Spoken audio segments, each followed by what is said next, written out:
All right, let's go.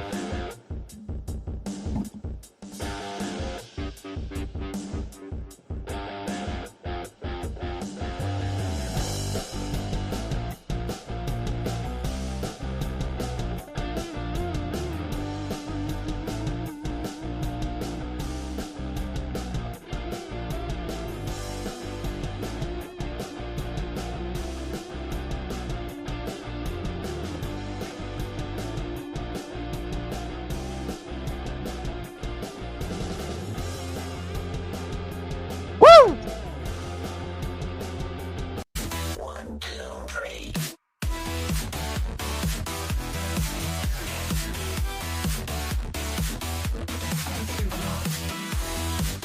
Everybody, welcome. Get on up and get down.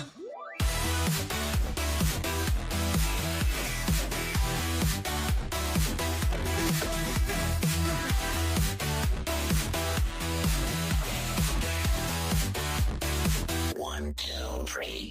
Get on up and get down with Skyjack Morgan. No.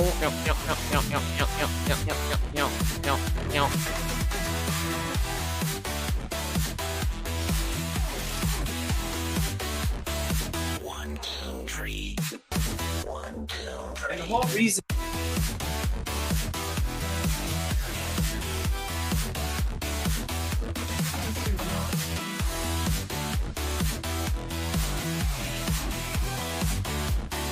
Get on up and get down with Skyjack Morgan. Hey, everybody, welcome. How you doing? Oh, yeah, this is happening. I hope you're having a good day today, everybody. Oh, it's a beautiful day today. I can't believe that you're here with me. I'm a loner, Daddy. Rebel. I'm a rebel, Dottie. Thank you for being here, everybody.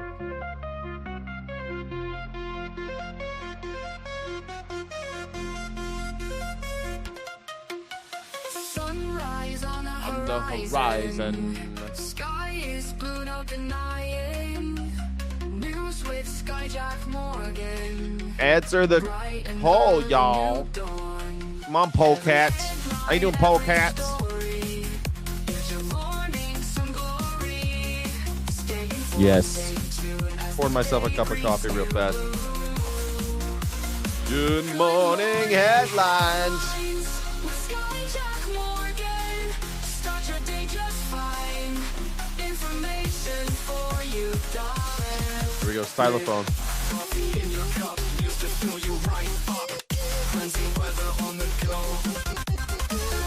Morning show you need to know. Join us on this daily ride with your morning side by side. Catch the latest, feel the vibe. Sky will keep you well supplied. Good morning,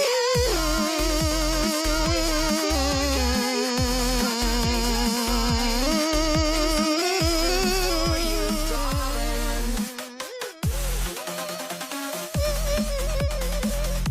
Yes. Hit that like button, says Blondie. Blondie, hit that goddamn like button. Do it now. Do it now. Do it. Do it now. Everybody now. Do it. Do it now. Hey, everybody. Welcome to the show.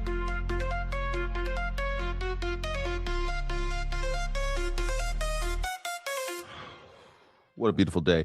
Hello, everybody. It's Morning Sky. My name is Skyjack Morgan. I'm an independent news and culture commentator, free speech and critical thinking advocate, and a coffee addict. And if you put a super chat or Venmo or Smash app, not Smash app, Cash app, Smash app, if you're down to Smash, do the Smash app.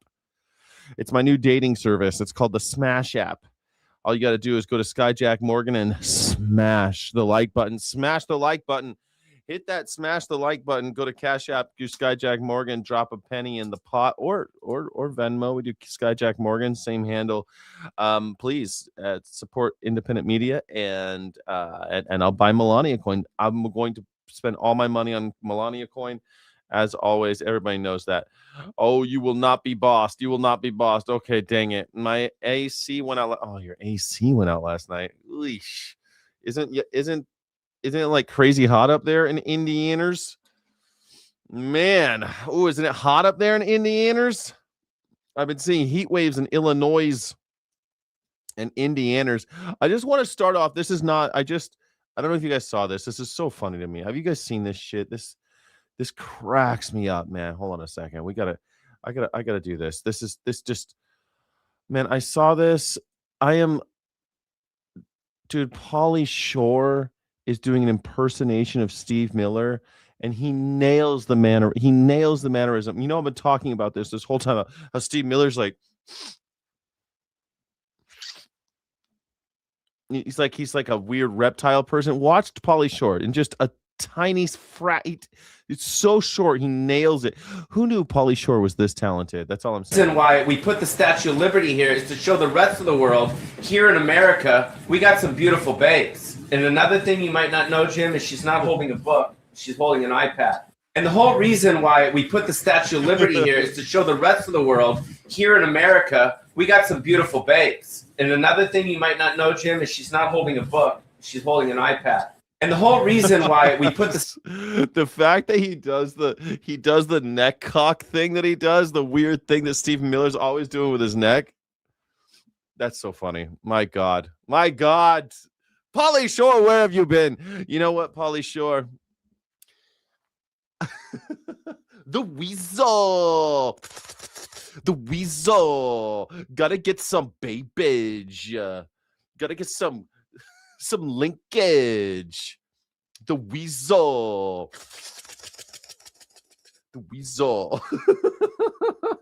I don't know if you guys remember Pauly Shore. Does anybody else remember Pauly Shore, the weasel? Man, he used to have big hair, and then they shaved it off for this movie called, I think it was called In the Army Now or something. It was brilliant. Everybody loves this guy. He sounds too nice. Yeah, he does. Yeah, but he does. I don't know. Yeah, he didn't sound quite as fascist. It's still Pauly Shore talking, but Pauly Shore, I missed you, Pauly. Where you been?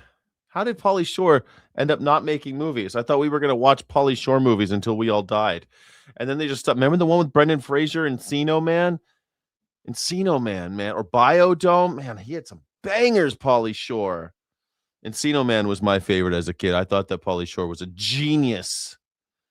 Linkage. You loved Biodome. Yeah, that had like one of the Baldwins in it, wasn't it? One of the I forget which Baldwin. People forget that in the 90s we were swimming in Canadian Baldwins. We had so many Canadian Baldwins. You know, in those 90s, we let so many illegal Baldwins in. They all came crawling. They were crawling over our country. All the Baldwins were crawling over our country. We couldn't get rid of them. They were everywhere. They were a scourge. We couldn't get rid of the Baldwins. The Baldwins are coming in a caravan. They were coming in a caravan. We hate caravans, don't we, folks? We hate caravans. We do hate caravans. That's for sure. We sure do. We hate them so much. Caravans. I don't know if you guys heard, but against this weaponization and lawfare case against come on. me. What are we doing here, man? What the hell, stupid YouTube? Hey, just one more time. My name is Skyjack Morgan. I'm an independent news and culture commentator, free speech and critical thinking advocate. And boy, I am so happy that you're alive. Too many Baldwins. I don't know which one it was. Which Baldwin? It was Johnny Baldwin. No, we don't know which Baldwin. It was Sestra Baldwin. I don't know which Baldwin it was. The illegal Baldwins. We had so many Baldwins. We didn't know what to do with them. Hit the like button for the Baldwins. Those Baldwins, I think they're in the. Do you remember the the South Park movie, Bigger, Better, Uncut? They made some joke about it was about a war with Canada, and they made some jokes about the Baldwins. I used to think was so I don't remember them, but I thought they were so funny. It's always funny to make fun of the Baldwins for some reason. Remember when Alec Baldwin shot that guy? Anyway, there's Ty Cobb is in the news. He's going to tell us about why Donald Trump is a winner.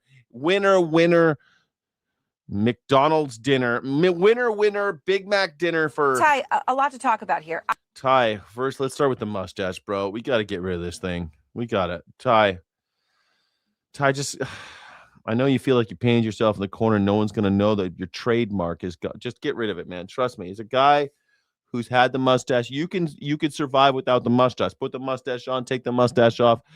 People will follow you. It's okay, Ty. Obviously, what Rebecca's talking about, there was a significant win for Trump and his efforts to expand executive power. He did, though, suffer today a number of losses at the Supreme Court, including his attempt to overturn the ruling against him in the E. Jean Carroll case, where a federal jury in New York had found the president liable for sexually abusing and... What a victory! Victory!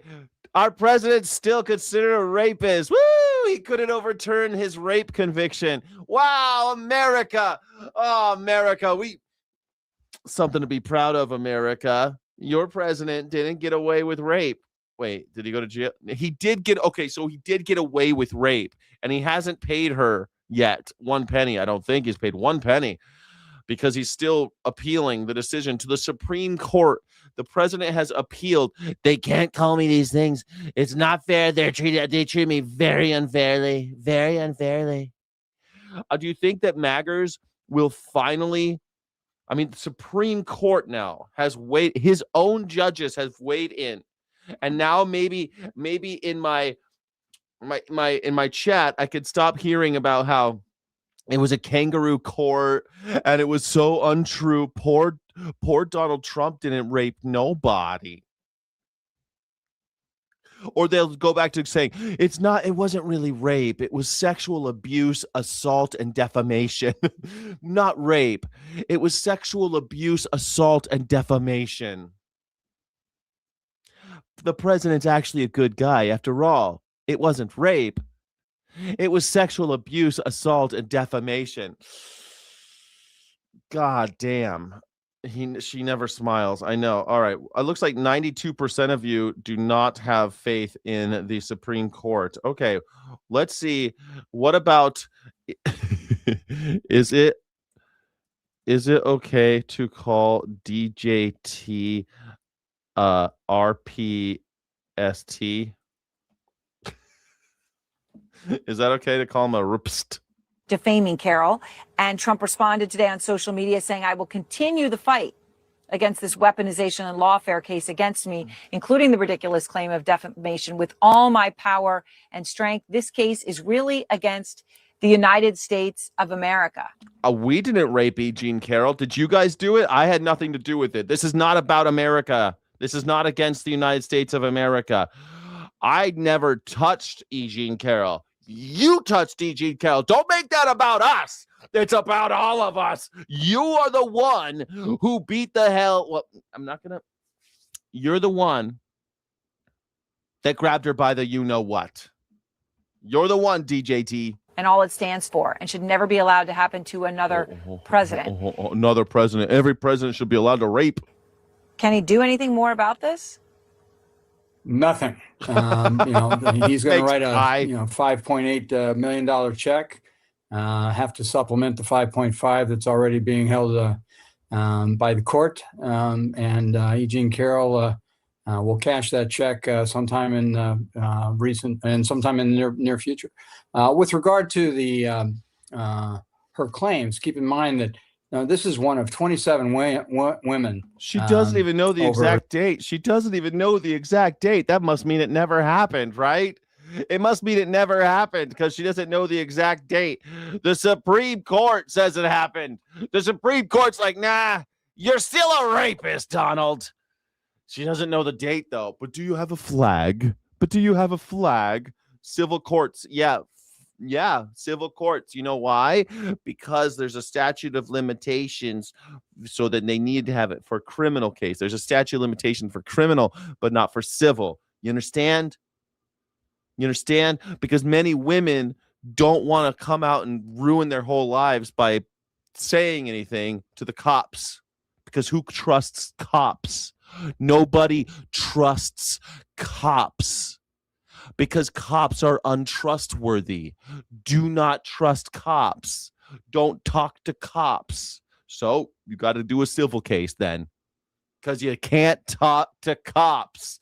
Because cops are untrustworthy. You cannot trust the criminal justice system. So looks like we're going to do a civil case. This is not brain surgery here. And well, the Supreme Court agrees with me. Donald Trump's own judges, his boys, his favorite judge. I love these judges. They do so good by me. They're so good. They're so over the good. course of the last 3 decades, who's come forward with accusations against the president for sexual misconduct. This is one of 3 women that he has lied openly about. Barack Obama, though. Barack Obama traded a male prostitute crack for a BJ, but yeah. That's what the Supreme Court said. Did the Supreme Court say that? Is that what the Supreme Court said? Really? They said that about Obama? How many times? Let me Google real fast. How many times has Donald Trump been indicted? Hundreds of times. Okay, so how many times has Barack Obama been indicted? 0 times. Okay, cool. 0. Survey says 0 on Obama. He's and how many times? I think Donald Trump officially has been indicted 6 times, but 34 counts of felony. How many times has Donald Trump been indicted? 88. Technically 4 criminal indictments with 88 counts. 88 counts. 4 criminal indictments. Yeah, but Obama, though. Look out for Obama. Just since his presidency, and Karen McDougal and Stormy Daniels, who were at the heart of his 34 criminal felony convictions. He denied having relationships with them. He denied having anything to do with her, said she wasn't his type, said other things about her that were defamatory. The jury didn't have any difficulty with that. And he lost $5 million in the first trial under Joe Tacopina, who I think did an excellent job, compared to Alina Habba, who ended up losing $83 million. Remember when Alina Habba had to... So what about the mail-in ballot case? I mean, that was significant. Remember when Alina Habba got fired because she was legally appointed as U.S. attorney? Remember that? And then she was Donald Trump's personal sex crimes attorney, along with Todd Blanche. Todd Blanche is now the acting attorney general, which is, weird. But acting attorney general Todd Blanche, former sex crimes attorney for Donald Trump, and Alina Habba became U.S. attorney. And she also was appointed illegally, though, and they made him fire her. Which, poor Alina Habba, what will she ever do? Reporting, right, that he is really upset about that. Then there's the Lisa Cook case, which he also took a hit in from the Fed. She obviously was Fed governor. So do you read anything into these losses by Trump at the Supreme Court? You've done nothing. Soft hands. How dare you? I've actually got pretty rough hands, actually. I don't know. Are you DTF, Russell? Are you trying to flirt with me? Again, you maggers are always trying to flirt. Soft hands. My hands actually aren't that soft, but I've done lots of good things for America. Lots of good things. You don't even know me, Russell. Russell Dixon. Russell Dixon. Obviously, let's just state the obvious here, Ty. This is a Supreme Court where he thinks he stacked it with people who were going to rule in his favor. And FTC ruling aside, which was obviously very significant, they did rule in his favor. These other very, very monumental cases, they did not. Well, yeah, because he's a rapist. They're still going to give him a bunch of power. Don't worry. SCOTUS is still going to give him a bunch of power, but they just will stop short of exonerating him for, being a rapist. 5 million Trump change. I know. Well, it's not like you can expect. Well, it's actually closer to like 10 million. I think it's actually because he already has 5 million in the court's holding $5 million right now in escrow, so just holding it to see what'll happen, and he's got to put another 5.5 million. That's what Ty Cobb just said. They're not actually going to do anything, right? Like people like Donald Trump don't get punished; they get embarrassed. That's the best you can hope for. Right. Trump views that very transactionally. They're his people. They should vote his way. I mean, that's his view of the world. But, these people are, they're there to call balls and strike. As Chief Justice Roberts said at his hearing, he did that today. I think he tried very desperately, if you look at the alignment of all these different opinions, to hold the center of the court. He was in the majority in the Cook case. He was in the majority in the Mississippi ballot case. Amy Coney Barrett, who wrote the Mississippi ballot case, is a conservative. She is a strong conservative, but she's also an intellectually honest. Ah, yes. Big Big K's beats. I love billionaires. They're the best. They wouldn't do anything wrong. I think they're just the bee's knees. Billionaires, I can't wait to spread my cheeks because they're the best.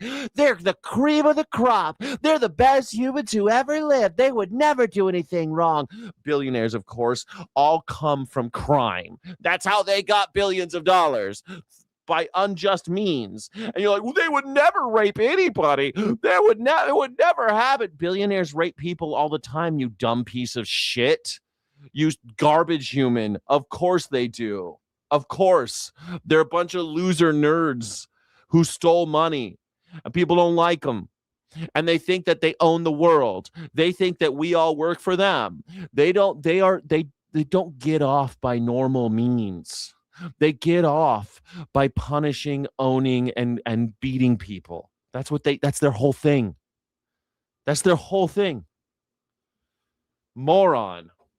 I love billionaires, and my boss is my favorite person in the world. He's just my favorite. Exactly. Stop crying, all you Trump supporters, all you weird ass ball lickers, you boot lickers, ball lickers, snitches, hall monitors, simps. God damn, you are an embarrassment to this country. And our 250th anniversary is coming up. Our 250th birthday is coming up. And look what you've made America, a bunch of simps and losers. This is a country that came from rebels and revolutionaries. And now we have a bunch of people kowtowing to Donald Trump. What a loser country we've become because of you fascists, because of you National Socialist scum. Person, and she wrote the decision in the way that she actually believes. I know they're livid about that. I know Steve Bannon, one of Trump's advisors, convicted felon, and Epstein confidant, has trashed her today, and that Trump is livid. But the reality is she did her job, and she should be proud of that. So I think these are very, very significant decisions. I think the Cook case is very much different than Ms. Slaughter's case. Billionaires are my favorite. I let my boss fuck my sister. He's the best. I just love daddy telling me what to do all the time.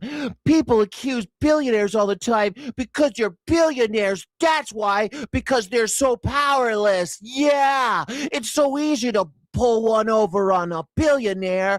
They hardly can defend themselves, those poor guys. Oh, they're just victims, billionaires. Oh, they're poor little billionaires. What are we going to do?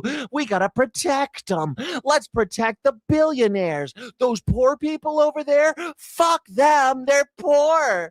The politically vulnerable, the underclass, the downtrodden, they can die. We need to protect the billionaires because they're victims. You little bitch.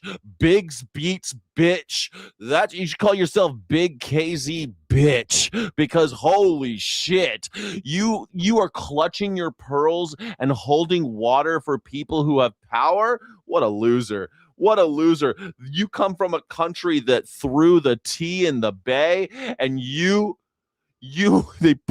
threw the tea in Boston Harbor, and now they've come to you, and you're like, I love the bosses and billionaires. They're my favorite. My favorite billionaire was Elon Musk because he's a trillionaire now. He's my favorite. I collect baseball cards, except they're billionaire cards because I just worship them. They have money after all. They must be gods. I commend Ms. Slaughter for her service to the country, but I think on constitutional grounds that the cases are very distinct, and the enabling legislation for the Fed has the for-cause provision that Justice Roberts relied upon. Well, so we're hours away, possibly, from birthright citizenship. What do you expect there? Donald Trump has done everything he can to shred the Constitution and basically erode the fabric of the United States of America and what makes America America. So let's get to flip a coin. We should ask, what are your predictions? It's going to come out today, guys. It's going to come out today. All right. It looks like 73% of you say totally okay to call DJT and RPST, especially since the Supreme Court basically called him a rapist today. Wow. Will SCOTUS end birthright citizenship? Let's see. I don't know why does MAGA want to make us more like Saudi Arabia? Why do you like Saudi Arabia so much, Maggers? Maggers, what is it with you guys? You guys just love it. You guys just love Saudi Arabia so much you want to be just like them. I expect that, given the rulings today, particularly the ruling on the Mississippi voting case, I would expect that Trump will be rebuked again on birthright citizenship by the court. It could be unanimous. It should be unanimous. It's really an obvious decision. But given the tone of some of the conservative. Should be unanimous because it's in the fucking Constitution and they claim to be constitutionalists. Opinions, particularly Justice Alito. He and Thomas may rule against him. I do think that the government will likely win the two transgender sports cases where different states have tried to eliminate trans athletes from women's sports. So I think there'll be a little bit of a some for Trump, some for the people tomorrow. But on birthright citizenship, which I think is It's so crazy that we have conversations. It's some for Trump and some for the people. That's how we talk now. That's how we all talk now. Some of the judges will go for Trump and some will go for the people. The fuck are we doing, America? I thought they were supposed to always be for the people. That's what I thought. But I'm crazy though. Apparently, I'm the nut job. That the Supreme Court works for us. Now, some of them work for Trump. Some are going to go for Trump. Some will go for the people. The middle core of what it is to be an American. I think that the country will be proud tomorrow of the Supreme Court. My first guest is one of the Federal Reserve Governor Lisa Cook's attorneys, Norm Eisen, joins me now. Norm, I'm so glad that you're here. I know that you have been very busy, meticulously trying to protect your client, but also the legacy that this represents as well. And I know the Fed governor is grateful the Supreme Court has saved her job for now, but they also expanded the president's executive power. Norm, how does that sit with her tonight? Well, the Supreme Court protected the independence of the Fed, Laura. So let's start with the centrality of the Federal Reserve to the U.S. economy and to the economy of the world. That is a significant matter. We're very grateful that the rule of law has operated. Yeah. And before turning to the Slaughter case, let's note this whole absurd mess. We're so grateful. I'm grateful that we have a rule of law in America. Do we though? Groundless allegations against Dr. Cook. It was stopped and enjoined by a lower court. We won at the D.C. Circuit on appeal, and today we won at the Supreme Court. So that is a significant victory. But there are some limitations. I want to get to that. Limitations, of course, one of the things Chief Justice Roberts pointed out is that the ultimate question of whether the president can remove her for cause will depend in part on the underlying facts. In this opinion, we have not addressed those facts. So explain why this is far from over. Yes, but if you look at that page of the decision, it is the most important page, yes. 13 and 14 of the decision. They say you have to look at the unique status and role of the Fed. Yes. They say our review is deferential, but we are not required to exhibit a naivete from which ordinary citizens are free. In other words, they know what's gone on here. They reject what happened to Dr. Cook. Barron did nothing to you. He offends me. He offends me.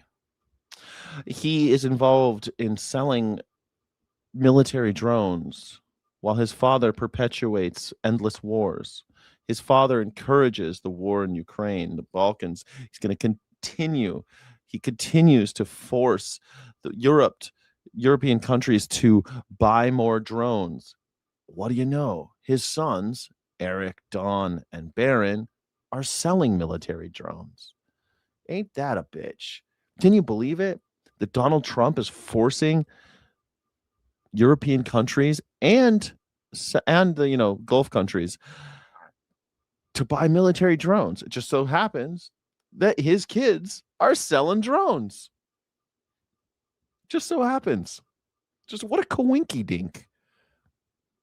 It's such a strange coincidence. As baseless, as a violation of her rights. And I think while they don't define what cause is, they're clear that it is an exacting standard because there's no factual basis for these absurd allegations being made against Dr. Cook. But explain. I am confident that we will be able to continue to fight this issue. Now, but I want you to explain. I know you're going at this because I want, aside from the underlying facts involving in her particular case, because this case is bigger, of course, than Dr. Cook. Obviously, it's personal to her, but it's very personal to those who believe in the Constitution and, of course, the independent agencies. Explain why the court would say the Federal Reserve has a different place in our society in terms of the independence of the agency compared to, say, the Slaughter case, where they said the for cause does not apply there.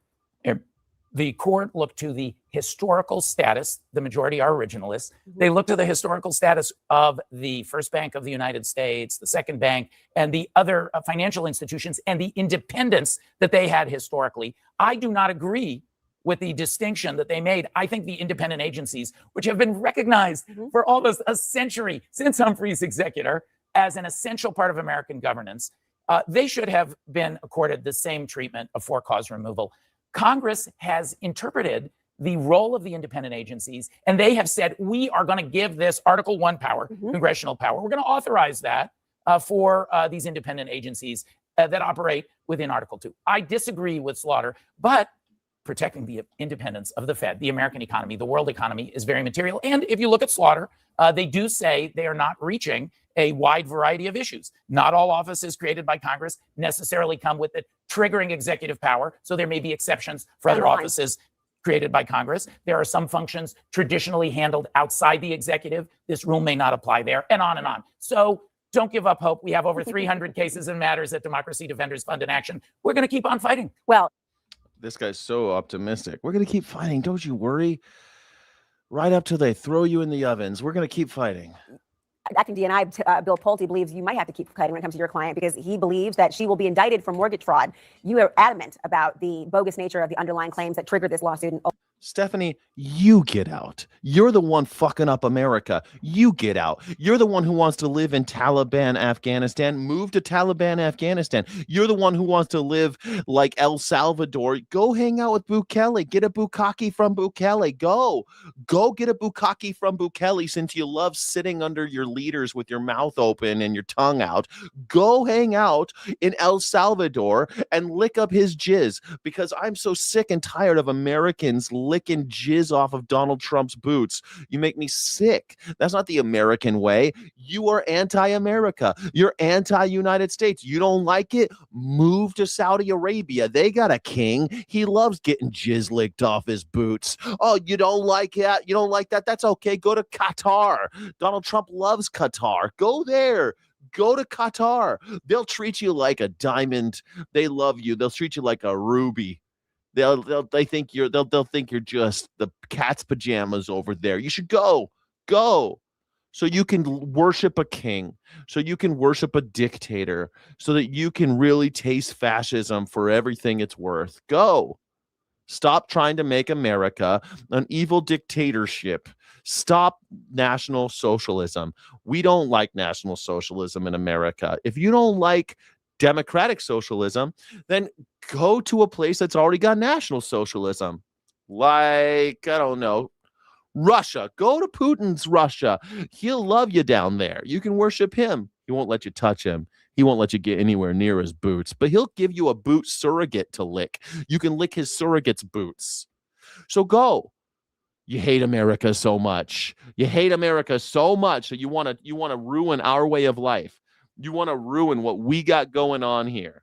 Life, liberty, and pursuit of happiness. First Amendment rights, Second Amendment rights. Actually, all of our amendments. Stop trying to shred the fucking Constitution. Donald Trump is a scourge. He's a melanoma. He's a dictator wannabe. He thinks he's America's Hitler. He reads Mein Kampf and the speeches of Adolf Hitler like he's his mentor from the grave. You make me sick. Donald Trump's favorite president is Andrew Jackson. Fuck. The only book that we know Donald Trump has ever read is Mein Kampf. It's the only one that we're sure he's read. We know he hasn't read the Bible. Ultimately in front of the Supreme Court. But do you see this indictment coming down the road, or is Pulte just trying to litigate the case in the court of public opinion? There's no basis for an indictment. We've seen this administration wrongfully investigate and attempt to indict people. The courts have been very tough on that. Look at Attorney General Tish James. The court threw the case out, and then you were a prosecutor, Laura. Grand juries refused to consider the case. That's so rare. Jim Comey, many others, the Broadview Six in Chicago, the sandwich thrower. So many of these cases have been rejected by the. It's so funny, the sandwich crow. That's so funny because like Donald Trump cried on TV about one of my ICE agents got a sandwich thrown at him and those mustard was everywhere and he was so hurt. He almost died getting a sandwich thrown at him. You fucking crybaby little jerks. My God. My God, you're all cowardly lions. Dorothy boops you in the nose and you turn into a puddle. You make me sick. You make me sick, maggers. You make me sick to my stomach, you little pussies. Oh, my God. Oh, my God. You losers. You losers. All you Donald Trump losers. Joe Biden marking the 2-year like you're following around. Even the SCOTUS now says that Donald Trump's a rapist, and y'all are like, but actually he was treated very meanly, and you guys just start crying. It's like the Supreme Court now says it's okay to call Donald Trump a rapist, and you guys are crying that he was treated unfairly. The guy, do you think any other rapist gets to go to the Supreme Court? No. He was not treated unfairly. He was offered every single option. All of the options he took. And what did he do with them? He squandered them and talked shit. So now he's a defamation case as well. Great. Well, it's not actually rape. It's sexual abuse, assault, and defamation. It's not actually the R word. Anniversary of Donald Trump whipping his butt in a debate by getting heckled and then getting lost after a speech at a Maryland casino. Roll it, Ronaldo. It's not just this vanity project, tearing down the east wing of the White House, making room for his ballroom, putting his name on the Kennedy Center, building an arch in his own honor, even hiring his own pool guy to fix the reflecting pool. Whoa, what a loser. So, Harold, I mean, Donald Trump is a loser. He's a big fat loser, can't do anything right. Just was defeated by Iran. America defeated by Iran, a country of 90 million people, a country that, well, they got no friends. Nobody helped them. They beat us single-handedly. Can't blame the Russians or the Chinese or anybody else for helping them. They beat us fair and square. America, a country of cowards that can't even negotiate in good faith. We pretended to negotiate with them and then assassinated all of their leaders like cowards from the sky. And we are the good guys? every time he reappears like a ghost, you kind of can see how easy it was for the socialists to gain footing in that party. Probably so. One of the reasons I think we should pay presidents when they leave the White House is so they don't have to do speeches. They don't have to do any kind of business. And we'll get a chance to talk about this current president later about these kind of things. But I will make a rule. These presidents should sign something when they meet each other after. Yeah. And that first meeting is like, I won't say anything bad about you. You don't say anything bad about me. President Trump is guilty as anybody saying the most horrible things about Biden and Obama. We all just say, well, that's just Trump. Oh, this is just Biden. I wish they would all stop, because it doesn't do the body politic any good. I wish he was not having to give these kinds of speeches. I think it's hilarious that we're going to say, oh, Biden, he wandered out and said a couple words about Trump. Oh, my God, let's clutch our pearls. Victims. How could he say that about Donald Trump? He called Donald Trump a loser. How could he? Donald Trump's never said a bad word about anybody. But hey, we can. Donald Trump he never said anything about Rosie O'Donnell, and they're so mean to him. Continue to set thresholds. We go one below. The amazing thing is that our politics is so strong and our country is so strong is we can withstand former presidents talking about current ones and current ones talking about former ones. Why does Donald Trump hate Rosie O'Donnell in the first place? Dana, how can America begin to miss him if he doesn't go away? Well, exactly. I feel like what Harold is saying might be true, except for that what Biden is saying isn't lame. Doesn't go away. I haven't heard anything from Biden in ages. What are these guys talking about? Oh, it won't go away. Bro's 83 or some shit, man. He's away. He's got one foot in the grave, just like Donald Trump. These old guys don't stick around forever, man. He's almost gone. Don't worry. He's almost gone. I'll probably die before him. He's almost gone. Rosie O'Donnell. Why does he hate Rosie O'Donnell? Miss USA controversy. O'Donnell publicly mocked Trump for his handling of the Miss USA winner Tara Conner after Conner faced a substance abuse and partying scandal. Trump, who owned the pageant, held a widely broadcast press conference to give the beauty queen a second chance. Yeah. So she criticized him for when he was abusing women during the Miss Teen USA, Miss USA winner. During a Hot Topics segment, O'Donnell attacked Trump's decision to act as a public moral authority. She pointedly brought up his history of marital affairs, leaving his first two wives, and mockingly labeled him a snake oil salesman who was not a self-made man, but rather someone who inherited his wealth. To emphasize her insults, she pulled her hair forward to imitate Trump's hairstyle and told him to sit and spin. Ooh, sit and spin. How dirty. Trump fired back, calling her a degenerate, a real loser, and a woman out of control. And they still hate each other. Well, ain't that something? Donald Trump, what a loser. Can't even take criticism from Rosie O'Donnell. And what Biden is saying isn't hurting Trump in any way. Yeah. It's hurting his own party. And when Really? these socialists come back around, or like the Democrats who are saying they have a big tent, I would love to ask, does your big tent include Joe Biden still? Let's see what they say. They'd have to leave a flap open. Kennedy, do you think it's really about the money? What's that mean? No, I think this is Joe Biden. Unfortunately, like, he's kind of arrogant, and he inserts himself. And, you know, yes, they need to pay presidents enough money. I mean, for him, it would have to be hundreds of millions of dollars so he could actually build a presidential library, which will not happen in his lifetime, sadly. But also, ban that too. Who needs another presidential library? well, after the Obama Nonsense. fiasco, no one. They could just rent Joe a little wing. Fiasco? Why was it a fiasco? It looked like a good party. I wish I were there. I would have loved to be able to go. I want to go. If I'm ever in Chicago again, I'm going to that thing. I like presidential libraries. I went to the Nixon one. I've been to a couple of them. I went to the Woodrow Wilson one. I think they're cool.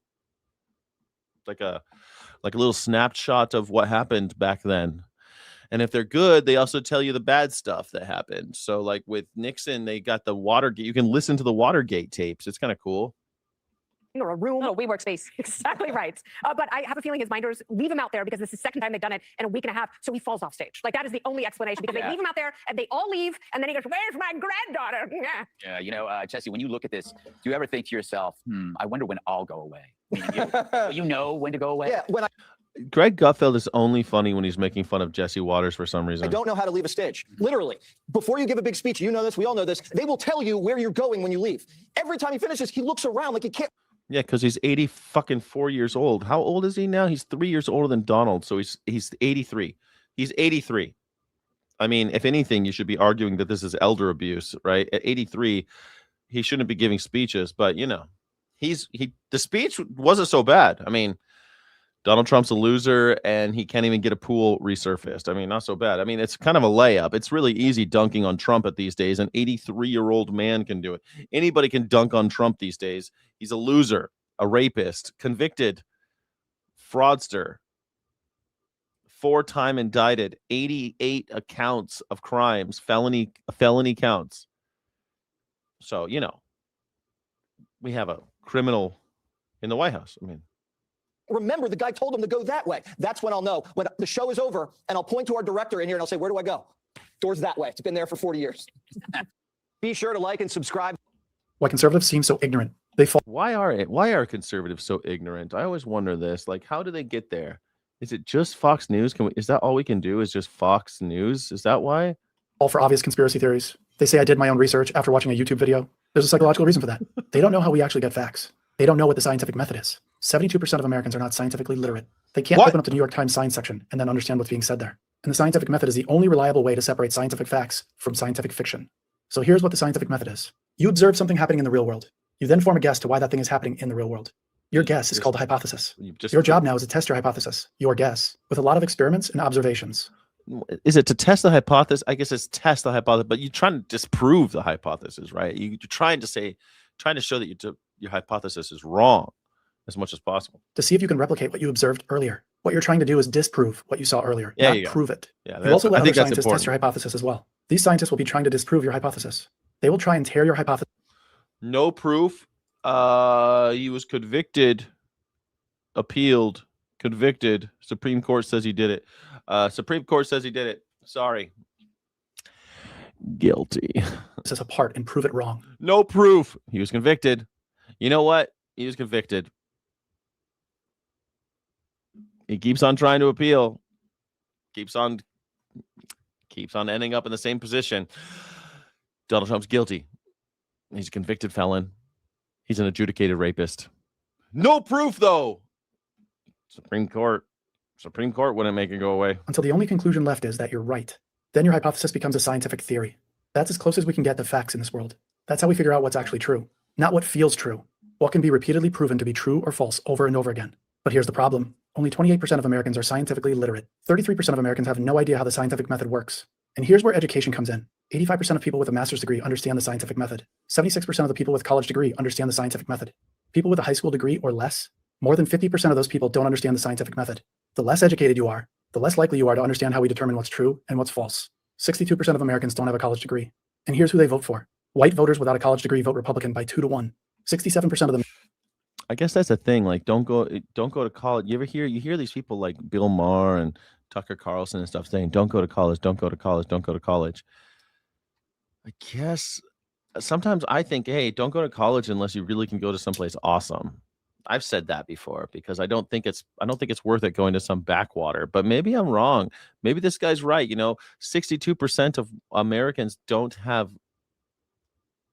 college degrees. Who are they going to vote for? White bosses. That's what they're going to vote for. White guys that are conservative and want to take away the rights of poor people. And yesterday I watched the movie. The Open Table, not the Open Table, the what's it called? It was called The Welcome Table. It was so good. I really liked it. It was a documentary. It's on HBO. It probably won't be on there for very long because they say a couple things about Donald Trump, and you know who owns HBO now. But I thought it was so good. It was by Joshua Fox, who is the director of Gasland.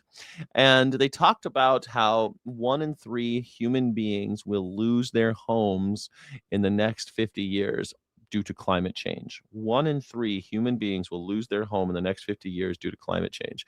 And so they build this table and they bring people from all around the world to try to talk about how they lost their homes already due to climate change. And then they go to those countries where climate change has destroyed people's homes.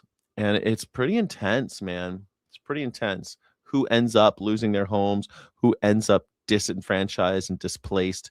Well, who do you think gets displaced? Do you think it's the rich people? Do you think it's the normies, the ones who fit into a heteronormative status? Do you think that that's who loses their homes? MAGA base do not have college degrees. Trump said it himself. I love the poorly educated because that's his base. The people who were never taught how to evaluate evidence. This is why facts don't work on conservatives. They don't know the scientific method. They think research is reading their crazy uncle's Facebook post. They think science is just another opinion because they were never taught otherwise. So why does the right seem so stupid? Because they don't know how to determine what's true. So the next time a conservative says I did my own research, ask them to explain the scientific method. Because if they can't answer that, they're not doing research. It really is quite sad that if people can't do it. Did our high schools fail? I mean, why do you guys keep taking all this money from California if you can't teach the scientific methods in your high school? What's going on in Mississippi? I get that you're poor, but that's what all the money's for. You take all of California's money and all of New York's money so you can have high schools in Mississippi. And yet I know you guys got high schools. I know you do. How can we not teach and shit? Just confirming what they already believe. Trump loves the poorly educated because the poorly educated people don't know how to fact check him. President Trump says, I mean, you can't argue with that. The poorly educated don't know how to fact check, and they don't have any they don't even have any incredulity. They don't even have any skepticism.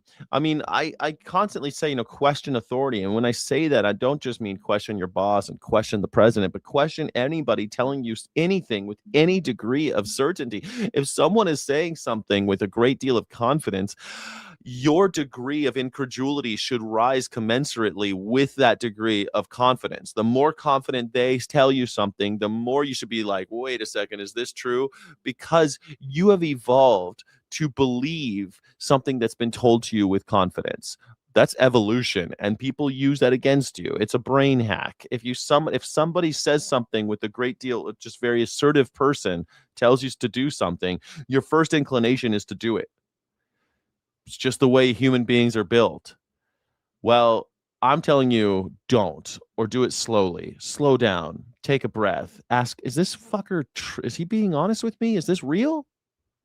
Wait a second. I always do. I always try to not doing it your way. I'd rather take the risk. Even with shit, I just got into a big conflict with my realtor because she recommended this person at Remax in New Mexico, and I need a buyer's agent, right? And so I was like, first of all, I don't trust Remax as a name. I don't trust these big multinational corporations that are doing real estate. I don't like them. I don't trust them. I think that they're devils. I don't like dealing with them. And so I said, I'm gonna start doing my own research. I don't know. I don't like it. And she's like, no, you got to go with this person. This person knows what they're doing. And she said it with such confidence. And I was like, I don't know, man. I don't think so. I'm going to go with this guy. I got a better gut feeling of this independent person that I found on YouTube and talked with and watched his videos and reached out. And my realtor was super angry at me. She got all pissed off at me when telling me that she's going to lose her referral money and all this stuff. And I'm like, None of my fucking business what's going on with your referral money. It's none of my business what's happening with you. You're making enough money on the deal. You're making plenty of money. Why be greedy? Why be greedy? So anyway, I say always slow down, always push back. If somebody says something with a lot of confidence, you've got to raise your incredulity every single time.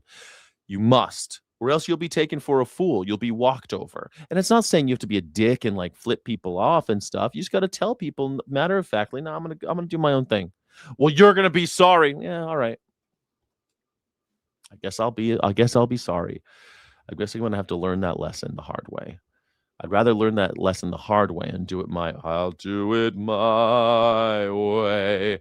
Thank you so much for being here, everybody. My name is Skyjack Morgan. I'm an independent news and culture commentator, free speech and critical thinking advocate. Thank you. This is the #1 news reaction show on YouTube, the Morning Sky Show, the #1 news reaction show in the history of YouTube. And I am so glad that you're alive and here with me. It looks like 52% of you say that conservatives are afraid of knowing stuff. Wow, split down the middle, huh? Split down the middle. I don't know. Why do they watch this shit on Fox News? Tehran is asking to talk after a series of strikes over the weekend. Tehran is asking to talk. Are they? Tested the fragile ceasefire in the Persian Gulf, writing on Truth Social that the U.S. will hold fresh rounds of negotiations with Tehran tomorrow in Doha. This is as the peace is holding for the moment. Markets are. Who are you going to talk with? I'm not going to tell you. Jumping, and oil is holding steady as well. You guys got to say some pictures of you talking to some Iranians. No. Trust me. Just trust us. The White House is staying confident that a deal is within reach. The president obviously wants to see the peace process play out, and the Iranians. She's got that postnatal glow, huh? She looks like she's looking so erfrischt, isn't she? Would be best to sign a good deal with the United States. She looks so erholt, oder? It's of America because the president has proven he's unafraid to use the might of our military. Gas prices will continue to tumble. We're seeing crude is lower than it was. Is that the might of our military? We lost. So far, we've lost. What do you mean? Prior to the start of this excursion, as the president calls it, the memorandum of understanding will continue to be discussed. The ceasefire is in place, and we hope that we can get to a good deal. Caroline, your thoughts. Here we are again. It was disappointing that this exchange occurred back and forth. We're back in we're going to talk in Doha. Can we trust the negotiators in Doha, even though Kushner and Witkoff, always mean well and try to do the best for the country? This is something that has been going on now for quite some time, where Iran keeps violating. They do the best of the country. Keeps saying, they do the best of the country. I'm not really concerned with your financial problems, people. All you poors, you can't afford gasoline. I'm not really concerned. Not really concerned at all. Don't even think about it. Don't even think about it. Sort of holding that nuclear option on reserve, but he doesn't use it. Yeah, well, the MOU is always supposed to be just a precursor for a much more substantive agreement to come later. So that's all well and good. But I think to your point, it is significant that Iran has broken. Is that what you think? Seriously? Caroline looks like a good FUK? Is Caroline Levitt a MILF? Is that what she is? That's so weird, man. That is so weird. Basically every single promise in the MOU, not only not ceasing hostilities or all military operations, but they haven't stopped. 2 weeks. 2 weeks. The excursion. It's an excursion. It's an excursion. It's just an excursion. I love his hand motions. It's an excursion. It's an excursion.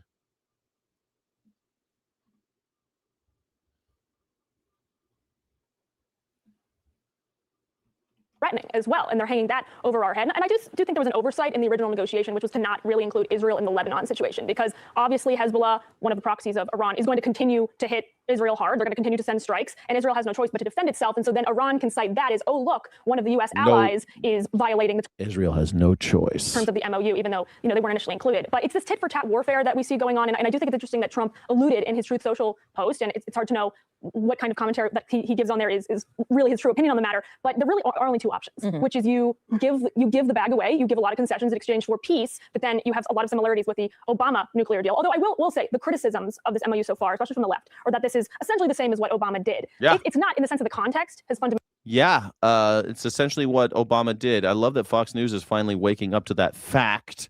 It's basically the same thing Obama did that Donald Trump ripped up in his first term because it had Obama's signature on it. And I just don't like Obama. And then he got us into a war, killed 13 Americans, thousands of Lebanese and Iranian people, 50,000, they say, Kurds or protesters or somebody died. I've never seen the video, but they say 50,000 people were murdered by the Iranian regime because of all of this, because of America encouraging them to do it. And now we're back where we started. Brilliant. One of the worst disasters of American foreign policy in my lifetime, for sure. for sure. Maybe in history. Also, they've been severely weakened in advance of the conversation, so that changes the Obama game completely. But Dagan, I want to kick it over to you. That changes the Obama game completely. They're weakened. Are they? Are they, though? Are they weakened? Because many people are impatient and they keep saying Trump should have finished the job. He shouldn't have done a ceasefire at all. He gave them time to rearm and to get to the position where they are and they can punch back at us. But as long as we're sitting in a position where you duly noted in the first hour, whether it's the stock market, the oil price, or the bond market, that's not telling President Trump to do anything that isn't along the course he's on right now. The course that, in my opinion, the White House has taken is to resupply the world with crude oil and distillates and So it's about oil then? So it's not about nukes. other fertilizer. And as long as Javier Blas made a joke over the weekend, the Bloomberg energy columnist, about hostilities shall only happen outside of market hours over the weekend. And it's like fighting, truce, talks, Doha, Qatar, market. An hour before futures open, too. Right. So I should have invested in oil. I should have taken all my money and put it in oil. we joke, but so I put it in Melania coin. Donald Trump told me Melania coin is the future. And now I find out it's oil. Donald, you son of a bitch. No, Donald Trump never lies. I know that Melania coin is going to the moon. It is the most important financial tool for the future prosperity of America. Donald Trump told me so, and I know that that's true. Hit that emoji erection if you agree with me. Hit that emoji erection if you agree with me. Give me some 100% if you agree with what I'm saying here. crude is moving. Product is moving out of the Persian Gulf, and I will point to, and prices are contained, if not falling. Oil is up, and crude oil, West Texas Intermediate, was 67 and change before the conflict started, and gasoline was under $3 a gallon. It was $2.98. So current national average for regular unleaded is $3.86, falling, barely falling from yesterday. So we're starting to kind of slow down those declines in gasoline. But crude is still moving, particularly from Saudi Arabia. And these were Saudi is the second biggest producer in the world behind the United States. And so what? It's at 386. Not good. Not good. Donald Trump said gas prices would be 50%, would be at $1.65 or something like that after 12 months of his presidency. It's at 386. It's higher than it was. First group of Saudi super tankers, the very large crude carriers, have exited the Strait of Hormuz, now in the Gulf of Oman, on their way to Asia, to Japan. One exited Sunday, Monday in dark mode. Another has gone dark. Two others remain visible in the Saudi oil port. So that's what's most important in the next 60 days is, even though my reaction when the hostilities broke out on Friday, because I'm a nut, I was like, Operation Pulverize. Right. But that's not good for Operation Pulverize, which is hilarious because I always say the word pulverize when I'm talking about Donald Trump's proclivity to his impersonation of the Cowardly Lion and the Wizard of Oz. I'll pulverize you. I'll pulverize you. I can't wait to pulverize you. Put him up. Put him up. And then Dorothy just boops him on the nose, and he turns into a crying bitch. Oh, Dorothy! Oh, hey, why'd you go and do that for? You hurt my nose. So embarrassing. United States, our deficits, our this lady. I tell you, I'm from Texas. Our oil's gonna go down, okay? Because I'm a nut. I'm a nut. Okay, so earlier today, I checked out the preparations for Donald Trump's 250th birthday party for America, which is having some attendance issues. Happy early birthday, America. We're celebrating already at the Great American State Fair. Man, we got thousands of people celebrating this birthday with us. Sometimes the pictures really don't tell the full story because No, sometimes the pictures don't tell this full story, but I think that these pictures do. There's nobody there. There's nobody there. you look behind us, you see, okay, there are a couple hundred people back there, but the truth is when you make your way over here and you're in a wash of people. There are thousands of people here, and I'll tell you what, that's with rain, with everything else going on, the fact that it is heightened security just because of Who are you going to believe, me or your own eyes? Hold on, I got to get my Groucho Marx. Every time I steal his line, I got to... Who are you going to believe, me or your own eyes? There's thousands of people here, trust me. There's thousands of people here. Trust me. Don't you see the thousands of people here? Here they go. world right now. It's really We're awash with people, and boy, are they stinky. an awesome crowd. That is so sad. This picture really captures the problem. This is so funny. Have you seen this? People are analyzing this dude's sunglasses. Oh my God, it's so embarrassing. And you know what's sad? When I was in a band, we played state fairs, It was a great way to get your band out there, and they had battles of the bands and certain days at state fairs. And I was in the South, I was living in Virginia. We did North Carolina, South Carolina, and Virginia state fairs. And they were really cool because there's a big crowd. People are very happy. The food, everyone's going crazy. So it's fun. And all the other summer fairs. And the organizers posted this photo of a performance on the National Mall. If you zoom in, let's do it on the. Oh, that's so sad. That is so sad. This guy is playing to like 6 people. Like, I'm telling you, when I used to play state fairs, there would at least be like at the lowest 50 people, 100 people. And it would be a big show for when I was just starting out in my band. We got some attention. This guy is playing to like 1, 2, 3, 4, 5, 6, 7 people. I'm so sorry. That's so sad. Taurus sunglasses. Oh, boy. You can see a crowd of less than a dozen people in the reflection. The organizers... We're making mirrored sunglasses illegal. Mirrored sunglasses are now illegal at the National Mall. No more mirrored sunglasses. Look at the sun. No more sunglasses are now illegal. Appear to have recently deleted that image from the social media feed, replacing it instead with this image of the performance, cropping out the guitarist and his really cool shades. Speaking of reflective surfaces, there's also the matter of the reflecting pool, which continues. Can we just get some love for that guitarist? Honestly, I feel bad for the guy. I don't care if he did.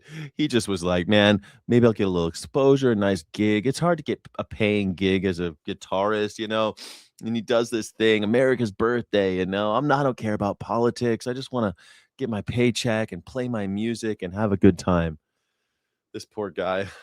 Now everyone knows he only played for like 7 people. I feel bad for him, honestly, because when I was in a band, sometimes you show up to a gig and nobody else shows up. You are playing for like 5 people and you're playing rock music and there's like 5 people like, oh, it's so sad. It's like takes the wind out of your sails. It's horrible, man. It's horrible. Dog this administration as the landmark Trump promised in April to fix and paint American flag blue. It now remains very, very, very algae green ahead of the country's 250th birthday. Danger explosives. What? Why is there a danger explosives? I couldn't get any closer than this sign. New reporting in the New York Times found that right after Donald Trump's renovation, machines called nano bubblers were added to the side of the pool to kill all that algae. You can see them there circled on the left-hand side of the screen. But they were later removed as the city prepared for Trump's big old UFC birthday bash. The algae then, of course, promptly returned along with the nano bubblers. This is what I saw when I visited the pool earlier today. There's definitely something in there. Yeah, it's pretty green. It looks really green. Just in case I'm crazy or I'm not seeing this correctly, it's still very, very green, right? Just like it's always been. And they got kind of back to bluish last week, I think. Oh, that's what they say for a minute, but that's not natural. Nature requires interference. The truth is there's always been a lot of algae. Now you could just see it more because the bottom is blue. That's all that's happening here. And yet Donald Trump is such a little loser and crybaby. He'll make it about him, just like he made this whole pool about him.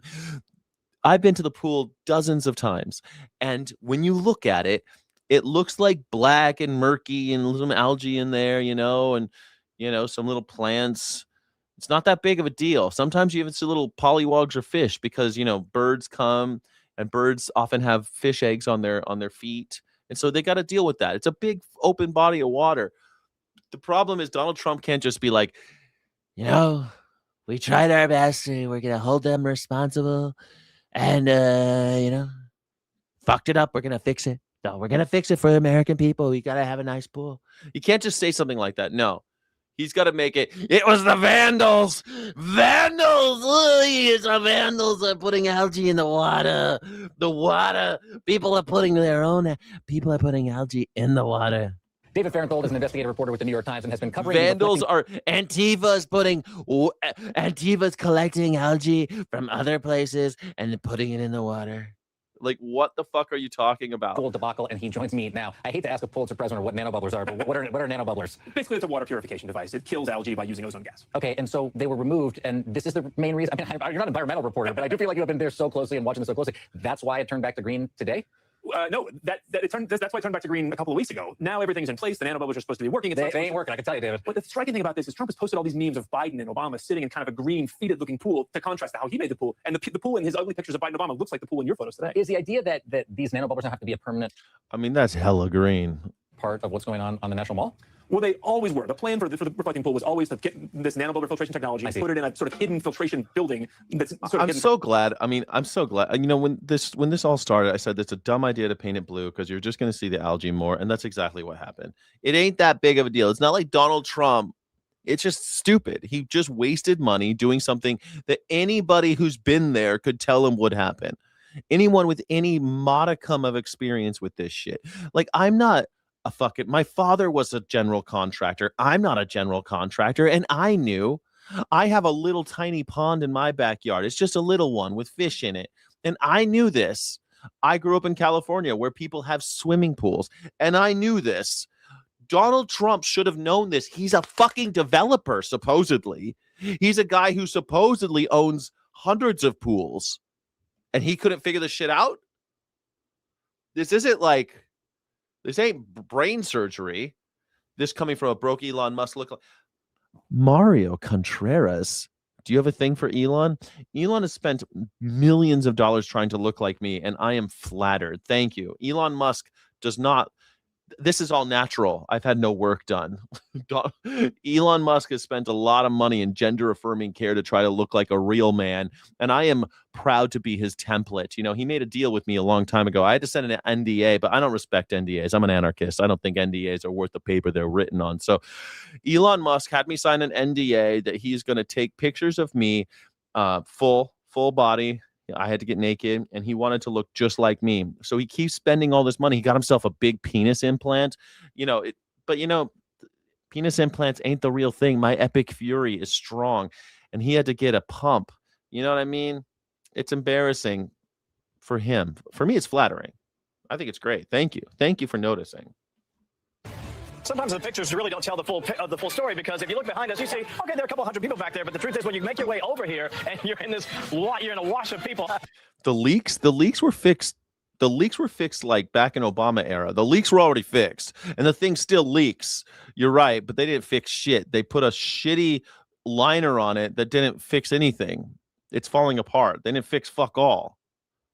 The leaks, by the way, they cost money because it leaks into the groundwater and shit, but it's just the Potomac River. It's river water. It's not like we're losing money by filling it up. It's not like we lose money because it leaks. It leaks, which causes potentially further damage that'll fuck it up 20 years from now. And when Obama during his era, they put, I think it was like $40 million, and they fix all that shit, and they put a new filtration system for the river water, and it just is insufficient. It's a big pool that requires lots of maintenance. That's it. And he should have known that, because he's supposedly the smartest man who ever lived. He has a brain. He's a stable genius. He hires the best people. But no, he hired a no bid contract, paid $16.5 million that he says is closer to 10, but who cares? And he just fucked it up. And it's okay to fuck up, by the way. I just wish that he had some kind of brains and humility, but no, he can't even admit, hey, we hired the wrong guy. We were in a rush. Like, how refreshing would it be if Donald Trump came out like, look, we hired this guy. We were in a rush. We did a no-bid contract. You know what? He fucked up. Buck stops here. I'm responsible. We're gonna fix this thing. You know, I got $1 billion in the bank. I'm gonna go ahead and fix this fucking thing, so it looks pretty. It'll be my gift to America. You know, how nice would that be? How nice would it be? But instead, he's like, the vandals are doing, the Antifa's importing manure, and they're making it algae grow. Like, come on, man. Come on. It's just some shit that happens. Shit just happens. Okay? You should have not done a no bid contract. Say mea culpa and fix the fucking thing. That ain't this ain't the worst thing in the world to happen. Why you want to make it a scandal? Jesus. It's always this. It's always MAGA going like, oh, he wasn't actually friends with Epstein. He didn't even know him. Okay, we have all these pictures. Okay, he knew him, but not that well. Well, he is at the wedding, and Melania Trump was introduced to him by Epstein. Okay, but he didn't know anything about it. Okay. Now we have all this evidence that he knew something about. Okay, he knew about it the whole time, but he actually talked to the FBI. So he was part of it, but he snitched. Well, the FBI approached him because he's rich and famous, and he infiltrated the operation somehow miraculously. I mean, come on, man. Come on. I mean, how stupid are you? How stupid can you be? There are thousands of people here, and I'll tell you what, that's with rain, with everything else going on, the fact that it is heightened security just because of the world right now. It's really an awesome crowd. And it's people that want to be here. People want to be here. Don't you worry. Everyone wants to be here at the fair that nobody wants to go to. Give me a break. Who wants to go to this thing? Like, I would love to go to it, by the way. I would love to see a real fair. It would have been so cool, man. I always was jealous of the people alive in 1976 that got to do the whole 200-year anniversary thing. I thought it was so cool. I saw the pictures of the people in the 70s, like looking all cool and having the 1976 bicentennial, have a big party. My parents told me everyone had a big party, but not us. Donald Trump has to fuck that up too. He can't just say it's not about me, it's about America. No, he can't do that. It's just so annoying. Believe your eyes, don't believe your ears. I put on my glasses to get a closer look. The live shot literally behind all those people saying all those things tells a totally different story from the things coming out of their mouths. Hi again, everyone. It's 5 o'clock in the East. Donald Trump's long-awaited Freedom 250 Great American State Fair went off with a whimper this weekend, with what looked like dozens of people showing up for the event, which was plagued with problems, power outages, a shutdown Ferris wheel, extreme weather, and the cancellation of a performance by one of the only artists who stood by Donald Trump, other than Kash Patel's girlfriend, and that was part of Vanilla Ice. Needless to say, the less than stellar reviews of the fair and the viral posts about his itty-bitty little crowds have gotten under Donald Trump's skin in a big way. Donald Trump posted this response. We have the on his biggest social crowd. quote. Do you remember when, who was that guy? Who was the original Sean something? Who was that guy? What was Sean? Who was Donald Trump's first secretary of press secretary? What's his name? Sean Spicer, man. Remember when Sean Spicer, he comes out after the inauguration for the first term and he's like, Donald Trump had the biggest turnout in history, period. And it was like, dude, it's your first speech, press secretary Sean Spicer. Chill out. And we all saw the video. Not that many people showed up to the inauguration. Who cares? It's cold. It's January 20th. It's not that big of a deal. It's not that big of a deal. You don't get extra points for having the biggest turnout for your inauguration. Nobody puts extra feathers in your hat. Okay. You don't get a bigger, head covering, headdress or something. You don't get that. And there's no extra points, no extra score for getting more people to show up to your inauguration. Nobody gives a shit. Most Americans, millions and millions of Americans go about their lives not even knowing who you are or when the inauguration is. We should be anarchists because nobody gives a fuck. Nobody cares about your stupid inauguration. What does he do? He gets up on television. The biggest, here's the biggest, bigger than Martin Luther King Jr., very big, bigger than MLK, bigger than Obama. Do you think people appreciate what a fantastic job we did in building and operating the Great American State Fair at the National Mall packed with happy people? Oh my God, I can't believe I'm reading this. And everybody loving it. Like, this is what we get instead.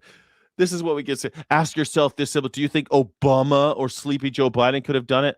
Yes. Actually, they would have hired other people to do it. Other people would have done it, and they would have backed the fuck off. Because why does Donald Trump have to be involved? Why would Donald Trump be personally involved in the 250-year anniversary party in front of on the National Mall? Why would you even be involved?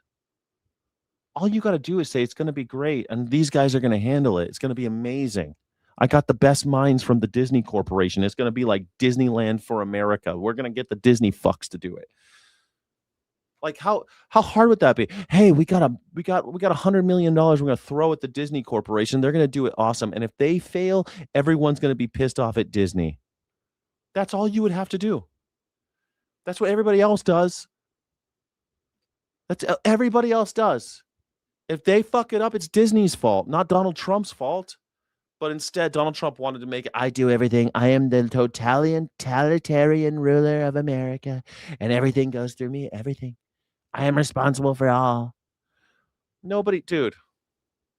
When you act like that, then any little problem, like the stupid pool that you drove onto to show everybody that you're the one who's in charge, or this stupid party for the 4th of July, you had to pretend like you did it all. Well, when you do that, you have to take responsibility for everything that gets fucked up, like the war in Iran. You decided that. So guess what? This is why it's really good to get international cooperation when you go to war, so that if somebody bombs a school full of kids, you all can be like,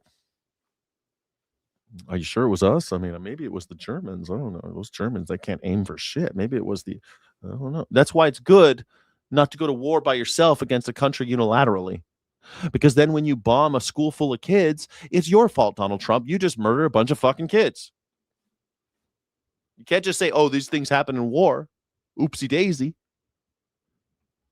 The president went on. Ask yourself the simple question. The president of the United States switched to all caps. Quote, do you think that Obama or sleepy Joe Biden could have done it? The answer is Obama. In Trump's post, no. The answer was like Obama did it last week at the opening of the Obama Center.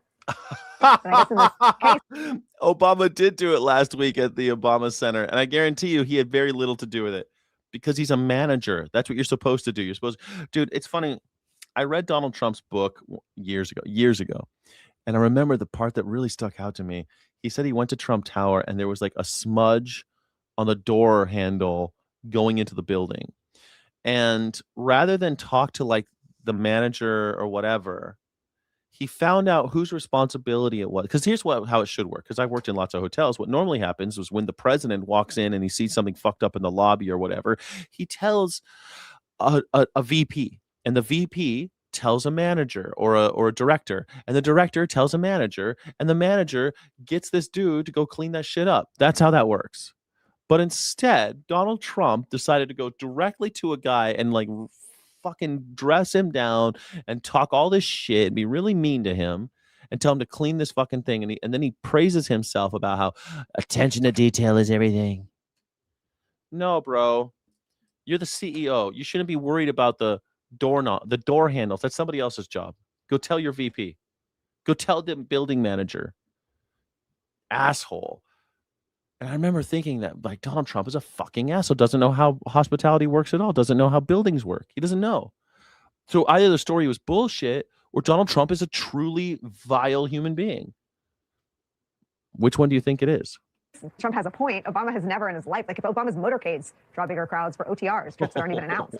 But it was all part of a weekend that did little to turn around Donald Trump's political fortunes and dispel the belief among Americans that Trump is obsessed on himself and his vanity projects, more so than he is on the concerns of the American people or his own coalition, who are screaming at the top of their lungs about the economy and about a very unpopular war in Iran. As the deal to end that war with Iran, one of the main drivers of Trump's cost of living crisis all but collapsed, Trump appeared to be more focused on the national monuments / golf course tour. There's now a golf course on the agenda. What? And his apparent plan to plant 47 trees in his own honor, like in honor of him, according to new reporting in the Washington Post. And if you thought it couldn't get any worse, Vice President J.D. Vance bailed. He wasn't around to pick up any of the slack or absorb any of the embarrassment, saying, I'm sure that J.D. Vance is watching the sinking ship and going like, well, howdy doody, I want it, because you know he talks all fucking country, like he's always howdy doody. I don't want to go now living here in the city. I don't want to make myself. I'm just a hillbilly like you. I'm just a hillbilly like you. I ain't got nothing to do with that old Donald Trump. Now he done some things that ding dang dude I wouldn't do. I wouldn't have done. I wouldn't have done them ding dang do dunners. But here we are, and I'm gonna be president of the United States. I'm J.D. Vance. oh, they rejected me, not you, Donald. He was promoting his book.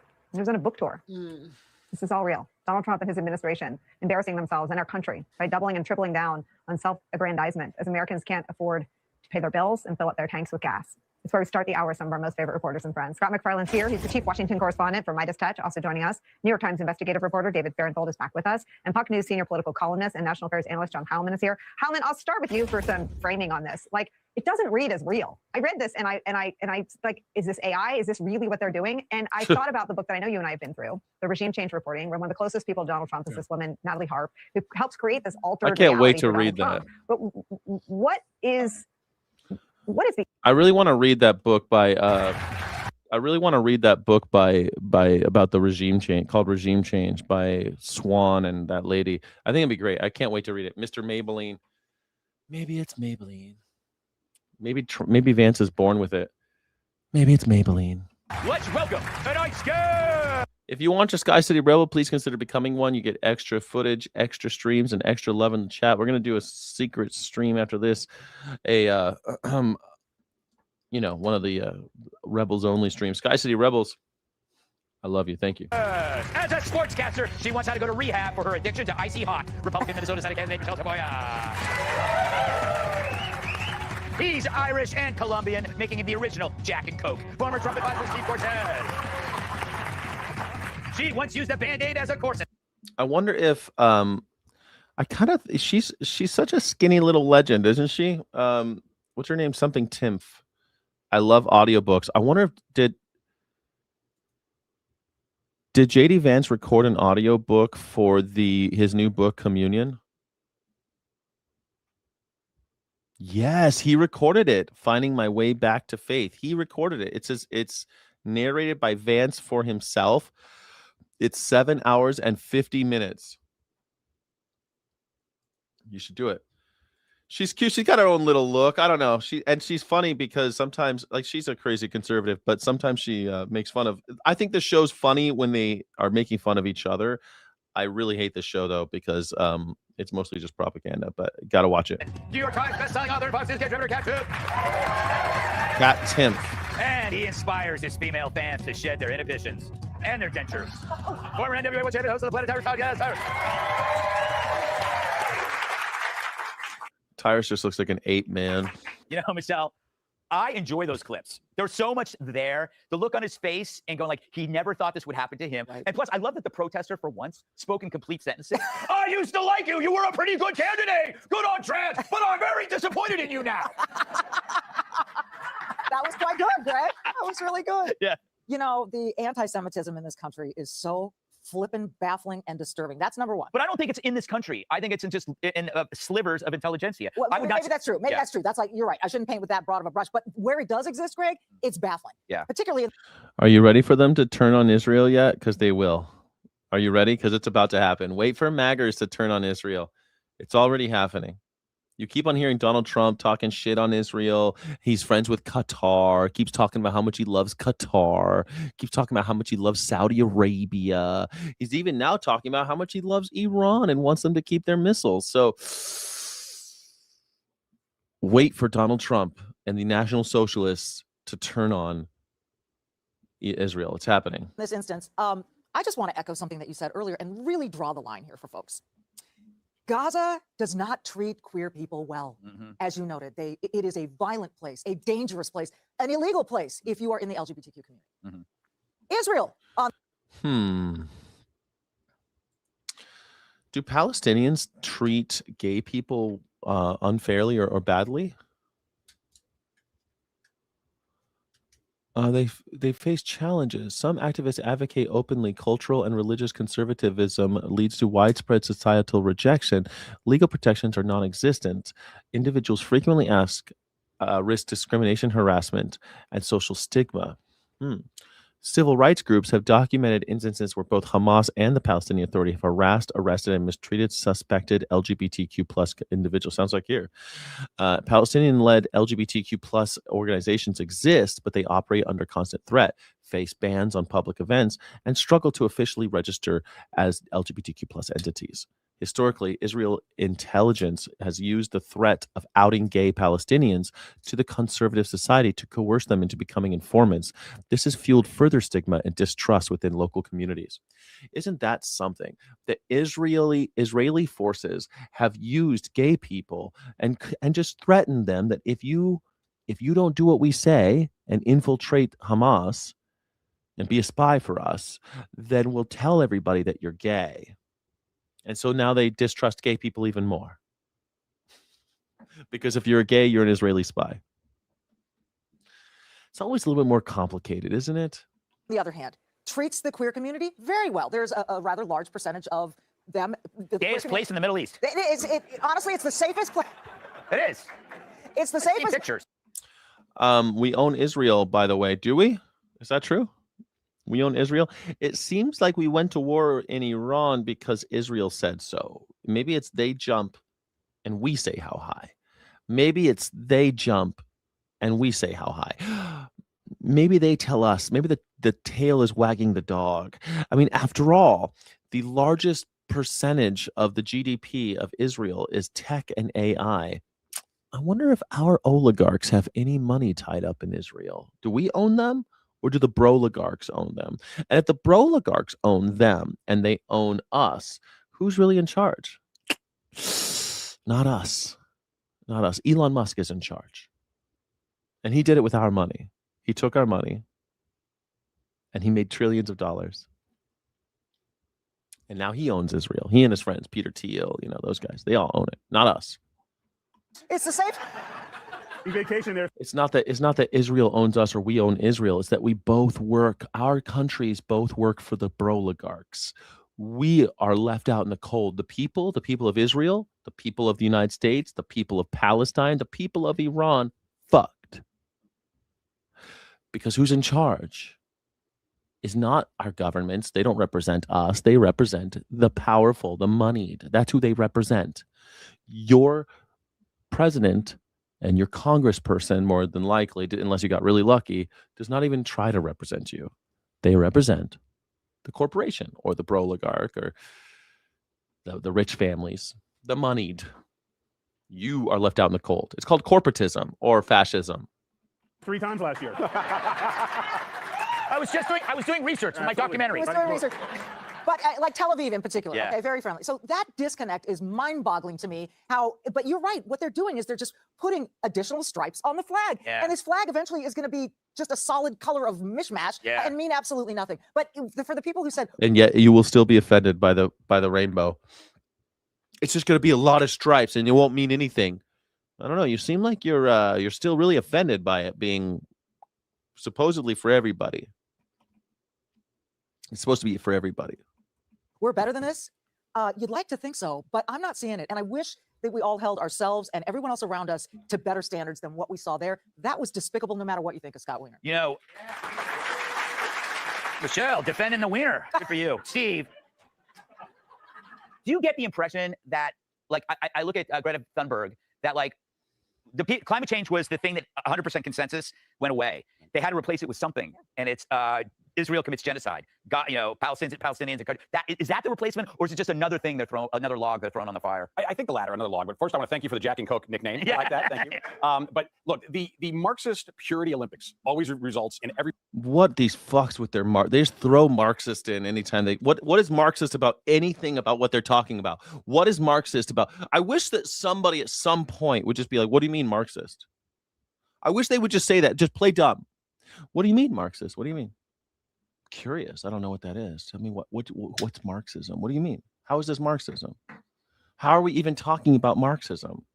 How is Marxism germane to this conversation? Player getting disqualified eventually, right? And that's what we're seeing here. The radicals eat their own, from the French Revolution to the Bolsheviks to the current day. And one thing I want to say. I mean, the French Revolution, well, they did chop off a lot of you fucks. They chopped off your heads, though, didn't they? You know. They did chop off a lot of heads, though, right? They did chop off a lot of heads, though, huh? They killed the king, right? I mean, it didn't go well, but they did kill that king. There's no king in France anymore. Without the French Revolution, there'd still be a king in France. So take the good with the bad on that one, I think. As a campaign guy that I'm excited about, Republicans have a lot of problems heading into November. But one problem we don't have is, thank goodness, we have horrible opponents, right? I mean, the Democrats are as extreme and unlikable and anti-American as they could possibly be, and that's a great thing for November. I hope you're right, because, I mean, some of them still win. Kat, I want to show you. Can you throw up a picture of this guy, Wiener? You know what really bugs me about this guy, Kat? Not that picture. Well, I was going to say, what about that picture upsets you? That picture. Oh, you don't like that, huh? I bet you like it. I bet you like it. That's probably, you like Grindr so much. I don't know about this picture upsets you. Look at those abs, Kat. Oh. He stole his Christmas look. Yeah. I love that they sent that other picture first of his face. Yeah, I was like, what is it, like a pride parade or This something? is what he wants. He wants a close-up of his face, not the abs. Kat, I mean, yeah, would I have gotten a spray tan? Yes. Yes. But other than that, maybe it's a fetish. They want him really pale. Did you feel bad for him, or just whatever? Well, I mean, look, regardless of what your views are on anything, most people don't do that. And most people go into public expecting that other people are not going to do that. Right. And most people didn't. I mean, it was a small group, but he was persistent enough to have him want to leave. That was a bar. Yes, yeah. and I don't think the second guy was gay at the bar. No. But there are pro-Israel gay people. Yes. I'm sure there are many of them watching the show probably. I think they're more of that than the other. And there are people at the march, I'm sure. There's a couple of them sitting on your panel. That we're not thinking about that at all and just wanted to do drugs with a friend. Yes. Amen. It was supposed to be, since when you have to bring in Middle East politics when you're doing poppers? Right. I'm sure more people were just. The fact that Gutfeld knows what poppers are, I mean, he did go to Berkeley. He did go to Berkeley. There for the poppers. Yeah. Poppers in the sunshine. Can you imagine somebody asking you about Netanyahu when you're doing nitrous? And now everyone in Fox News has to look up what poppers are. Nice alliteration, though. Thank you.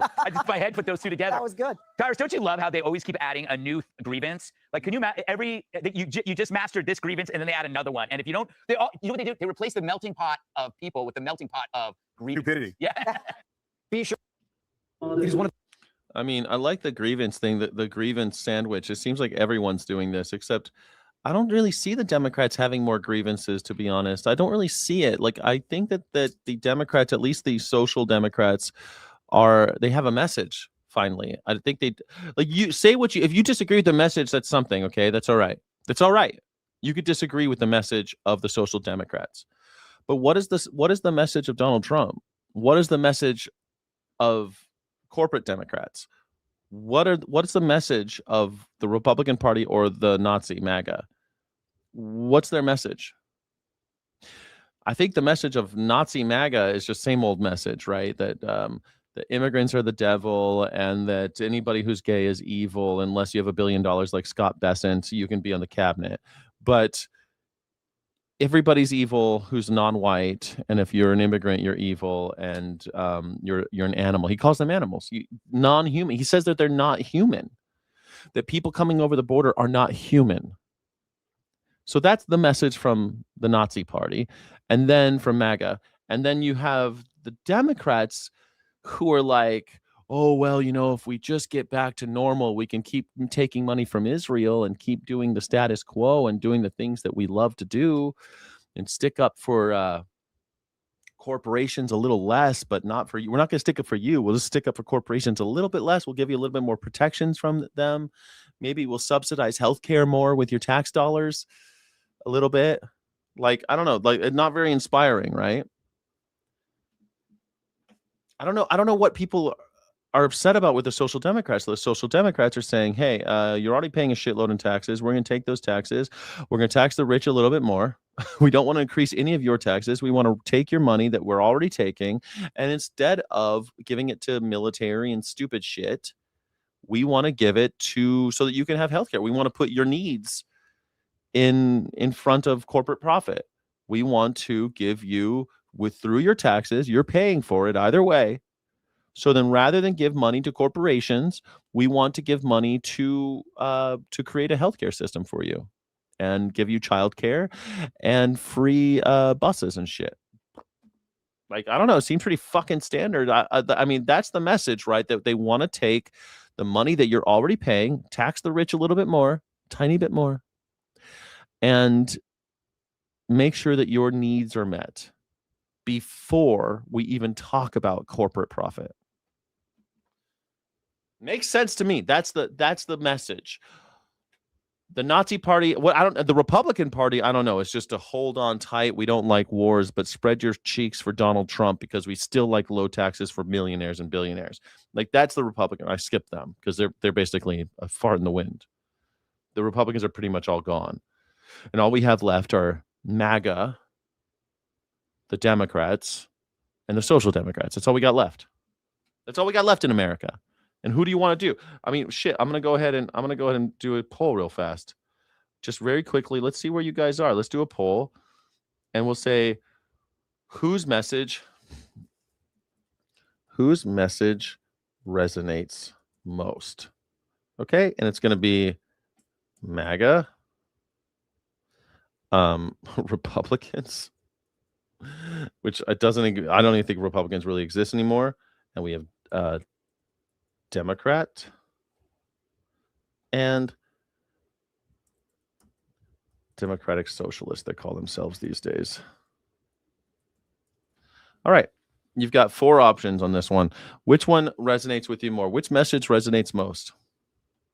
The holiest and most contested places on earth. The Al-Aqsa Mosque, center of Islam for 1,300 years. 2 billion Muslims believe Muhammad ascended to heaven from here, making this the 3rd holiest site in Islam. And Muslims in Jerusalem say it's under siege from Jewish extremists backed by the current Israeli government who want to destroy the mosque and build a temple. Okay. Jason Akai. No, anarchy is not messy, and it's definitely not medieval. Medieval would be like feudalism, right? That'd be basically just fascism, some other form of slavery. Anarchy is that you get to choose what you want to do, and you don't have leadership, and any kind of organization is consensual. You enter into consensual organization and order. The O stands for order. The A-O, the symbol A-O, the O stands for order, anarchy, order. Anarcho-communism, if you really want to get down into the deep roots and weeds of everything. But anarchy at the end of the day means no rulers. You can be your own ruler. And what's funny about people like you, Jason Akai, what are you afraid of? Most of your life, you live anarchically. You are essentially on your own for most of your life. No one's really fucking with you, and you get to do what you want.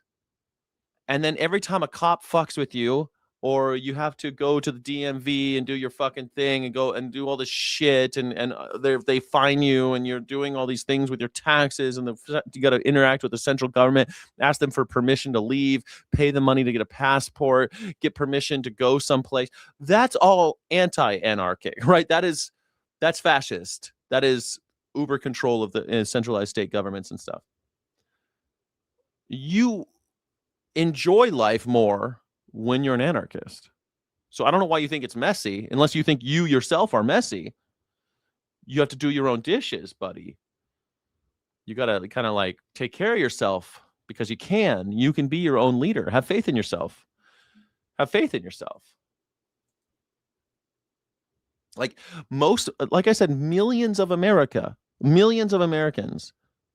don't even know how the government works, don't care how the government works, have no idea, unless it's Donald Trump, because everyone knows who he is because he's famous. They don't know who Scott Bessent is, or Ryan Duffy. They don't know who AOC is. They don't know. They don't care. Millions of Americans go about their business and don't want to know. They want nothing to do with them. It's got nothing to do. They don't care. They don't care about the drama like me.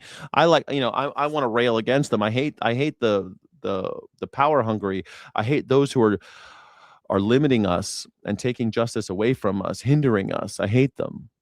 But most people, they just try to leave me alone. They try to navigate around. They're trying to live without them. That's anarchist.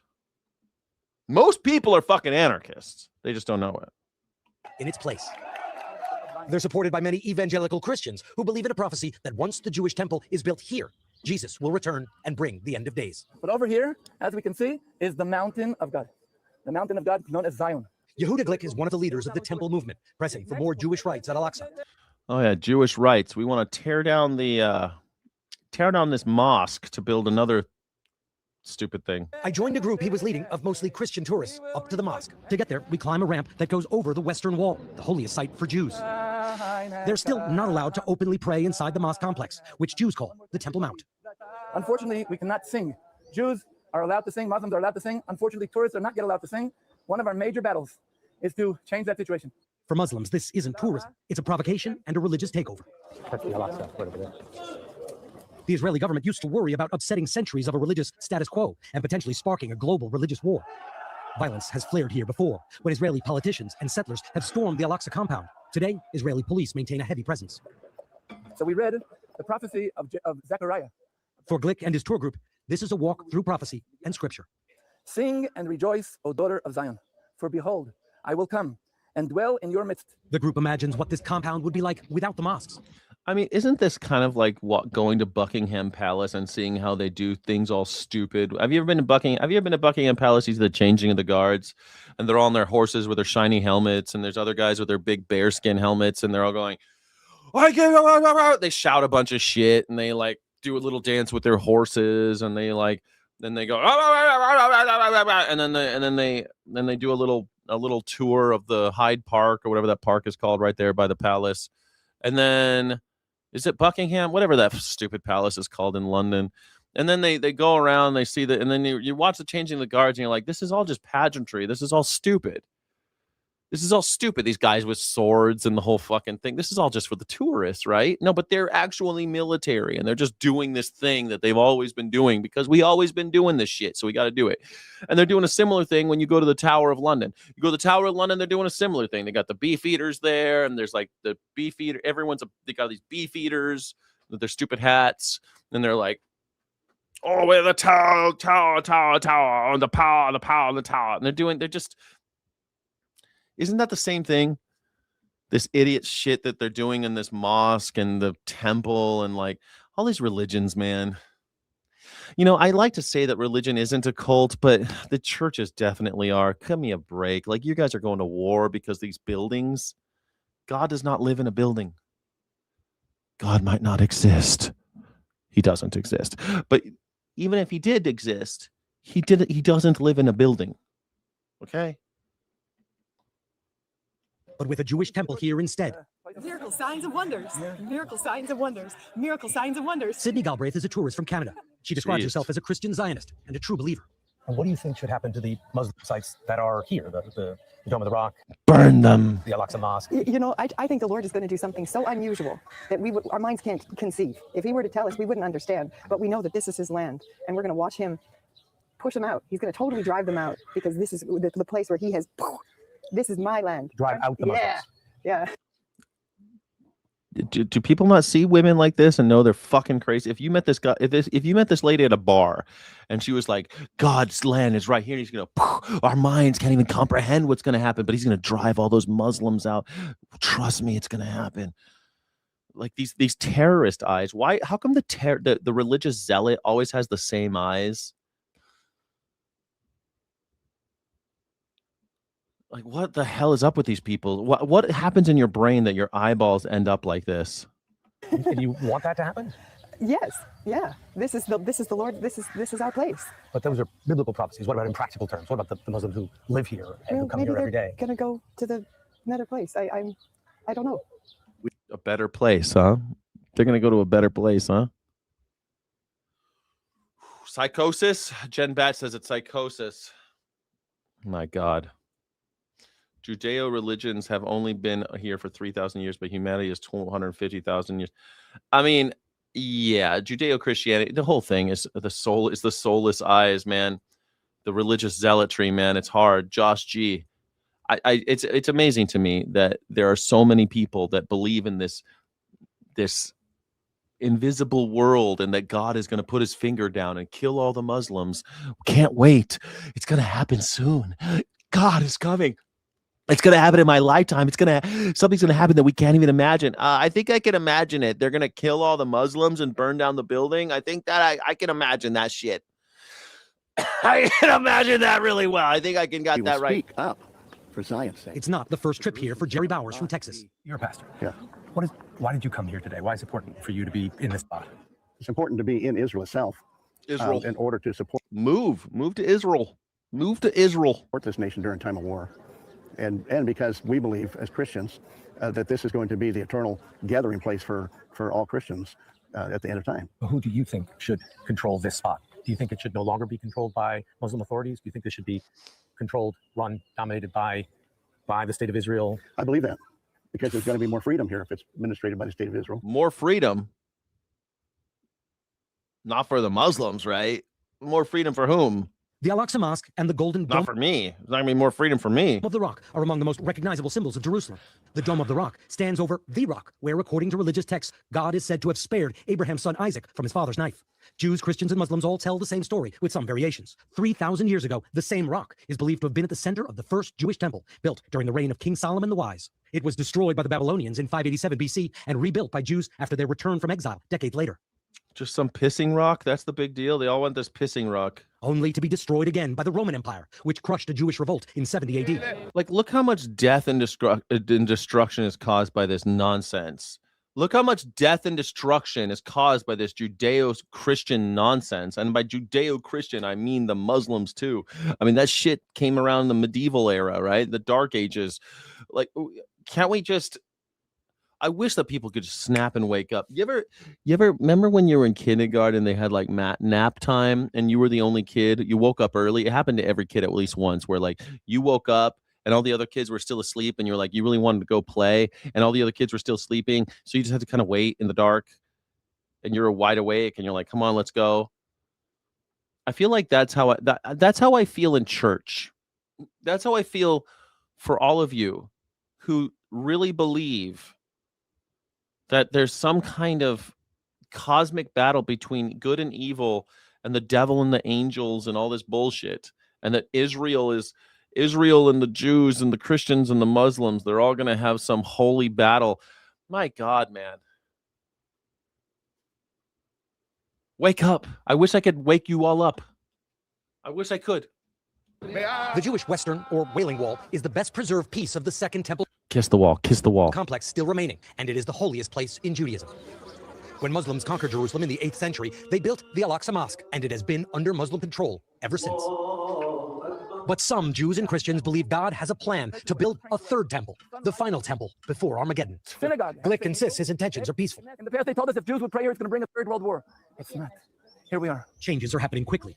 We pass other tour groups like Glick's, and a group of religious Jews who, despite the strict prohibition against prayer, prostrate on the ground, protected by Israeli police. Unbelievable, because in the years that I was here in the battle, if anyone dared to prostrate, it would be. Yeah, I'm going to lay my face on the ground because why? Because I'm moved by the power of God. Immediately arrested. But here now, the policemen allow them to prostrate over here. Jewish groups increasingly wave Israeli flags inside Al-Aqsa as well. The office of Prime Minister Benjamin Netanyahu says he maintains a policy of supporting the status quo, prohibiting Jewish prayer at the site. Members of his government, including Justice Minister Itamar Ben-Gvir, openly defy the policy, frequently visiting Al-Aqsa and bringing Jewish settlers to pray. It's all being watched by Muslims across the Islamic world who consider the site to be fundamental to their identity. Just outside Al-Aqsa, I met researcher and analyst Mazen Jabari. He can trace his family's history here over 600 years. How important is this?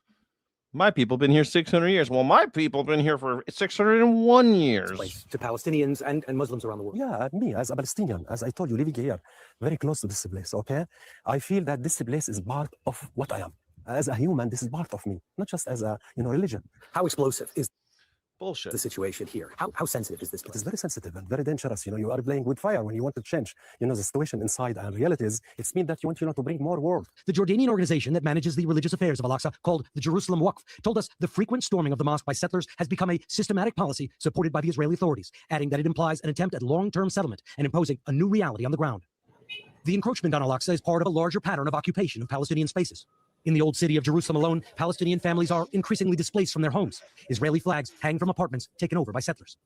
In West Jerusalem, I spoke to Aviv Tatarsky, a researcher with the Israeli organization Ir Amin, which documents conflict in Jerusalem. He's been following the Third Temple movement for years. Do you think it's going to happen? They're already building mock-ups and models of the Third Temple. So are they actively trying to make this happen? It's very clear that these temple movements are working towards the specific goal of rebuilding the Third Temple. And as you said, they are doing all the preparations. Normally, 10 years ago, I would tell you, this is a joke. They do what they do. Everyone understands that they're dangerous, that they're crazy. No one serious. That's what everybody says. That's what they say about Donald Trump. No one's going to take it seriously. It's what they say about Adolf Hitler. Yeah, come on. He says all this shit, but it's not really going to happen.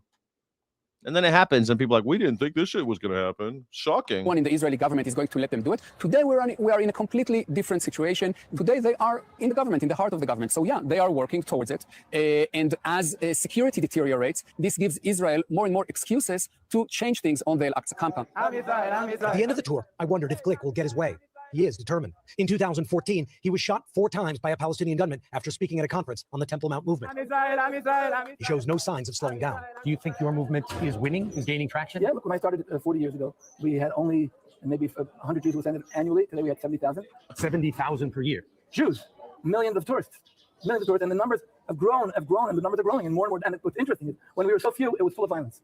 The more we see, more and more people coming, peace and quiet. What happens here has implications far beyond Jerusalem, in this place where prophecy, faith, politics, identity, and control all come together in an explosive mix. Richard Engel, NBC News. Look at this thing. Look at it. Of course they want this thing. Of course they want that. Look at that. Everything's built up. They want that so badly. That little spot where the Muslims have their little prayers. We got to get that piece. We want that piece, that little spot right there.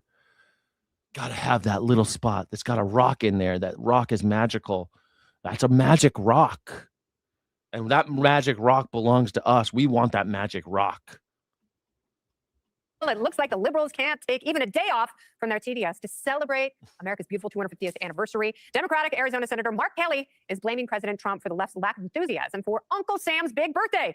And Joy Behar, forget about it. She can't find any joy because all she sees is orange. Watch. I have to say that I'm embarrassed for this country, the way he's been treating immigrants. Yeah. He's been separating kids from their families. In that way, we should all be. We have a president that looks at every opportunity, not as an opportunity to bring the country together, but to further divide us. And even this 250th celebration, this is really an opportunity to think about like the history of our country and all the great things we've done, all the innovation. But what's going to happen on July 4th? Yeah. We're going to have a rally. Yeah. I always wondered what happened to Sloth from Goonies. And those two aren't the only 250 party poopers, at least 9. Sloth from Goonies. Deep cut Kennedy. Do you remember when Kennedy was a VJ? Man, I was at a casino. I was at Red Rock Casino and I saw an ad that said, Kennedy's coming. Buy your tickets now. She does a stage show, this lady. Democrat-led states are opting out of President Trump's Great American State Fair, declining to operate official state pavilions. Pennsylvania was on the snub list until Senators John Fetterman and Dave McCormick stepped in to organize Pennsylvania's presence, sidestepping Governor Josh Way to go, Fetterman. Shapiro, who said state officials could not find a business to sponsor the booth. Harold, this is such nonsense. Well, the World's Fair 2000, I was there. I worked in Germany, Hanover, Germany, when it was going on, and America said that they were going to go. They were going to have the biggest pavilion. They reserved the biggest spot. It was going to be this big show. And at the last second, America backed out and said that they couldn't find businesses to be at the World's Fair, the biggest World's Fair in history, the year 2000. And since then, America doesn't do the World's Fair. We don't host it and we don't go to it. Why? Because we're a bunch of fucking assholes. Joy Behar saying we should all be embarrassed to be an American. I know you don't share that point of view, but why is it so hard for some of your fellow Democrats to be even slightly patriotic right now? I think a lot of Democrats are incredibly patriotic. I'm one of them. I do think Mark Kelly, I think the point he was making is a little more nuanced about whether or not we find ourselves being brought together, if the language is unifying enough at the top of all of our politics, Republican and Democratic politics, the president, Democrats alike.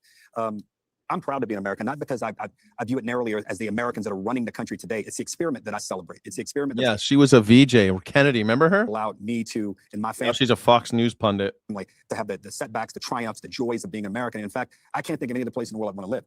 You don't see people beaten down. This is a divisional flag. Why, Nate Quinn? Why are you so? This is not the first time you throw a little fit. Cry more. Cry more. You don't like it? It's June 30th. It's the last time you'll have to see it, Nate. I know it makes you cry. You just don't like standing in solidarity with the people who are held down by the despots.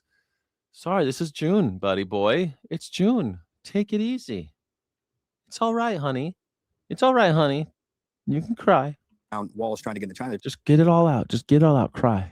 It's only one more day.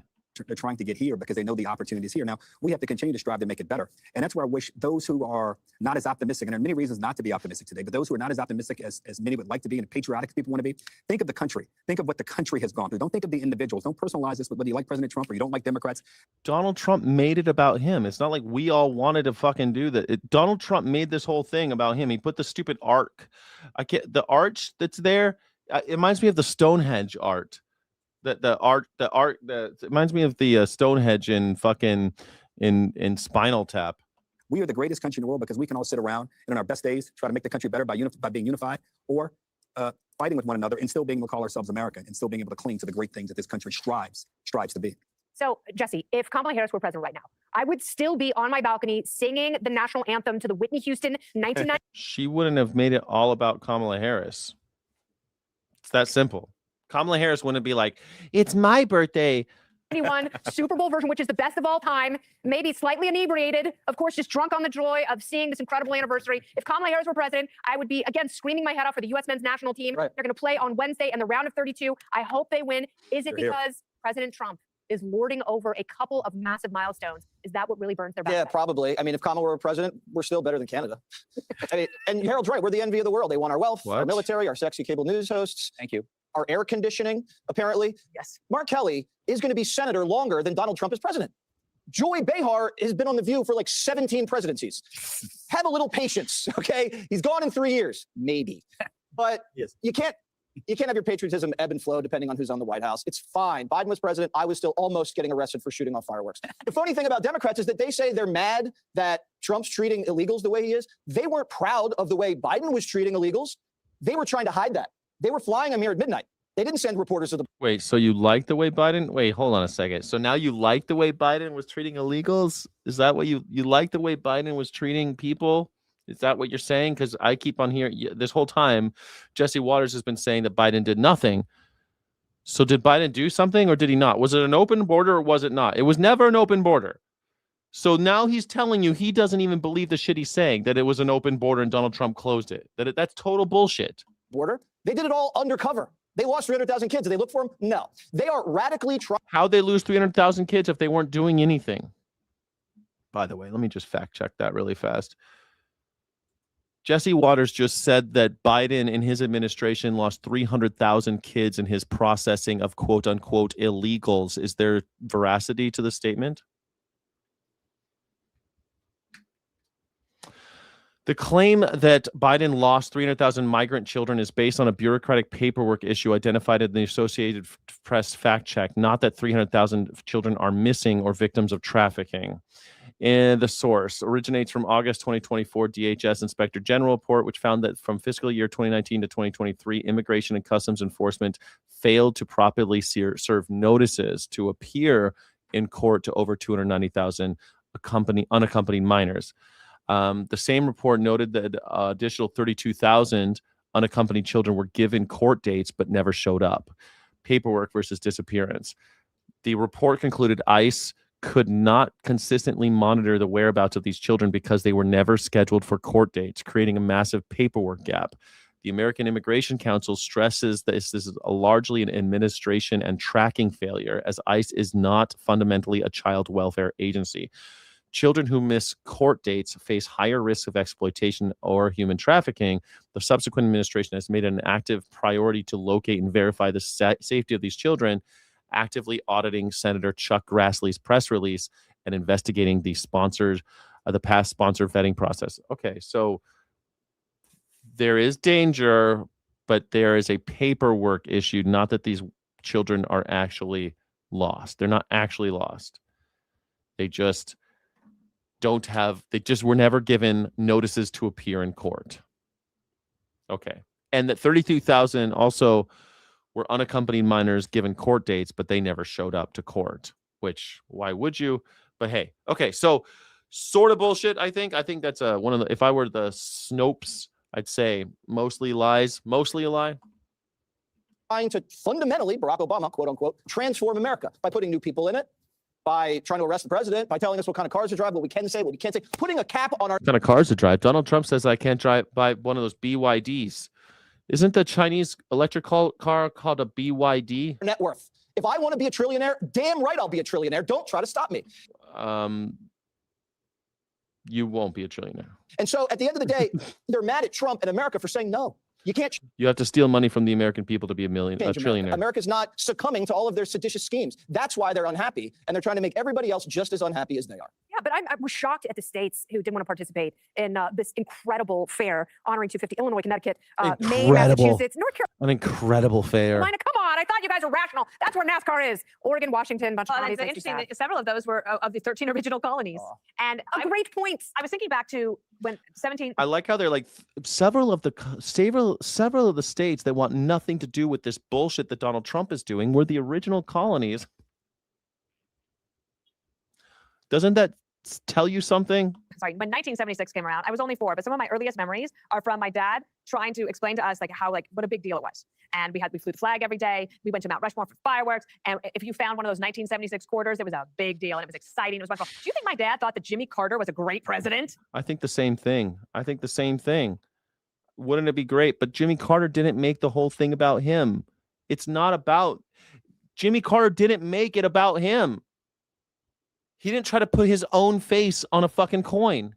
The coin that you're talking about did not have Jimmy Carter's face on it. In 1976, Jimmy Carter didn't think that. Nobody thought that. And so it's if you just fast forward only just that many years, and we're at this point where those governors of those states, like Josh Shapiro, wants to run for president or says he does, and he's been a fairly reasonable and a great executive, and you can't find a business in Pennsylvania. Like, stop! Don't lie to us. If you don't want to participate, just say so. But lying that you couldn't find a business to participate is ridiculous. So McCormick and Fetterman joined forces. Businesses want nothing to do with this shit. Businesses want nothing to do with it. It's all just liability. That you want the business to pay money to be part of this idiotic thing, and then they look like shit, and then they lose business because they have the appearance that they're supporting Donald Trump because Donald Trump has made it all about him. And that every business that shows up, Donald Trump will be like, oh, all these businesses support me. And so they lose. They pay money to lose? No, thank you. No one's going to say yes to that. Sky, can you explain me why they arrest and detain migrant tourists and citizens and children for months and months instead of deporting them? Now they're getting fed and getting free healthcare. Like and subscribe. Yeah, I'll be happy to. So what happens a lot of times if you're 18 and you show up, okay, so anybody who is seeking asylum, it's a human right. According to the UN, and I think in 1948, I forget what year it was, all the countries signed this thing called the Human Rights they got about the Human Rights Accords or Human Rights, they got a list of them. And number 13 is that you can leave your country. It's your human right to leave and come back. But there is no corresponding right that you can go anywhere. But asylum seekers in the human rights laws, though that we've all signed, the human right law is that you can get asylum anywhere by crossing a border. If you have X, Y, all these different things, right? Either because your race or your sex or whatever. There's a bunch of rules, and climate's not one of them, and economics is not one of them. But if you're afraid of your life, and you show up at the border, you cross the border, that's all you have to do, you can claim asylum. But the thing is, what they'll do now and what they've been doing in the past, if you're over 18 and you show up across the border, we say, okay, you have to wait on the other side of the border. So if you come in like from Colombia and you get to the border of the United States of America and you cross it and you say, I want asylum, they're like, okay, no problem. Take a number and then fuck off. Go back on the other side of the border. You can't wait here. Of course, during Joe Biden's era, many of them were allowed to wait inside the country. But here's the thing. A lot of these people are like 18 years old or something, and their kids are minors, and now you have them in custody. Are you supposed to just take the kids and send them back over the border and say, wait over there? Or do you split the family and say, we'll take the kids because we don't want to cause a humanitarian crisis. We'll take the kids. You wait on the other side of the border, and your kids will wait here. What do you do? So you end up with people who are unaccompanied, either because they were forced, they were split up intentionally, or somebody ran. That happens all the time too. They catch a bunch of people, and the kids go to this jail, and the parents go to this jail, and they lose track of them. And now you have unaccompanied minors, and the parents have been deported, but the kids are still waiting trial, waiting to see what we're going to do. Happens a lot. So they arrest and detain migrant tourists and citizens for months and months instead of deporting them, because where are you going to deport them after that? You see the problem? You've lost the others. You took a family, you split them up. The parents got to either were told to wait or deported, and the kids are still here. But if you lose where the parents went, or they're dead, or whatever happened, and you can't get a hold of them, you have no idea what happened. What do you do with the kids? You deport them? Where are you going to fucking send them? You send them back to Colombia with nothing, no parents, nothing. Just send them to Colombia to starve, to die? Is that the plan? You just drop them off?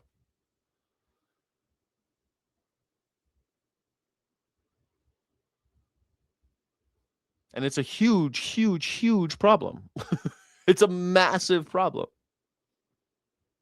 And so that's why you keep hearing about these unaccompanied minors, kids stuck in the system. And the kids, there's what's really fucked up. Under Donald Trump, They don't even get lawyers. Under Joe Biden, they had lawyers. The kids would have lawyers assigned to them. But now the kids are sitting there. They don't speak the language. They're sitting in a court with headphones being translated into their language. They have no idea what these terms mean, no idea what's happening. And they're just grist for the mill. So they end up in foster care. They end up somewhere, or they just end up rotting in prison. These kids, children's prison. And they grow up in a concentration camp. But what else are you supposed to do? Just let everybody in because it's your human right to move? It is your human right to movement. We signed a law. We signed the human rights laws. It's your right to move. Ever since we created all these stupid nation states, and we didn't want to have empire, the age of empires is over, and the age of nation states is upon us. And in order to navigate this crazy world, this crazy era of nation states, we have human rights. And if you violate those human rights, you committed a crime not against just that individual, but a crime against humanity. If you're not allowed to leave and you're not granted asylum, you guys should watch this movie. I watched this movie last night called The Welcome Table. You should totally see it. It explains a lot of this, actually. Pennsylvania. This is where the Declaration of Independence was signed. This is where the Liberty Bell is. You want to talk about the Civil War? Gettysburg, the Gettysburg Address. It's written in the thing. So I think it's a bummer that people don't want to go, but also it's mostly like, think about the children.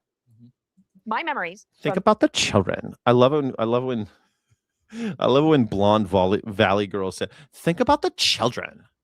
That time at a fairly early age set a course for me. It gave me the love of country that has helped me fulfill the pursuit of happiness. It isn't guaranteed, but the pursuit of happiness, it was able to lift me up. And I think it's a bummer that they want to tell their children that it's not a great country. It's a terrible way to raise kids. Amen. Because it's not, because they aren't allowing you to pursue happiness. That's the whole point, you dumb bitch. The whole point is that the country is not allowing people to pursue happiness. We are rationing those rights, saying that if you're born someplace else, that's not a right. Now, of course, in our Declaration of Independence, it says inalienable human rights. We hold these to be self-evident, right? Life, liberty, and pursuit of happiness. Well, if it's for all humans, then why are you saying that people born in a different part of the world do not have that right? Obviously, you're the one who doesn't believe in the Declaration.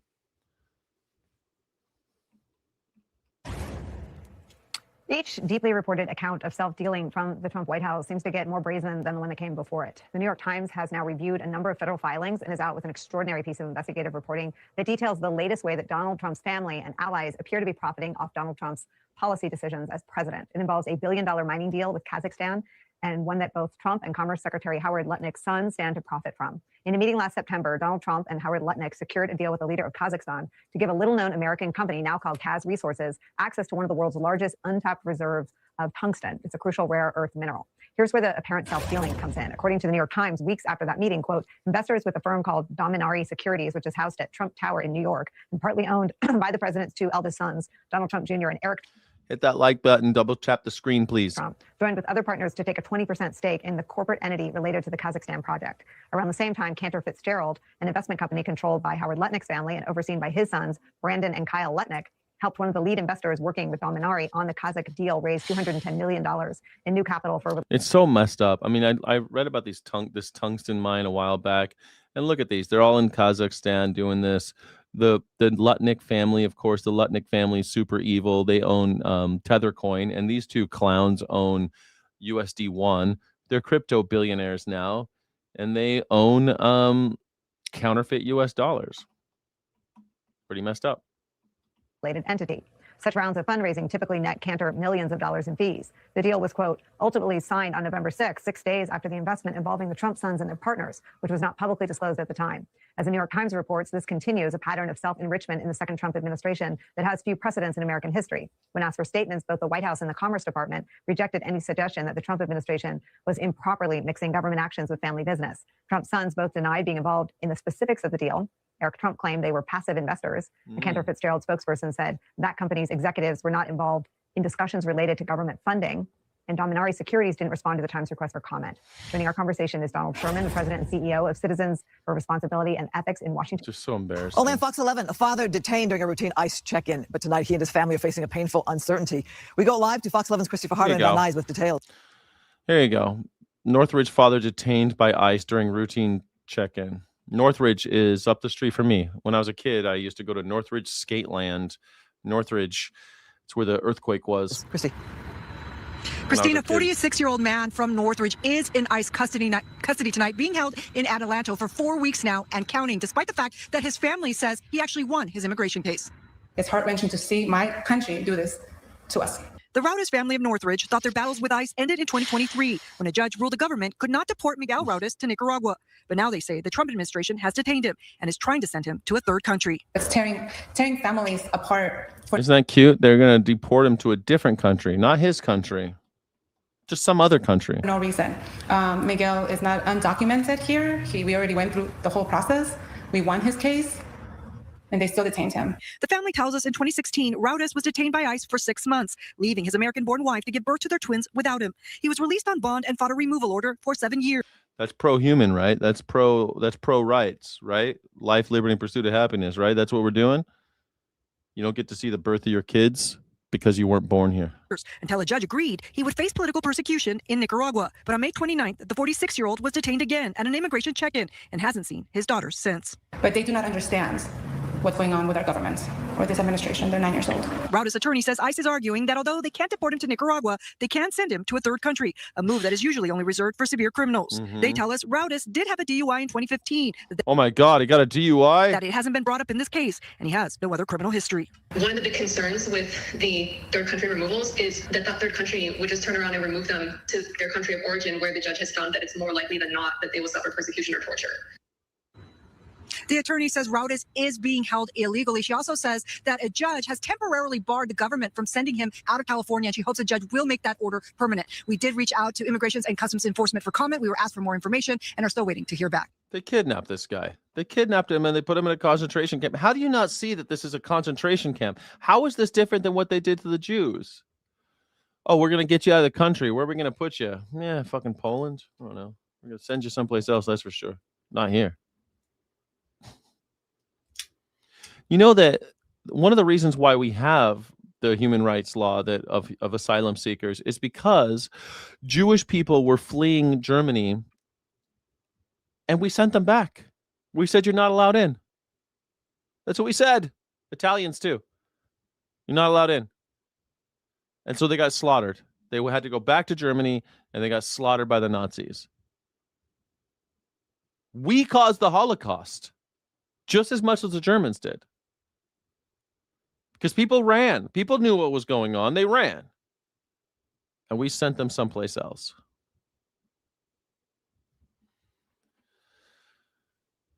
We're doing the same thing now. We're doing the same thing now. Oh, you're from Nicaragua? You're going to get killed if you're in Nicaragua? Great. Welcome to America. We're going to put you... Oh, you had babies? Fuck you. Fuck those babies. We're going to put you in a concentration camp and we're going to figure out what we're going to do with you. 6 months can go by. We don't know. We're going to figure it out. We're going to put you on ice while that's happening. No. You will not be able to see your children. No. We're going to put you on ice. And then when we figure out what country we want to send you to, you'll hear from us. But you'll be behind bars and no ability to see your family. Forget about your family. You're not ever going to see your family again. That's over. Live in Van Nuys, Chrissy. Turn now to two alarming incidents tonight, both reported at JFK Airport today alone. A JetBlue flight reporting it hit a drone at 3,000 feet while trying to land. Where that drone hit the plane. Also just in tonight, a helicopter pilot has now reported a very close call with a remote-controlled plane. And this all comes after a United pilot reported a near collision with a drone. So what's going on? What's going on? How come these drones keep hitting our planes? Benitez covers aviation for us. Is it the Iranians? As millions of Americans crisscross the U.S. for the 4th of July holiday, tonight a troubling incident in the skies involving a drone and a passenger jet. We collided with a drone back there in the turn. You said you collided? Yep, it hit us right above the cockpit. Around 7:15 a.m., pilots of a JetBlue flight full of passengers from Las Vegas coming in for a landing at New York's JFK Airport believed they hit a drone at nearly 3,000 feet. If we don't need any assistance, we're just going to go ahead and land. And just moments ago, a second incident at JFK, a helicopter pilot reported nearly colliding with a gigantic remote-controlled plane. Almost ran into a gigantic RC airplane right over there. Do you remember that all those drones that were over New Jersey, and we all just stopped talking about it. Do you remember all the New Jersey drones? Turns out they were just Chinese drones, and we just can't do anything about it. We just got drones around our airports. One of the remote-controlled airplanes, a big one at 500 feet. Just days ago on Friday, a dramatic and dangerous close call as a United pilot says they came within 100 feet of a drone while on descent at Newark. We almost hit a drone right there about 100 feet below us. Both planes landing safely, the FAA is now investigating. The alarming incidents come as many are set to travel this holiday, a terrifying incident playing out on a busy Miami runway. Quebec Sierra, you just crossed an active runway. Hold short A runway left. You just told me to cross the runway, sir. No, we said American 461. An American Airlines jet barreling down the runway at about 60 miles per hour, aborting takeoff after a business jet entered the runway without authorization, putting the two on a possible collision course.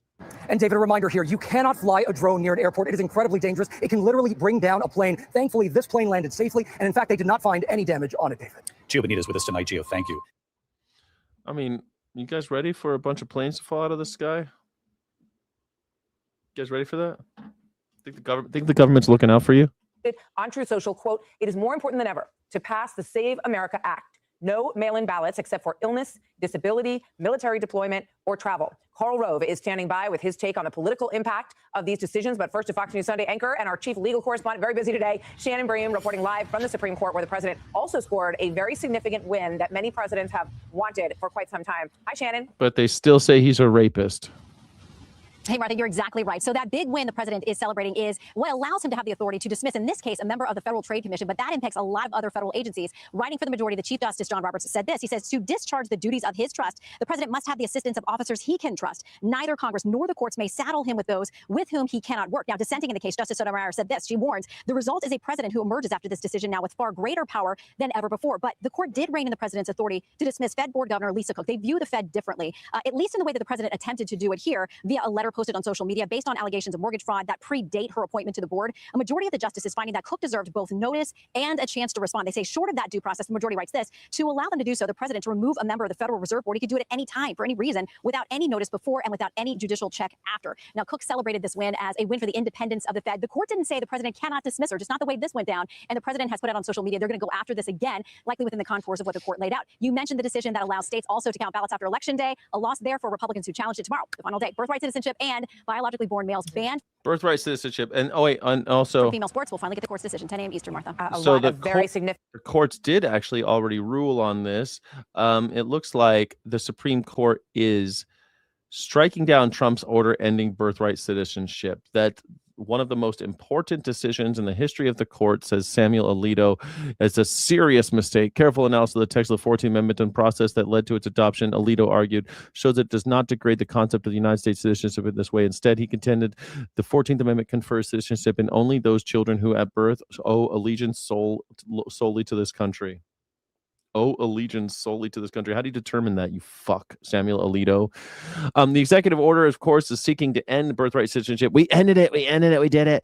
Of course, in a decision, Chief Roberts in Trump v. Barbara, this justices agreed with the challengers, as well as all of the lower courts around the country that have considered the issue that Trump's order cannot be reconciled with the 14th Amendment to the Constitution, which confers citizenship on anyone born in the United States and subject to the jurisdiction thereof. So basically, anybody who is not a diplomat's kid is a citizen. That's it.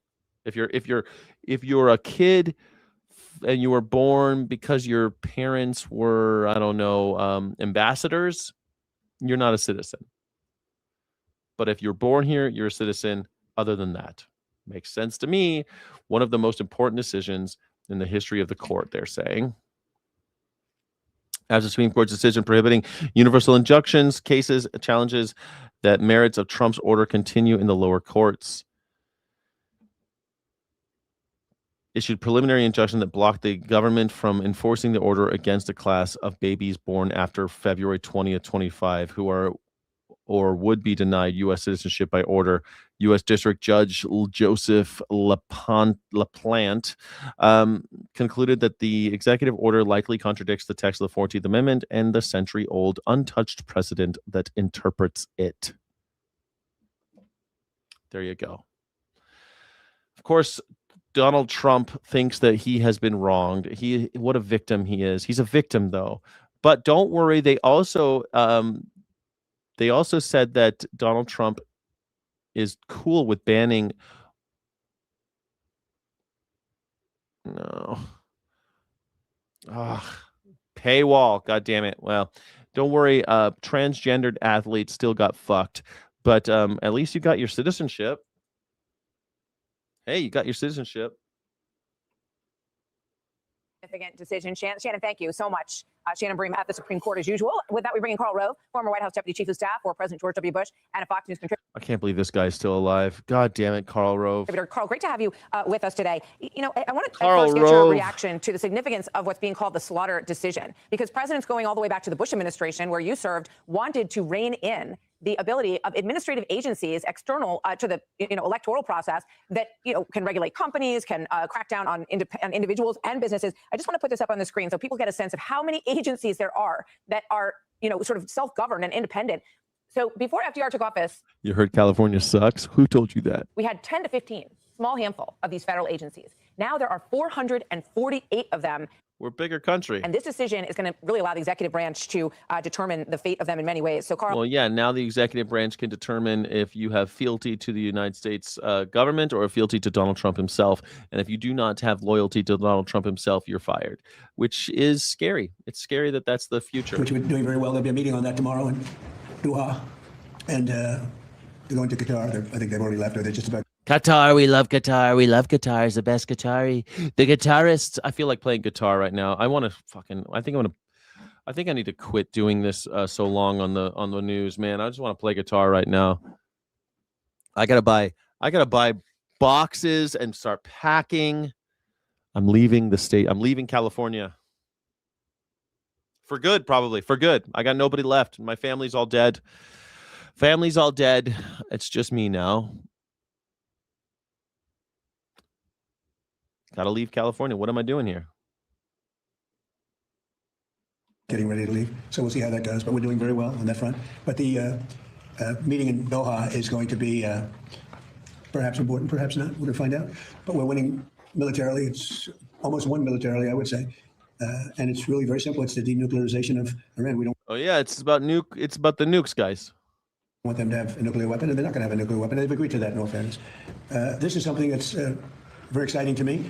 And if you bring the bill, and I'm going to let Lee explain exactly what it means, but it means a lot to people that own vehicles, cars in particular, but cars and anything else. Cars. We love cars. Love cars. Vehicles are good. It's going to save them a lot of money, and they're going to be able to do it themselves. Please. Mr. President, this is a presidential memo to the Environmental Protection Agency, a presidential memo supporting the freedom to fix. Americans have the freedom to fix their vehicle. President Trump insists upon it. We are not going to be going after people who are fixing their own vehicle like past administrations have. Additionally, we've been concerned, President Trump has been concerned about aftermarket parts, cheap knockoff aftermarket parts coming into the United States, harming small businesses, harming Americans. This presidential memo puts an end to it. Also, the only third-party certification for these aftermarket parts is CARB in California, a process that's backlogged and faulty. So we're going to break that monopoly, and no longer will CARB be the only third-party certifier for these aftermarket parts. Again, President Trump is insisting on fixing it. This presidential memo does that. Good luck, man. Who the fuck is able to work on their own car? Jesus. I work on my own car, and I fuck it up all the time. I got like little things I got to do, try to just keep it going, try to save some money. But man, like consumer auto repair, it's a thing of the past. You can't repair those computers. You got to buy a computer to repair the computer. You can't do that shit unless you are really dedicated, which more power to you if you are. I think you're amazing. If you are that dedicated that you are actually, you're really doing it, good for you. Good for you. You're amazing. But most people cannot work on their own car. My friend Carlos works on his car, but he's got an older Subaru with a turbocharger, and he's got all the pimped. It's all pimped out. Those are old cars, right, to work on your car. What are you going to work on a Tesla? You're going to work on it? They don't even come with a spare tire. There's no work. You can't even change the tire yourself for a Tesla. Yeah, old cars, maybe. My car was born in 2012. So, like, my car I can work on. I'm a Mercedes tech. Cars are my life. Leif Erikson, you can probably work on most cars, but you probably have the machines even at home. Do you have the machines at home? And if not, you have access to them at work, right? Like, I'm always envious that people are able to do. But I mean, I took consumer auto in high school. I could do a lot of stuff, but I don't even have a jack anymore. When I used to have a Volkswagen, I had a jack. I did all my own work. I was poor. I was just a kid. I did all the work. If I wanted that car to run, I had to make sure it's running. Now, I'm not going to work on my car. Not really. I mean, I'll do little things, little tiny repairs and stuff. But yeah, I prefer old cars too. I don't want one of these computer cars. I hate them. Yours is a 96, badass. Man, I see some of those old Honda CRX cars, so sweet. The old CRX. Sometimes I see an old CRX. I'm like, I can't believe that fucker's still running. Those what is it, Shy Pixie? What kind of 90? What is it? A 96 what? 91.6. You're into pre-2000. There's some. I mean, there's some good. Those 90s get a little dicey, especially for the German cars. But there's some good cars, man, in the early 2000s, late 90s, for sure. Yeah, but you still have to diagnose the problem with all cars with the specific computer for that brand. Exactly. Yeah.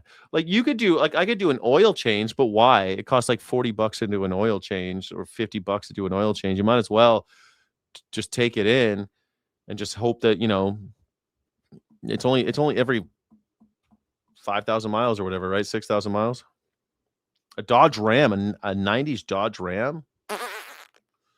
That's pretty sick. Those Rams do pretty well. But those Toyota trucks, I'd love a Toyota pickup. Goddamn, those things, you can't kill those things. Anyway.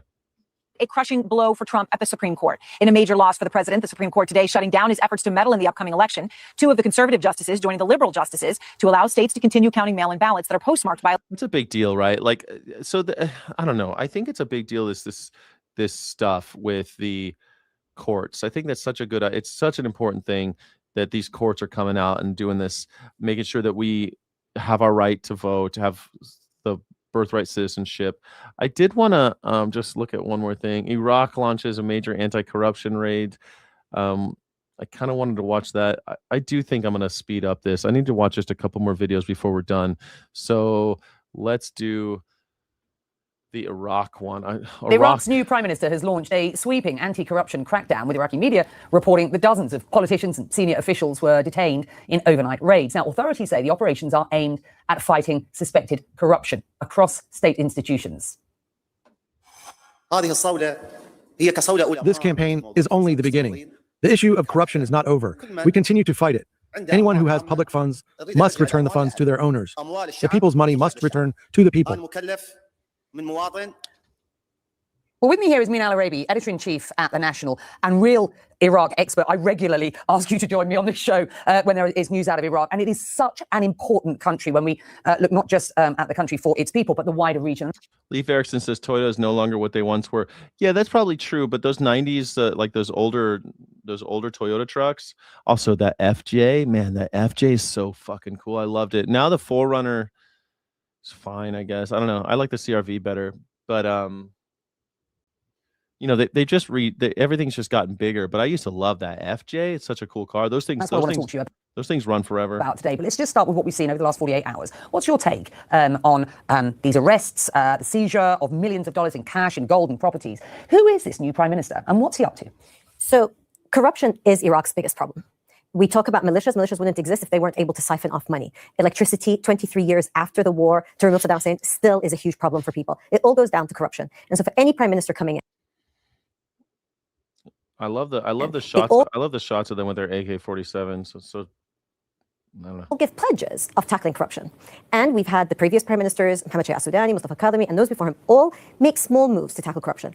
Ali Zaidi, this new prime minister, has come in quite bold. And it's not him alone. Of course, he's working with the judiciary. And the forces we saw yesterday making the arrests were the counterterrorism forces that report directly to the prime minister. And the moves against these people, the vast majority of Iraqis feel that this is a real move against corruption, but it's only a part of a much bigger equation of the kleptocracy in the country. And let's talk about the bigger picture, the kleptocracy in the country, the support that this prime minister is getting from this US administration, which many say have emboldened his actions at present, and the wider regional story here about Iran-backed militia in Iraq. Many people around this region tell me that Iraq has become a more important and significant place for Iran than Lebanon, which we hear a lot of talk about through the Iran-backed Lebanon. Your thoughts? So Iraq, because of 800 kilometers of border it shares with Iran, allows Iran and Iranian, not only officials, soldiers, militia people to cross back and forth. When there were protests against the Iranian regime at the beginning of this year, there were armed men taken from Iraq into Iran to help squash the protests. So it's hugely important geographically, hugely important because from Iraq, and this is the battle against corruption, partly is to stop money being siphoned off to Iran. Iran's been able to get away from the sanctions imposed by the US and the UN because of money coming in from Iraq. In Lebanon, Iran spends money on Hezbollah fighters. So it's a different dynamic. And of course, with Syria now out of the equation, it is much harder for Iran to get to Hezbollah and Lebanon. So the geography, again, plays such an important role because before, Iran got its wish come true when it would go through Iraq, through Syria, into Lebanon on the border with Israel. That's now gone. But Iraq becomes that much more important as its kind of last line of defense to push through this narrative of absence of resistance, being with a foothold in Iraq. The Shia president, as we want to call. So crazy. I mean, I think it's interesting that Iraq is still. I think it's interesting to have a prime minister of Iraq talking about corruption and wanting to do something about it. I think it's. I don't know. How often do you hear about what's going on in Iraq? I would have bought the electric, but PG&E is stupid, expensive, and unreliable here in the sticks. PG&E sucks. PG&E is the devil. PG&E is the reason why I hate Gavin Newsom. PG&E sucks. Amazing car, only has 102,000. Wow, that's pretty cool. I don't know. I think is she British? Yeah, Lebanon. Yeah, she's British as fuck. Are you kidding me? I wish I could get back some of my old trucks and cars. I'd be a millionaire, but I used to flip one a week and make money. I wish I still had my Carmen Ghia. That Carmen Ghia is worth a lot of money. But I was a kid, I was sick of working on it. It was so hard to have your daily driver be a 1964, and it was my daily driver. It just sucks. PG&E is Pacific Gas and Electric, Sayard. PG&E is Pacific Gas and Electric. It's one of the biggest electric companies in America. It's technically a private company that is a monopoly supposedly run by the state, but the state doesn't run it. The state basically defends it. They are responsible for billions of dollars in property damage because of all their fires that they cause. Hundreds of deaths at this point. They're mass murderers. PG&E is a mass murdering organization. And nobody's doing anything about it. People have not gone to jail, and it's still in business somehow. For some reason, it's because they give money to people like Gavin Newsom. They've given Gavin Newsom a lot of money, so he continues to allow them to run. And he's a piece of shit. I hate Gavin Newsom because of it. I hate him. I'll never trust Gavin Newsom for a second. Gavin Newsom's a criminal. Anyway, fucking criminal. I don't trust him, boys. I don't trust him. Never fight uphill, my boys. Never fight uphill. Tonight, tragedy strikes at a Simi Valley outdoor cafe after a Tesla crashes through, leaving 1 dead and 5 injured. This keeps happening. How come we keep on seeing Teslas driving into large crowds of people and into people's cars, and Elon Musk keeps telling us, no, that would never happen. We control the speed when that happens. Keep up the good work, Skyjack. I'm not always agree, but I always enjoy your show. Thank you, Leif Erickson. Thank you for supporting the channel, and thank you for supporting independent media. We're not supposed to agree on everything, but I love you. Thank you. Thank you, Leif Erickson. Appreciate that. Thank you for supporting. Can I get some jubilation and some W's in the chat for Leif Erickson for supporting the channel and the Morning Sky Show? Thank you. I think it's ridiculous that this keeps happening. Mr. Leader, are you satisfied in the frequency in which the Trump administration is holding briefings in regards to Iran? As we know, Secretary Rubio is set to brief members at 4 p.m. Are you satisfied with the frequency and also the subject matter whenever they brief you? We need an all hands on deck, classified briefing for the entirety of the House of Representatives and the entirety of the Senate. This is an incredibly significant matter related to Iran of war and peace. And the administration is taking a step in the right direction by holding the unclassified. Hakeem Jeffries, it's too late, man. The war's already over. We lost. He didn't go to Congress because he doesn't give a shit. He doesn't believe in Congress. Most Americans don't even know what you do anymore because you don't represent the people. You represent your stupid party, and then everyone hates the Democrats. They get rid of emissions, new diesel trucks because they are so hard to work on with clogging emissions filters. I've seen this. I've seen people take the plastiline guy who takes gas and makes with plastic and runs off. So I've seen that. Yeah. He distills it, kind of. He melts plastic and he collects the vapor. It's fucking crazy. You can run a car off that shit. It makes me very interested in like apocalypse style stuff. Maybe there'll be some people who know how to do this so we can run cars a little bit longer than, because when you watch apocalypse stuff like The Walking Dead or like, post-apocalyptic storytelling, they always just skip the part that gasoline has a shelf life and that there will be no gasoline 6 months after the apocalypse. There will be no Mad Max. Mad Max will not exist because no one will have gasoline. You can mine all the gas, you can mine all the oil you want, you won't be able to refine it. Even if you can refine it, you won't be able to distribute it because you won't have the energy to put into it. Gasoline is hard to make. It's not that hard, but it's hard to make to run in a car. Your engines will be destroyed very soon, very quickly, because you don't know what the fuck you're doing. The machines that are used to refine the oil take a lot of energy. How are you going to get those IBUs? It's just very difficult. Like all of the other shit that you make out of oil too, all the plastics, all the Bakelite, all of the propane, all the offshoots shit that we make out of oil in order to get gasoline, all those byproducts also all gone. So maybe some people will be able to take the existing plastic and turn it into gasoline long enough for us to keep going after the apocalypse. But I think your best bet is to try to have cars run on solar, but no one listens to me.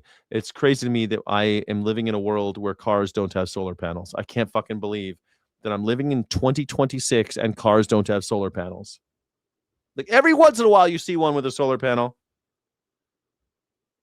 but almost never. Pure ethanol cars can't do it. Pure ethanol cars cannot run because ethanol is too thirsty. Ethanol absorbs water and then it kills your car. That's why they don't do it. We would do it already. The corn lobby would love it. Ethanol's made of corn. You can't get an engine to run off of pure ethanol because then you have water in your fucking engine. The engine doesn't last. It's done. It's done. So that won't work either. So there's no way to run a car. Biofuel, I know biofuel is kind of interesting. Biodiesel and stuff. Does a Toyota Innova have solar panels? Does the Toyota Innova have solar panels? No, it does not. Does not come with factory installed solar. Solar roof options are typically reserved for specialized hybrid models in the Toyota lineup, such as the Toyota Prius.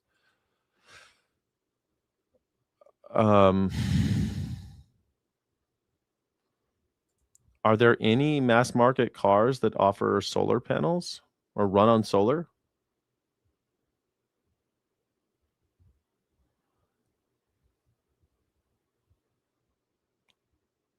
Google says no. There are currently no mass market cars run entirely on solar power. There are several automakers that have solar assisted mass market vehicles. These cars feature built-in solar roof panels. Toyota Prius Prime has a solar charging roof. It directly charges the high voltage hybrid battery while parked outside. Okay. Hyundai Ioniq. The high-end trims this fully electric crossover feature a built-in solar roof structure that actively helps prevent 12-volt battery from draining and provides a small trickle charge for the main battery. What the fuck? This Hyundai Sonata Hybrid has a 204-watt solar roof on the limited trim of the Sonata Hybrid. Starting with its 2020 model, it generated enough power to add roughly 2 miles of range per day. It's just not enough. The Cybertruck offers an optional solar vault tonneau cover. It's engineered primarily to provide off-grid power for tools, camping equipment, and auxiliary systems. There you go. Lightyear designed a highly aerodynamic Lightyear Zero solar car, but its high initial price point, $250,000, and subsequent production challenges forced them to halt operations before achieving mass market scaling. I mean, there's just none. There are people working on it, but the fact that I'm in 2026 and I can't drive a solar car boggles my mind. You can run a car on shit. Try it. Flex fuel truck, but only ever ran gasoline. I don't know how it works. I think it could be used ethanol, but don't know. It could probably for short distances, just not regular. Vegetable oil, yeah. spent vegetable oil. If your diesel has the right seals in this fuel system, older diesels will. It's true. I've been around in California. It was popular for a while for people to use waste oil, because you could use waste oil from a restaurant and run your car. And I saw some like diesel Volvos and diesel Mercedes Benz, and they were running on. It's great. They smell like popcorn when they go by. It smells like a fresh thing of popcorn when they drive by. It smells like French fries. Georgia is ground zero for the corporate monopolization of housing. Matthew Nursey with the Housing Justice League is frustrated that the president is playing politics with the solution to one of Georgia's biggest housing problems. It's deplorable. It is evil. In a rare show of bipartisanship, Congress passed the 21st Century Road to Housing Act to cap the number of homes corporations can own at 350, hopefully blunting the impact of the housing market when institutional investors start scooping up single-family properties in mass. But despite mentioning the issue in his most recent State of the Union address, the president said last week he wouldn't sign the bill until Congress also approves his legislation requiring proof of citizenship to vote. It's a particular kind of evil to hold up this kind of bipartisan legislation on an issue that everyone agrees is one of the most glaring problems that we have as an American society. In Metro Atlanta, 30% of homes are corporate owned, but it's higher in some counties. In Fulton, it's 50%. Henry County, 70%. In Paulding County, 80% of homes are corporate owned. These companies, 80%? 80% are corporate owned? What the fuck? are crowding out potential home buyers in the market. Georgia State University professor Taylor Sheldon conducted the 2024 study that showed those numbers. It really does touch essentially everybody. And even if you're not actually somebody who is renting from a corporate landlord yourself, or even in a community with a whole lot of them, they're really able to kind of drive some of the overall housing market trends that we're seeing. But Sheldon notes the federal bill, while it's a good start, wouldn't force corporations to give up the homes they already own. But it maybe will discourage new entrants into the market.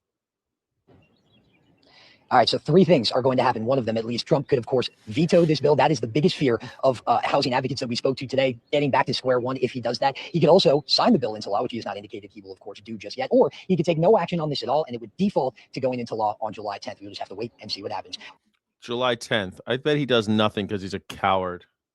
He's a fucking coward. Luigi Mangioni's federal trial in the killing of United Healthcare CEO Brian Thompson has been moved to next year. The judge saying she is postponing the trial so his lawyers can focus on his state murder trial beginning This woman looks like a cartoon. this fall. Like Jesus.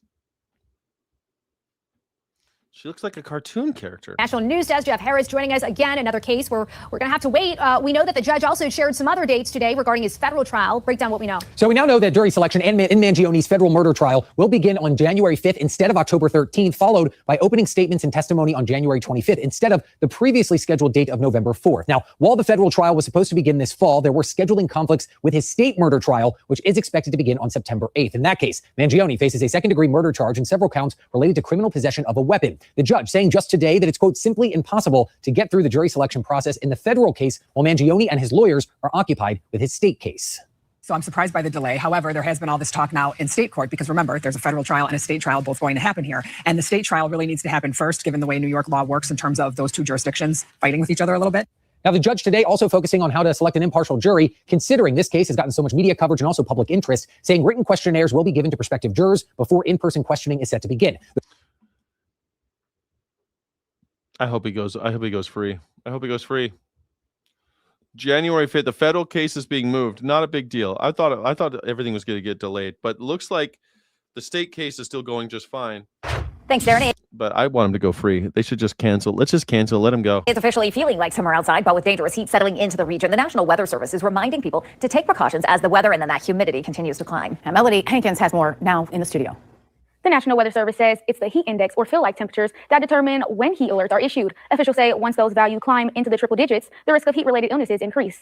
Meteorologist Mike Albano says different What are they talking about? Heat stroke? Alerts are issued depending on how high those feel-like temperatures climb. Anytime we have heat index values, that's the feel-like temperature outside. Whenever those exceed triple digits, and particularly once we exceed 105 degrees, that's when we will issue a excessive heat advisory for this part of the state. And anytime that heat index climbs up over 110 degrees, that is when we'll pull the lever on an excessive heat warning. The National Weather Service says an excessive heat warning is in effect through Thursday and is urging people to take precautions. Officials say it's important to respect the heat by drinking plenty of water, wearing lightweight clothing, and taking frequent breaks, especially if you're working or spending time outdoors. Back to you. I think it's a little worrisome that this is happening. Thank you, Melody. Again, right? people are urged to limit time outside during the hottest part of the day and then never leave children or pets in parked vehicles. Don't leave your kids in the vehicles, guys. Have you heard that? Don't do it yet. Check. People still leave their kids in the back of fucking cars. How many more people are going to die from this? This thing cracks me up. Have you seen this on YouTube? Is plagued by fraud, in large part because the Biden administration dismantled basic program integrity guardrails. More than 1 million people. Look at fucking. I love his like hype man. I love this hype man, Oz. Look at this nod. Look at this nod that fucking Oz does. Because the Biden administration dismantled basic program integrity guardrails. More than 1 million people enrolled in Obamacare without Social Security numbers on file. That is a glaring warning sign of fraud. If even a single person what the hell was on Obamacare with no Social Security number, we should have found out. Why are we paying people who we don't know if they actually exist? That's not what happens. You don't get paid on Obamacare. Who the fuck there's probably people watching right now who are on Obamacare. You don't get paid, you stupid asshole. That was a lie. RFK Jr. is a fucking liar. You do not get paid on Obamacare. You get your health care subsidized. That's it. You don't make any money on Obamacare. Why are we paying people that haven't put their Social Security? Because we didn't want them dying in the street. That's it. Shady insurance agents and other bad actors have been getting paid to enroll unsuspecting Americans in health plans they never signed up for. Thanks to this aggressive enforcement strategy, we've already eliminated thousands of fraudulent policies, and we're just getting started. We're also working with insurers to cancel every policy that should never have been issued and recover every taxpayer dollar that was fraudulently paid out. Welcome back. Major problems with Obama's legacy, Obamacare. That was HHS Secretary RFK Jr. and CMS Chief Dr. Oz announcing they found more than 1 million now in Obamacare, but they have no Social Security numbers. They now say they've caught nearly 3 million alleged fraudulent enrollees. They believe another 2.6 million are also phony. That's 1 in 4. Yeah, Obamacare fraudsters. People getting health care. Those fucking bastards. They didn't give the right number, though. They didn't give the secret password to get health care. So they got health care. Oh, no. They got to see a doctor? We got to kill them. They got to see a doctor, guys. He's locked in for the midterms with a chilling warning for America. Are you worried about more socialist candidates across the United States? I think States? it's a big threat to our nation, actually. Because it's not socialism, it's really communism. They use the word social democrat because it sounds so nice, but... Ooh, why do you say social democrat? Ooh! Oh, Donnie boy, you're not allowed to say social democrat. You just let the cat out of the bag there, Donnie boy. See, the social democrats are who the Nazis hated. In America, we call them democratic socialists. I call them social democrats because I figure, the enemy of the Nazi is my friend. But here we are, Donald Trump. Let's just hear that one more time. Very strange for him to say that. Very strange. Because it's not socialism, it's really communism. They use the word social democrat because it sounds so nice, but... No, they don't use social democrat. They call themselves democratic socialists because they don't like being called social democrats because you kill them. Your team, the Nazis, kill social democrats. So they don't call themselves social democrats. Just like MAGA doesn't call itself Nazi, but MAGA is the National Socialist movement. This is the problem. MAGA is just Nazi and democratic socialists are just social democrats. Donald Trump knows. Do you know? Donald Trump knows he's a Nazi. He knows he's a fascist. He knows he's a fascist. That's why he doesn't care if Joram Mamdani calls him a fascist. Doesn't give a shit. He knows you're a fascist if you love him. It's really communism you're talking about. I think it's the biggest threat to our nation there is. It's basically introducing communism into the United States of America. There's never been Well, sort of. I mean, at the end of the day, socialism does lead to communism if you give it enough time. So hopefully. Communism relies on socialism in order to create a more perfect place without state government control, without a hierarchy. That's the idea. Communalism, you could say, collectivism, if you will. Socialism is kind of like the road to communism. So it's not really the same thing. You know what I mean? That's like saying crawling is the same as walking. Crawling ain't the same as walking. We all know crawling is different from walking. Really, they're introducing, I see them crawling. Those little fucking babies, they look like they're crawling, but they're really walking. They're trying to walk, and I don't like it. They're trying to walk. I don't like walking. They're really walking. They call themselves crawlers because it sounds nice. It sounds cute. The things are dangerous. Look, no one's better Very dangerous to be crawling. politics in the GOP than Trump. And he sees that the new radicals, they may not have policies that work. Of course, they don't work, but they do have a lot of energy and a lot of naive followers who think that a man with a perpetual smile, isn't that creepy, with zero real world experience somehow has the answers. Fighting for working people, we don't have to national. Donald Trump has zero real world experience. That message, that is a national message. It's a national crisis. What these candidates offer is a vision that extends beyond the midterms. It extends beyond 2028. It speaks to what makes so many of us proud to be Democrats. It speaks to a vision that goes back to a New Deal understanding of what working people deserve. A New Deal? Chris Murphy wants to give us a raw deal. A new deal. About the New York election results. What do you think about? A new deal. Look at this guy. Hey, who's that guy? Who's that skinny guy? Who's that skinny guy with the big smile? Who is that guy? That for the Democratic Party, the Democratic Socialists. And my favorite, well, from the party that essentially excommunicated Kristen Sinema and are trying to drive out John Fetterman, their big tent lie. Now, this is Chris Murphy. I want us to be a big tent party. I think that it's actually a sign of a party that is alive and growing when there's a contest of ideas inside the party. Well, Kristen Sinema was a piece of shit, and John Fetterman's a piece of shit. So, I mean, makes sense. Why did they do a bigger tent? How come they don't have a big tent for Fetterman? So I'm not a Democratic socialist, but I do believe that the Democratic Party has been historically way too timid in taking on corporate power. You have to understand that people do not believe that this version of capitalism has worked. And frankly, it hasn't worked. Okay, wait, it hasn't worked, Chris? Okay, I grew up in Connecticut. Are the people of my home state ready to abandon capitalism, the same system that built the state into what it once was? It was a manufacturing powerhouse, Pratt & Whitney aircraft, Colt firearms, Sikorsky, Otis elevator, electric boat. I could go on and on. And now it's home to so many rich commuters who work. Otis elevator. Let's bring the Otis elevator people to the state fair. Sayardian, I'm looking at the community tab. I don't see it. I don't see any. Where did you put it? As its own post? On Wall Street and pay huge state income taxes. So when they drive out those residents, I love this graphic. The green is this.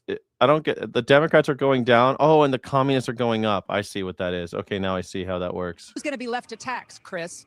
The DSA train has also stopped in Washington, D.C., where the hard left Janice Lewis George is slated to become the next mayor. She likes the idea of teens roaming the streets at night. Right now, using the curfew as a tool for our young people is dangerous. It is dangerous because we have federal troops who are in our city, mass ICE agents who are in our city. And these are the people enforcing this law on our young people. And these are not individuals who are trained in de-escalation. Oh, the old de-escalation idea. That's always worked out so well. Yeah, that's already worked. That's always worked out so well. De-escalation. Yeah, that always works out. You know what works? Shooting people in the street. Laura Ingraham is a Nazi. Lisa, my understanding is you're ready to break down the birthright citizenship ruling for us. Yeah, and it's narrower, Antonia, than we thought it was going to be, certainly by listening to oral argument.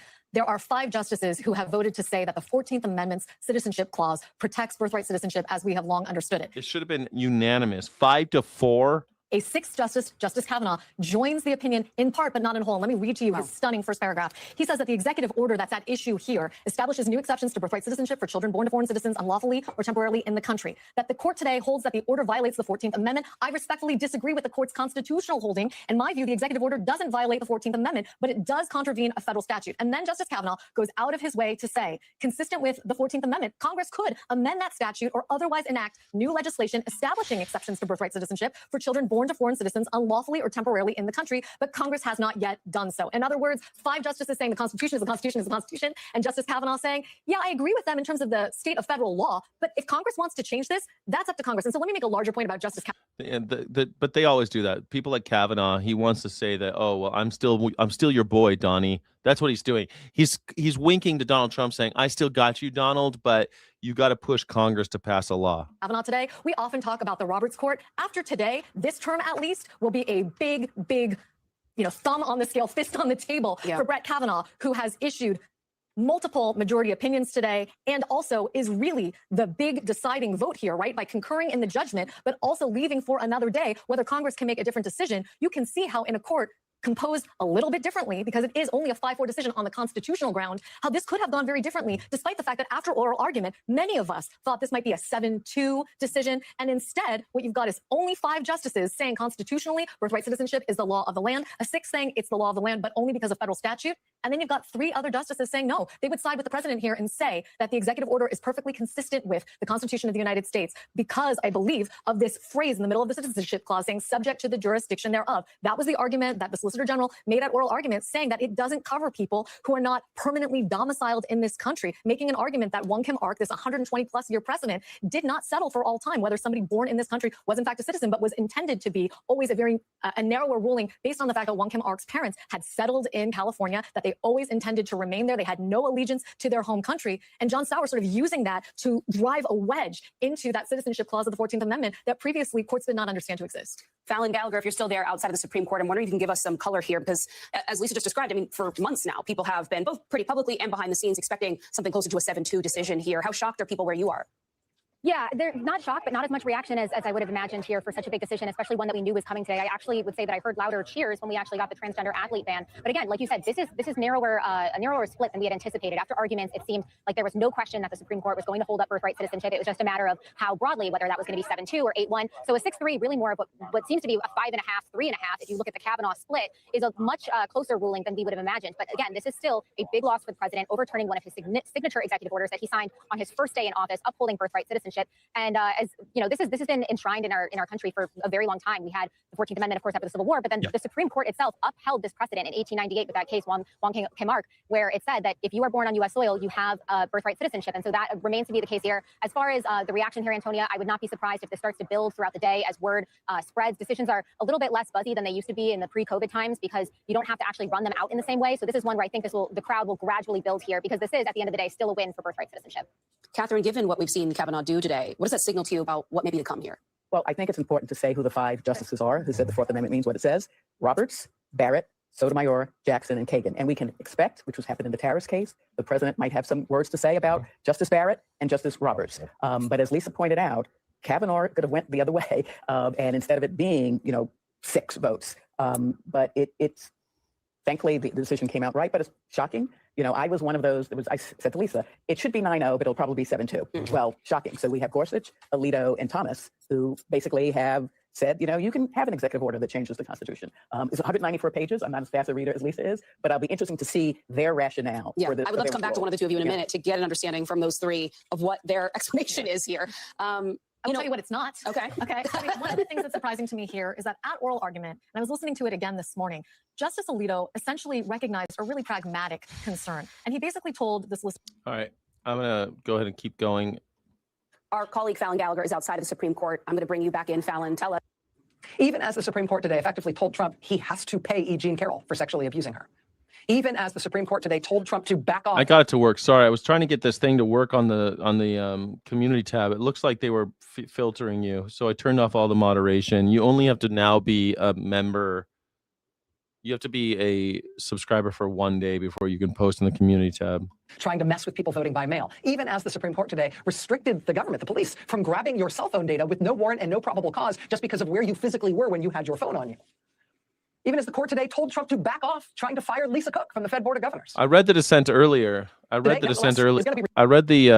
on the SCOTUS blog. I read it earlier. The dissent from Alito. Remembered at the court for what it told Trump he can do. In dissent, liberal Justice Sonia Sotomayor called today's ruling, quote, profoundly destabilizing. She said the majority ruling in the Slaughter case today, quote, gives the president a power unknown even to the English crown against which the founders revolted, elevating him above his once co-equal branches. Yeah, that's fucking crazy. All right, let me see if there's anything on this left that I wanted to see real fast. Being the president of the United States is a hard job. We all know that. I mean, all of the hard decisions land on your desk. Every single president says this. I mean, I don't know. Trump fails at even the little stuff. That orange, I don't think it goes green. I think it's green for you. How big of a scandal? All right, this is it. That's it for that. We have one user. We have this. All right, let's see how this looks for you.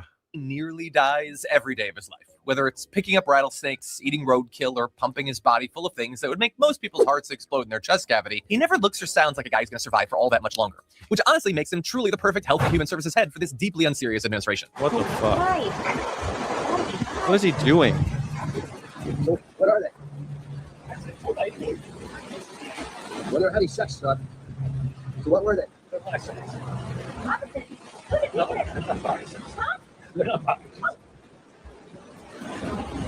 Why are you fucking with them? Are you fighting?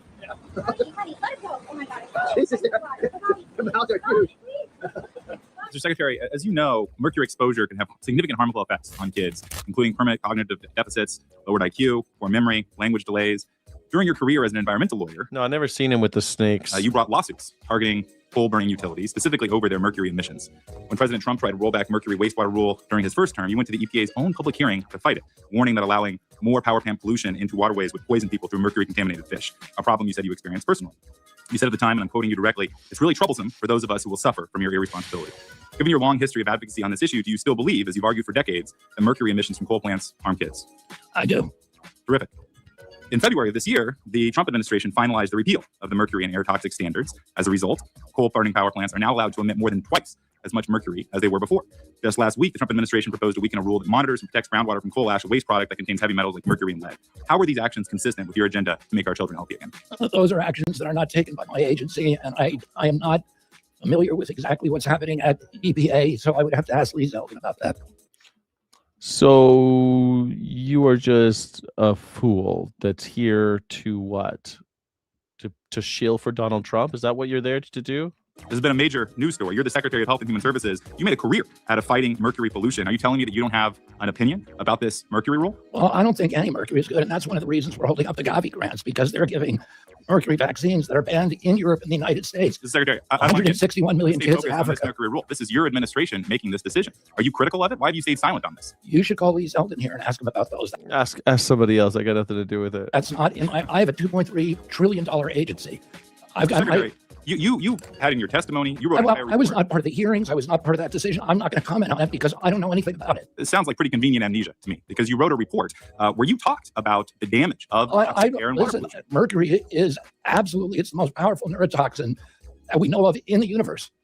So why are you working for an administration that is doubling the amount of mercury pollution in our air and water? I am running HHS, and I'm ending the chronic disease epidemic. I think it sounds. Why are you working for Donald Trump, who's doing the opposite? He doubled the amount of mercury in your water, but you're against mercury, right? Like Which is what President Trump wants. And I'm not going to comment on that because I don't know anything about it. Well, I think that's very convenient for you, and it shows a significant degree of cowardice. It's not just mercury. You fucking coward. Yes.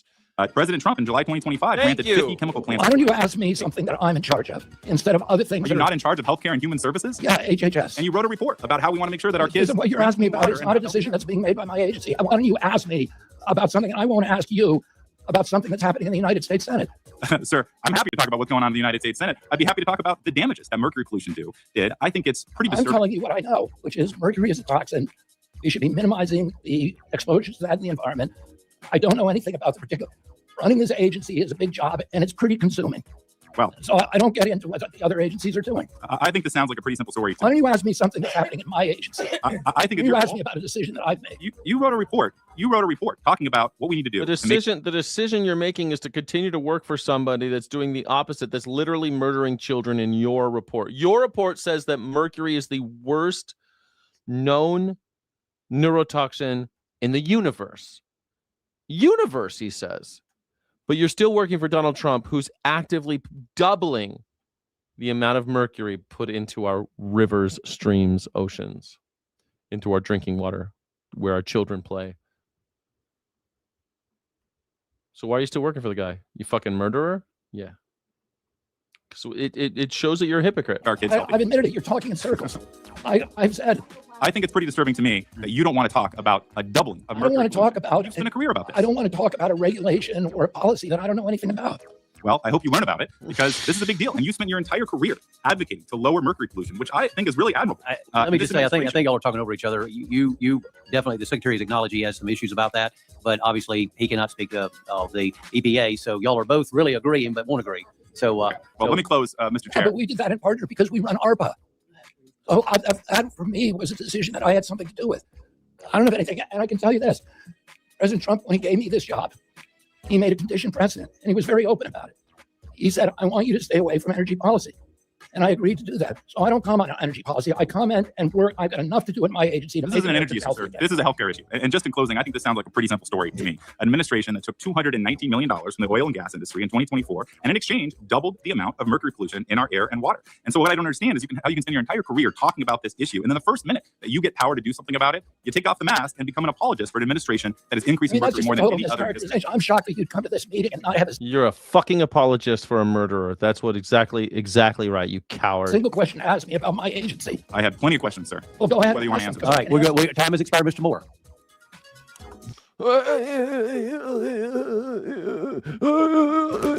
Thank you, Mr. Chairman, and thank you, Secretary Kennedy, for being here. Thank you for all of your hard work. The Maha movement was a perfect way to siphon people with legitimate concerns about food and water quality towards the far right. For years. That's right. And they lied. Okay, so thank you so much. If you care about the environment, please don't vote for MAGA. Don't even think about becoming a Nazi, because they do not care about your health care. They do not care about your children. They do not care about your clean air. They do not care, Sam I am. They are Nazis.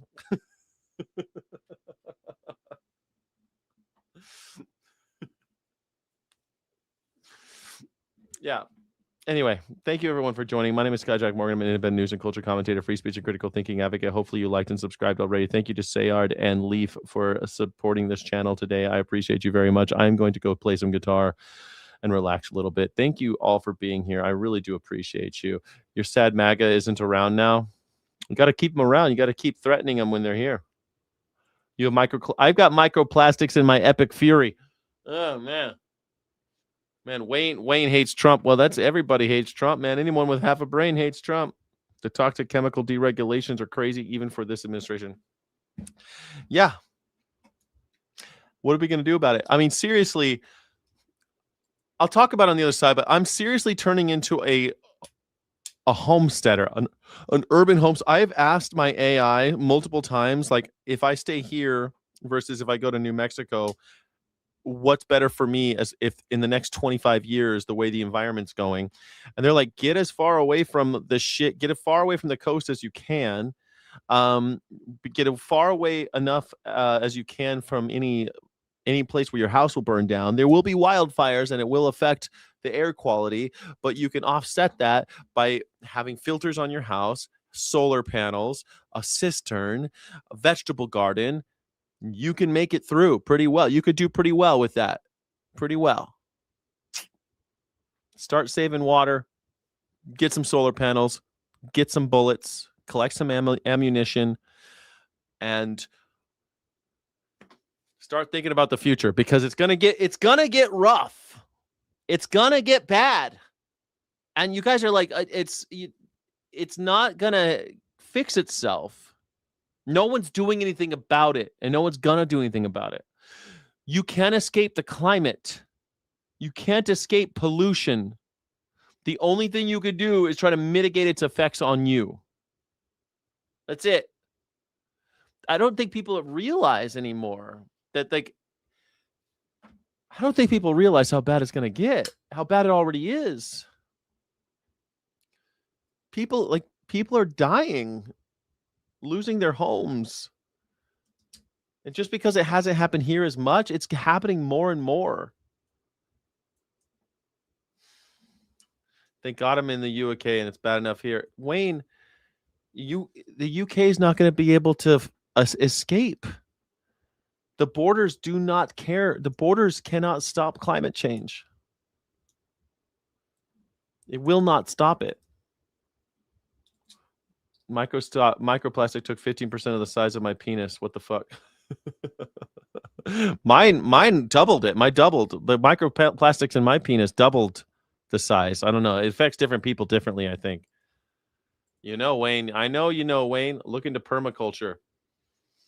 Man, I'm already looking at, like, I want edible plants in my garden. That's what I want. Edible, all edible. Maybe some pollinator flowers, you know, so that the bees might still come to my house. But other than that, nothing. Just plants that I can eat. Because, you know, like with the sun up in New Mexico, as long as you have water, you can grow the shit out of some, like, all the root vegetables and stuff. You can grow all those easily. The tomatoes, they grow like crazy. Kale and spinach and the leafy greens grow great. So, I mean, that's it. That's all I want to do. That's all I should have to do. You know, then all I got to do is figure out protein powders and stuff if the shit goes really bad. You could go a long time with just the plant protein, no problem. Just like eating it. Maybe not, might not be able to live forever on that, but you can go a long, long time. It's 110 degrees. Where are you, nurse? Aren't you in like Kokomo or someplace? I'm telling you, Indiana, Illinois, those places are cooking right now. No lawns, all edible plants. That's what I want. Yeah, exactly. And some herbs maybe, so the food has some so you have some flavor in your food. That sounds nice. Yeah. Everyone drinks bottled water, big money where it's going. That's right. Well, like a cistern really can't. I mean, I guess you can put filtration on it, and you could use cistern water in an emergency, especially. But like usually, you use your cisterns just to grow plants. Like you don't collect water. The water catchment, you don't catch water to drink unless really bad stuff happens. But I'll be doing Brita for as long as I can, and I hope. And the thing is, I'm not going to live for another 50 years, right? I'm probably not going to be alive in 50 years, but I will be alive, God willing. Habibi, God willing, Habibi, I'll be alive for the next 30 years. And in those 30 years, shit will get hairy. And I'm a lone rider, man. I'm a lone wolf. I can't be a lone wolf. I need help. I need friends. I need community. I need a team. And I'm not going to be able to do this all on my own. It looks like the last poll of the day was 96% of you said no, corporations should not be allowed to own homes. Thank you all for joining. I am going to I'm going to stay, but I'm going to go downstairs, do a costume change, play some guitar, take a leak, and I'll see you in a second. Okay, everybody. Thank you all so much for being here. I appreciate you. Illegitimate non-carborundum. Don't let the bastards grind you down. Thank you, thank you, thank you, thank you, thank you. This is the end of the news portion of this show. You don't want to get mixed up with a guy like me. I'm a loner, Dottie. A rebel.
1, 2, 3.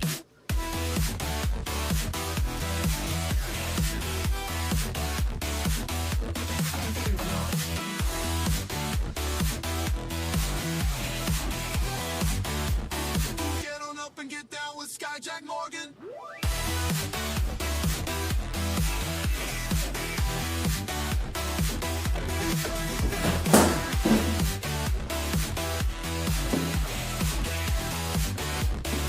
One, two, three. Get on up and get down with Skyjack Morgan.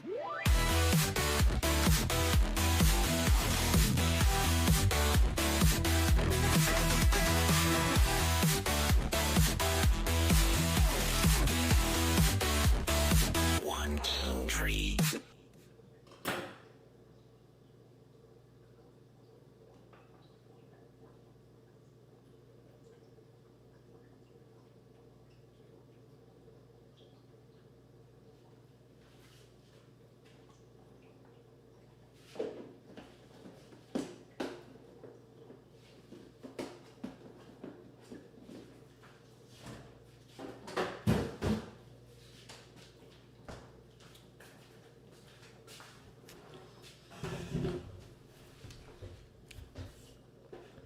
One, two, three. Man, oh man, oh man, oh man, oh man. Man, oh man, oh man, oh man, oh man, oh man. Okay, so I made myself some chocolate hummus. Get on up and get down with Skyjack That's very Morgan. good. That's very good. Chocolate hummus. Man, my realtor was so pissed off Get on up and get down with that Skyjack Morgan. I want to work with somebody else instead of the person that she wants. She's so mad. You have wild edible plants. One, two, three. That's pretty cool. We have Miami Indians here. I don't think they'll have peyote. Peyote's kind of a desert thing. Oh, is the track still playing? I'm sorry. It says it's not. Okay, hopefully now is it? Hopefully now it's not playing. It's a Southwest thing, right? Yeah.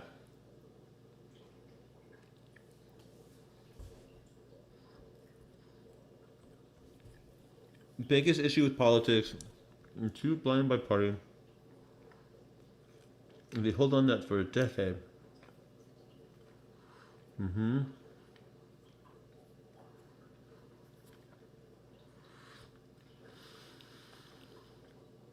What you're talking about is socialism. 100% off the grid solar, battery for every residential house in like 6 years. Yep. Totally agree. The fact that we're not investing in decentralized power is insane. Totally insane.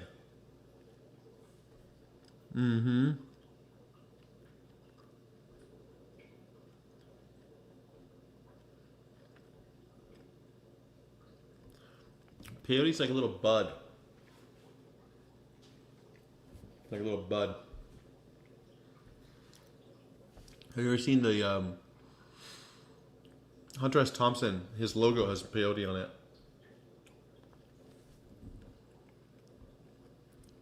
He is very into peyote.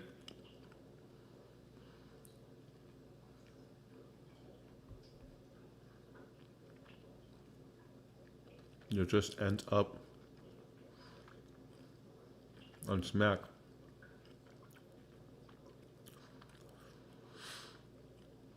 I don't know how long it takes peyote, but I don't know. I don't do this. It's like a yeah. It's a little bud. They dry a little thing. They eat it.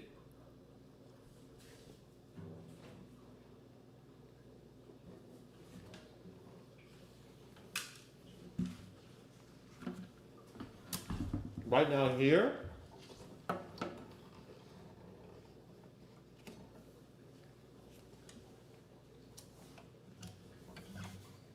it's like 70 degrees here.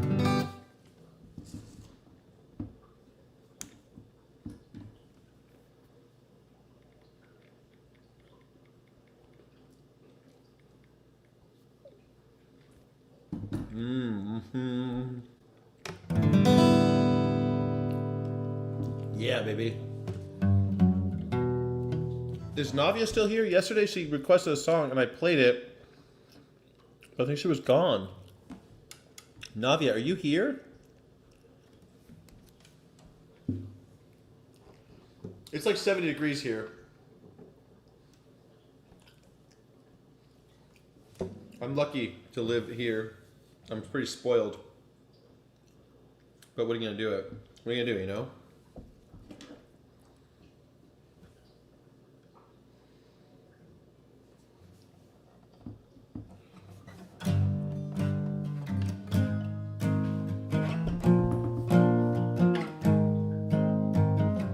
I'm Governor Jerry Brown. My aura smiles, never frowns. Soon I will be president. Carter power will soon go away. I will be Führer one day. I will command all of you. Your kids will meditate in school. Kids will meditate in school. California, Uber alles. California, Uber alles. Uber alles. California, Uber alles. California.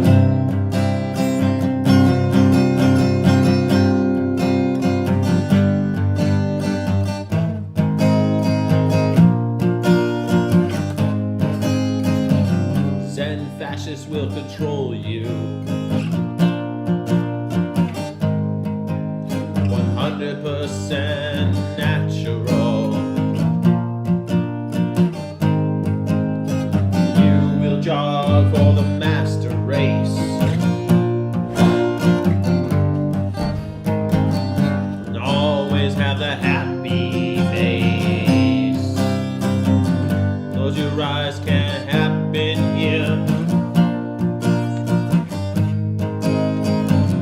Big bro on white horses near. Hippies won't come back, you say. Mellow out or you will pay. Mellow out or you will pay. California, Uber alles. California, Uber alles. Uber alles. California, Uber alles. California.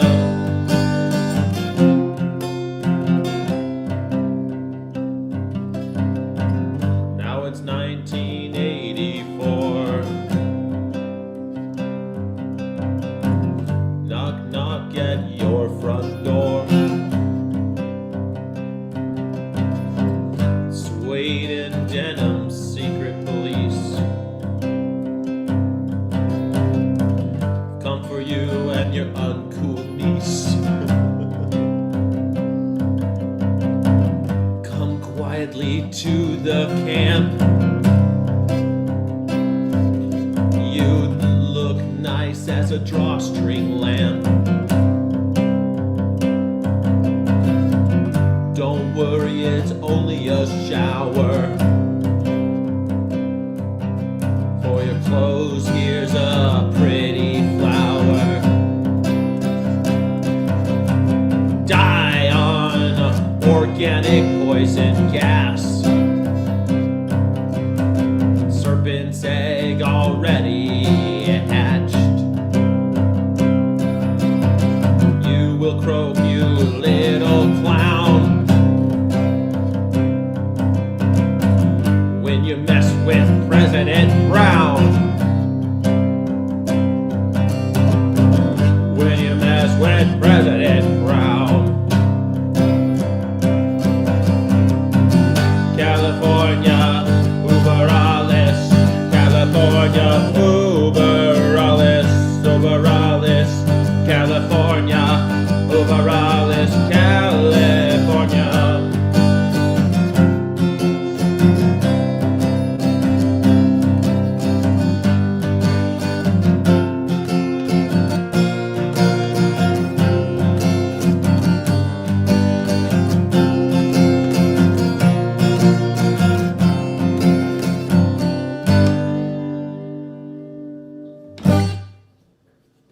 There you go. California Uber Olives.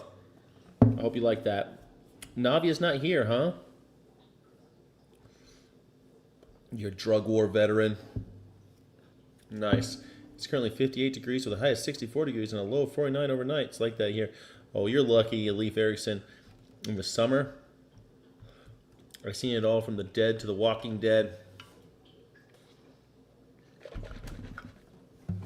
I can't wait to live in a house with solar panels, I'll tell you.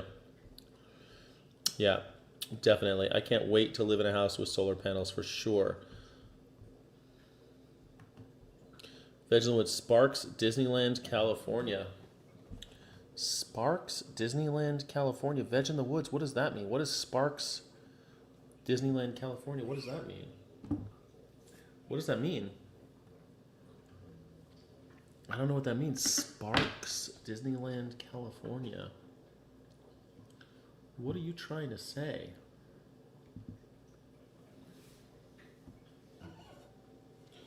Oh, the band Sparks. I will definitely try to play that song. Sparks by Disneyland, California. Give me a second. I'll play this song real fast and then we'll play that song. Never heard of it. This is the moment. This is the moment.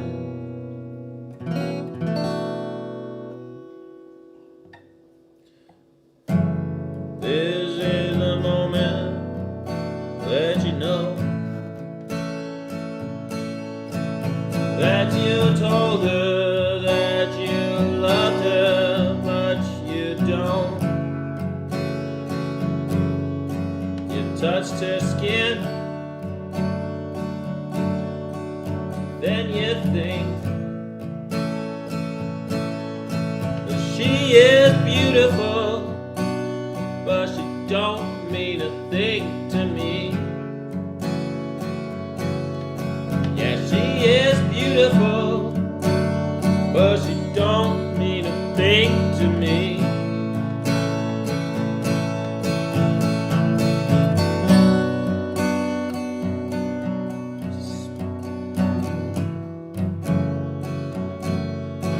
Spent 2 weeks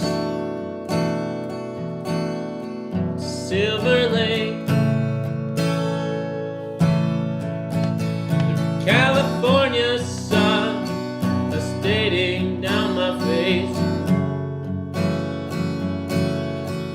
There was a girl with light brown streaks,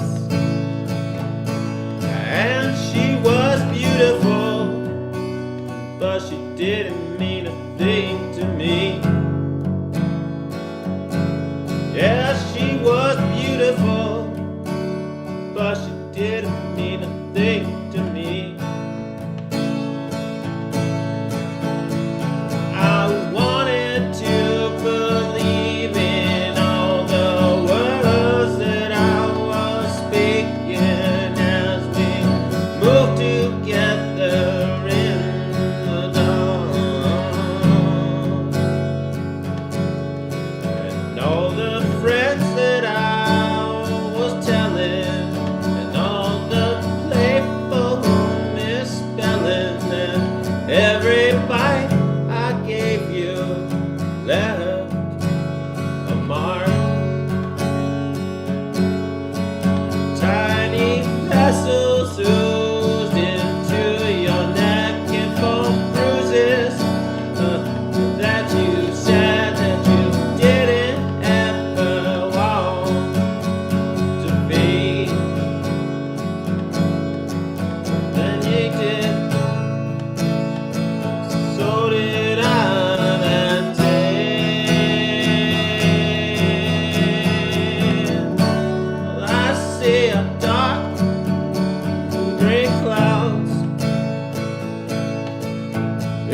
Yeah, you're beautiful, but you don't mean a thing to me. Yeah, you're beautiful, but you don't mean a thing to me. Yeah, you know you're beautiful, but you don't mean a thing to me.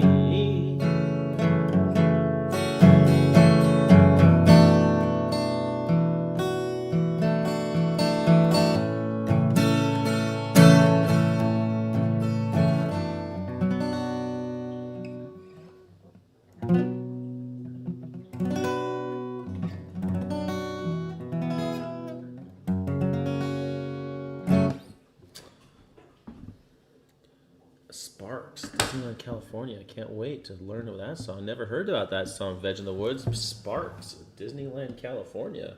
I used to work at Disneyland. I worked at Disneyland for 2 years.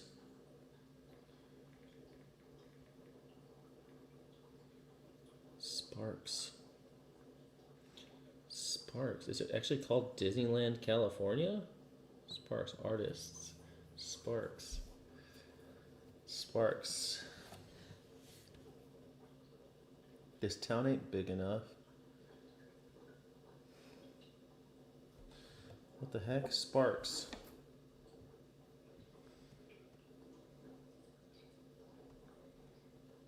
This town ain't big enough is the one song.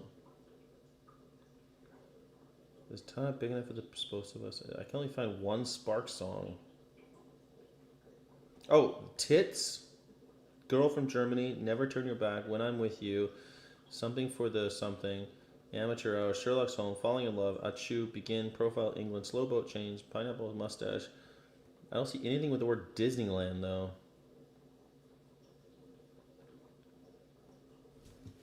Are you sure it's called Disneyland?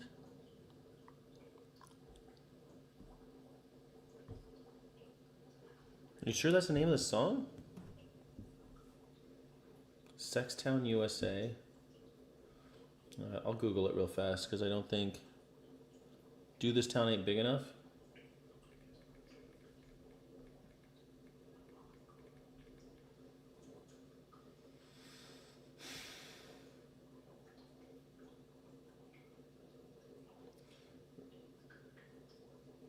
Oh, there's one called Mickey Mouse. Is that what you mean? There's a song called Mickey Mouse by Sparks.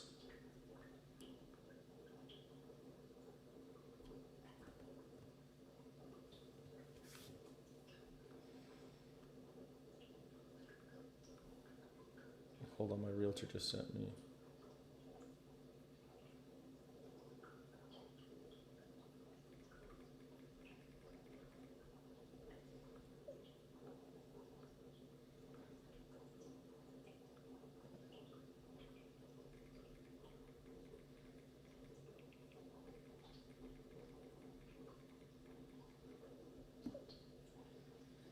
Okay.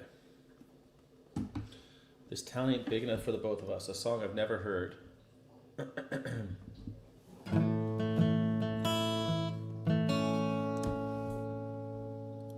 What's the mink and the farm bill thing? They're subsidizing mink. For me, when it comes to the debates, I will always debate the topic, the political view. Like, I don't care if you're a Republican, a Democrat, a communist, a Nazi, etc. If we can have a debate, then the facts and logic of the said bill issue bring up. I feel like that's when all we want. Yeah, but we also need to kill all the Nazis. That's the thing. We also have to kill all the Nazis. I get what you mean. We need to have vibrant debate, but we also got to kill Nazis.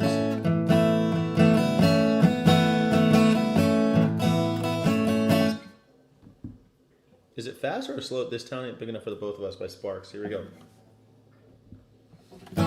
Zoo time, she's in Utah. Zoo time, is she in Utah? The mammals are your favorite type, and you want her tonight. Stop beating, crazy heartbeat, you hear the thunder stampeding rhinos and elephant and tacky tigers.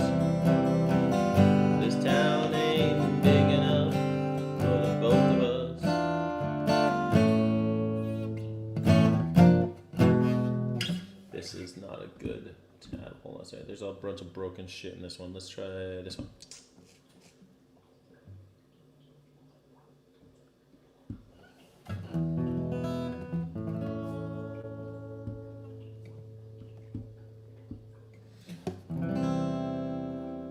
They're doing this 6-5.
Both of us.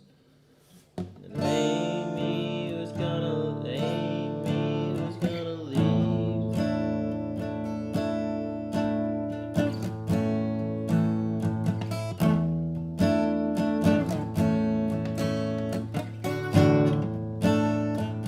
Flying domestic flying, and when the stewardess is near, no any fear. Heartbeat increasing, heartbeat, you are a khaki colored bombardier. Bombardier. It's Hiroshima that you're nearing this town. This town.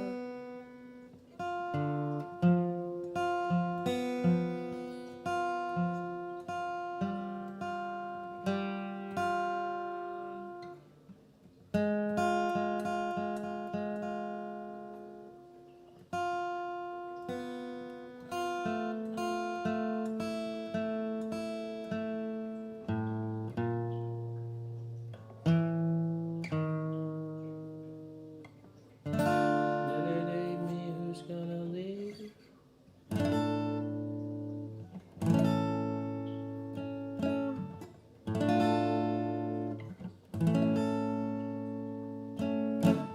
Daily except for Sunday. The vampire song? Yeah, I know that vampire song.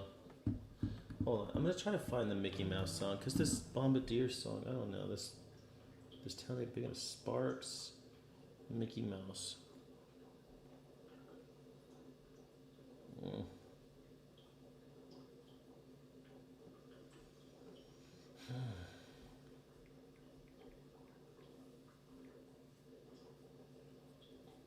Sparks, Mickey Mouse. Let's see what this song's all about. Not rated.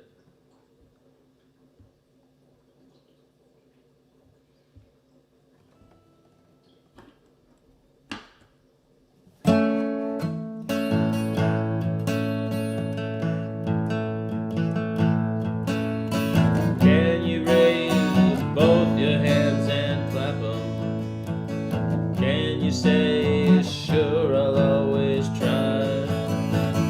Can you make friends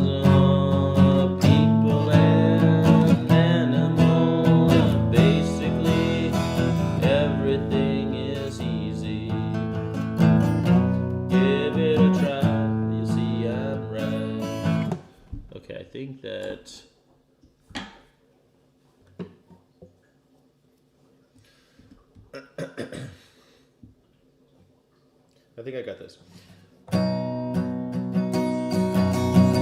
Can you raise both your hands and clap them? Can you say sure I'll always try? Can you make friends among the people and the animals? Basically everything is easy. Give it a try, see how bright. If a mouse can be special, you'll see, can you? And my name is Mickey Mouse. To my right is Minnie Mouse.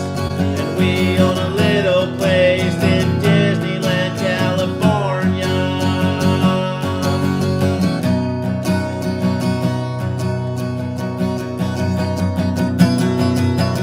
Let's have a party and be happy. And can we invite our closest friends? We can ask Donald Duck and Pluto and all the gang. And my name is Mickey Mouse. To my right is Minnie Mouse. And we own a little place in Disneyland, California. Yeah, we own a little place in Disney, California. Well, you should try to smile, dear. Get yourself a pet deer. Dog, cat, bird, pig, and lamb, horse, and cow, fox, and wolf, snake, and ox, fish, and goldfish, mouse. And my name is Mickey Mouse. To my right is Minnie Mouse. And we own a little place in Disney, California. Yeah, we own a little place in Disney, California. We own a little place in Disneyland, California. Did you raise both your hands and clap them? Did you say sure I'll always try? 'Cause you look hesitant and wary, or am I wrong? Can go off and be a loner. Maybe you can't believe a mouse when you feel the need to come back. I'm here for you and you and you and you and you and you and you. And my name is Mickey Mouse. To my right is Minnie Mouse. Whom I own a little place in Disneyland, California. We own a little place in Disney, California.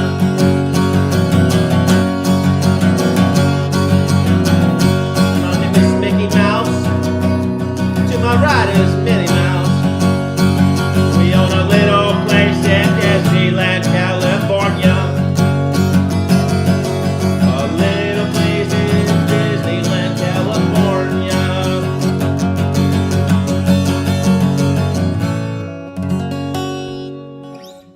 Oh, Navia, I played your song yesterday, and you weren't here, Navia. I played Do Ya yesterday, and you left, Navia. Veg in the Woods. You like that shit, Veg in the Woods?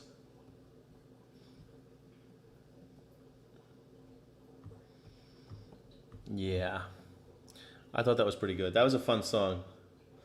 I never heard that song before, but I thought it was a fun song to play. I like that. Thank you for suggesting that one, Veg in the Woods.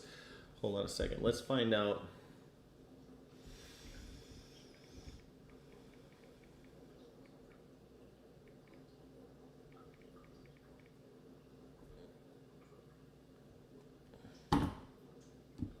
I'm trying to play.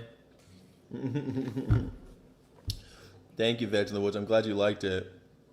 Thank you. Oh, Stephelson, Mars Volta, The Widow. Oh, damn. Sorry, I missed it, Steffelson. Let me do the Veg in the Woods one again, the Concrete Blonde one, and then I'll do Mars Volta next, okay?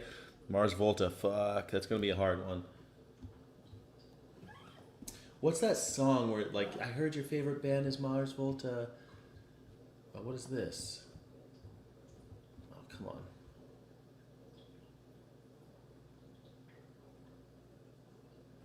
Oh, how's this go? Hold on a second for me.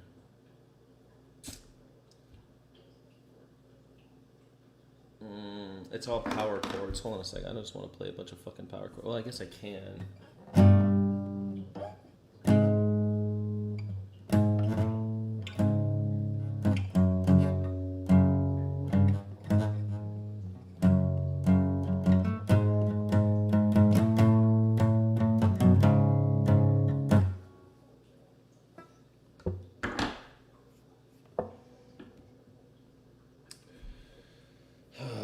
Fucking, I don't know my power chords well enough to really remember how to do this. B5 is up here in the 2nd fret. Maybe if I do it... Oh, this will be better. Okay. I think I got this. Let me see if I can get this shit.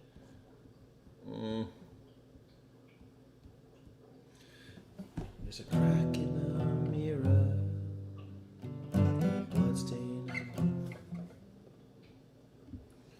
There's a crack in the mirror, bloodstain on the bloodstain on.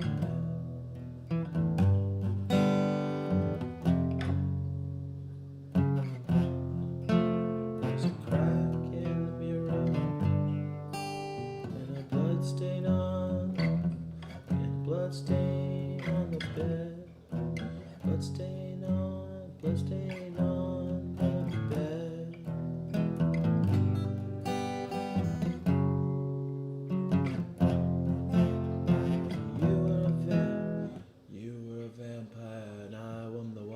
Dead. Okay, there's a crack in the mirror. There's a crack in the mirror and a blood stain on the bed.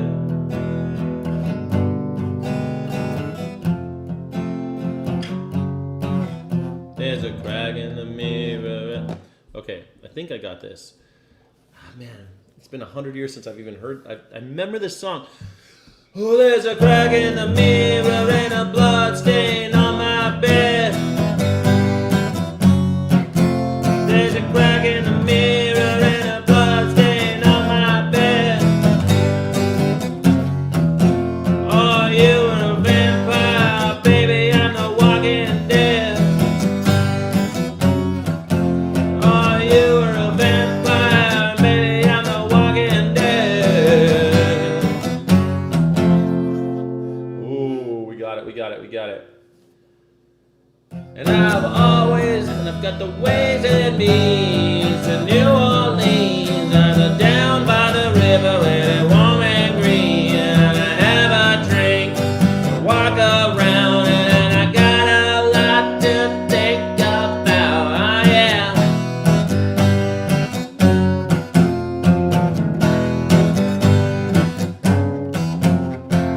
Rocking chair by the window down the hall.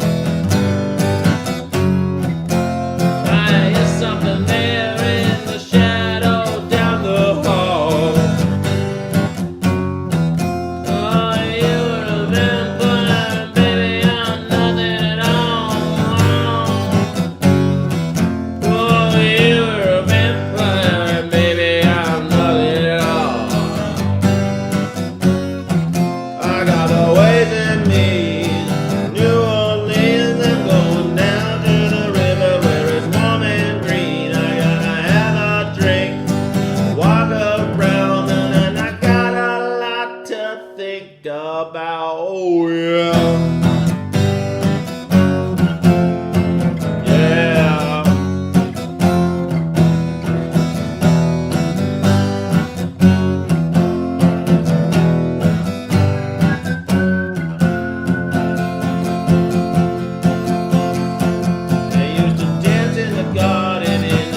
Okay, that was kind of fun. I kind of want to play it now that I remember that song, sort of. Let's do one more thing. Let's just try one more thing. I think that.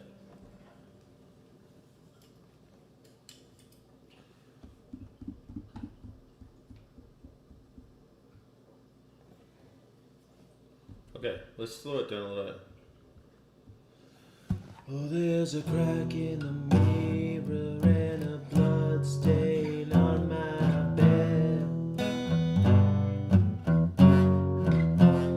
There's a crack in the mirror and a blood stain on my bed. Oh, you're a vampire, baby, I'm the walking dead. Oh, you're a vampire, baby, I'm the walking dead.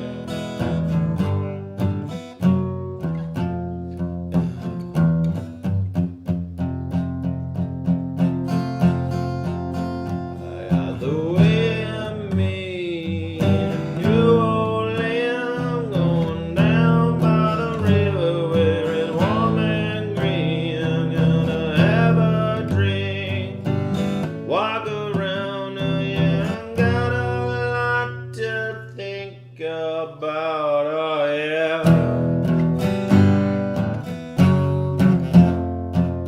Yeah. There's a rocking chair by the window down the hall. I hear something there in the shadow down the hall. Oh, you're a vampire, and baby, I'm nothing at all. Oh, you were a vampire, and now I ain't nothing at all. I got the ways in me in New Orleans, went down by the river where it's warm and green. I'm gonna have a drink, walk around, 'cause I got a lot to think about.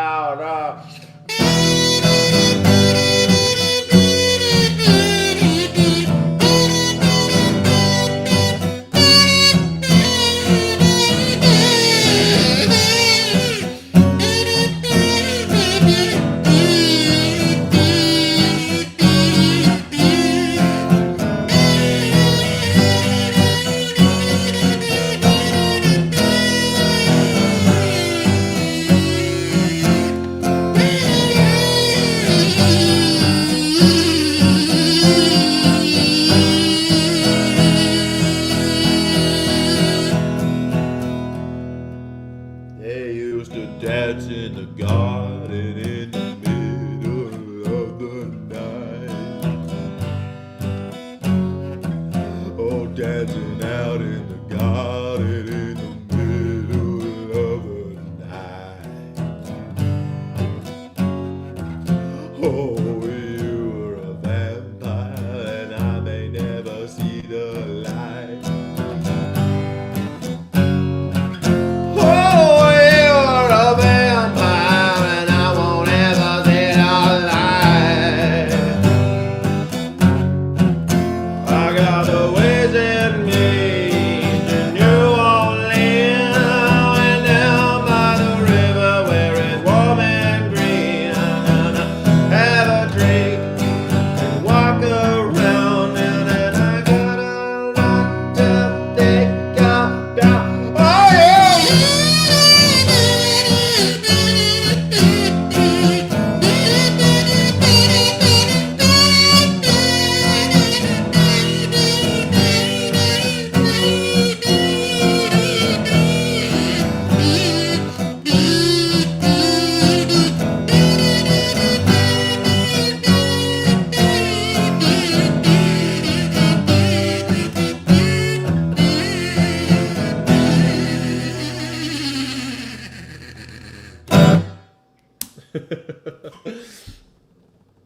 Oh man, that was a fun song to play. Thank you so much for recommending that. No, any Clapton? I used to know. What's that song by Clapton that I used to know? Oh, Layla, doo doo doo.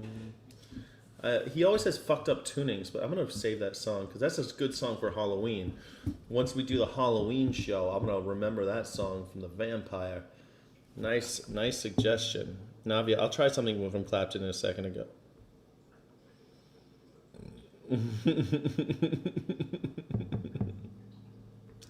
An electric kazoo, yeah. They make electric kazoos. I've seen them. They're kind of fun. All right, something by Mars Volta. Anything by Mars Volta?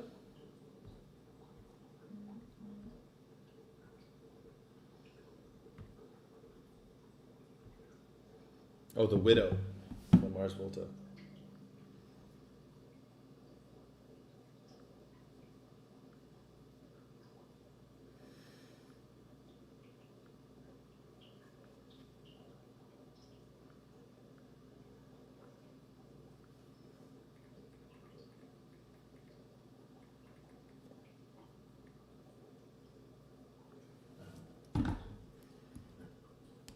Mars Volta, The Widow. God, I don't know this song.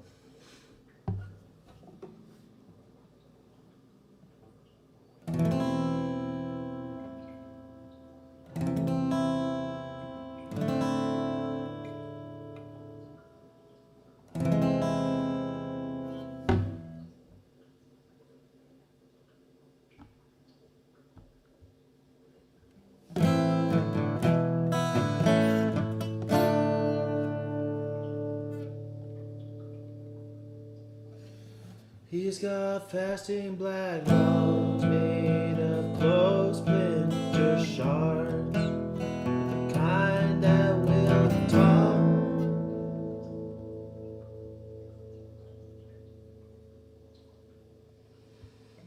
Alright, I'm gonna fuck with the key is a little.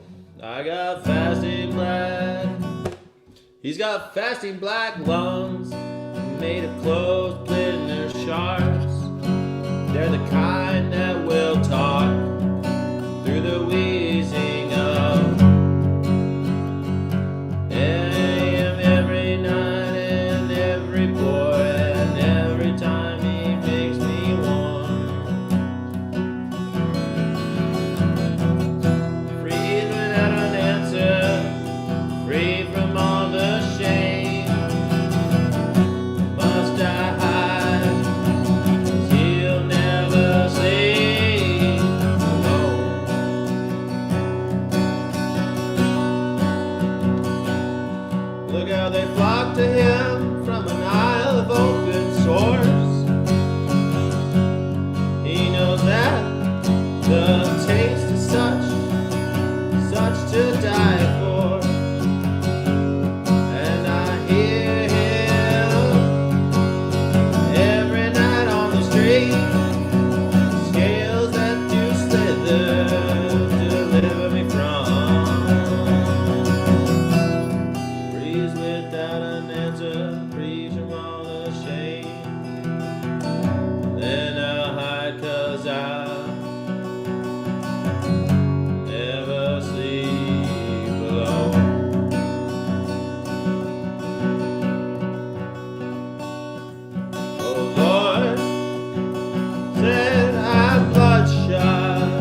Mars Volta by Stephelson. Stephelson's The Widow. I don't know that song, but I tried my hardest, Stephelson.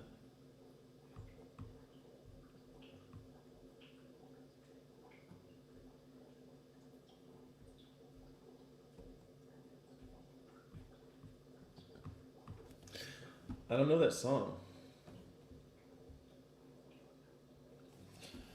He's got fasting black rum, made of clothes, splint and shard.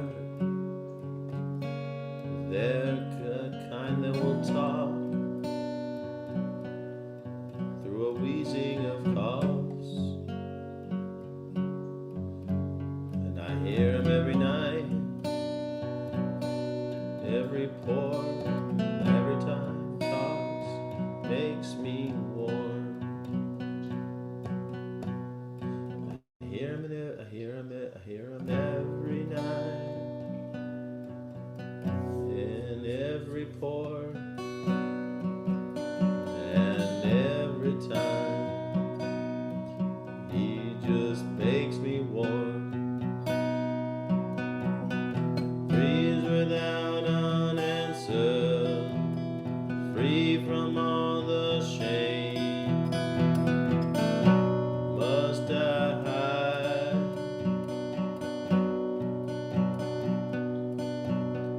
'Cause I'll never sleep alone. Look how they flock to him from an aisle of open sores. He knows that the taste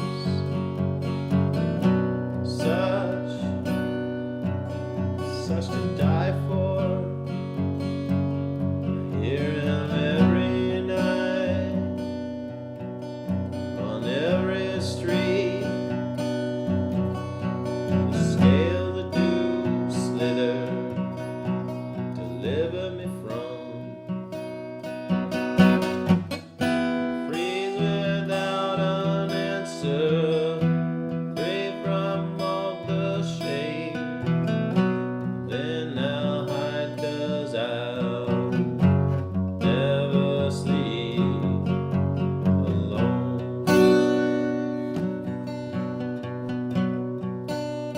Oh Lord, I said I'm bloodshot, sure.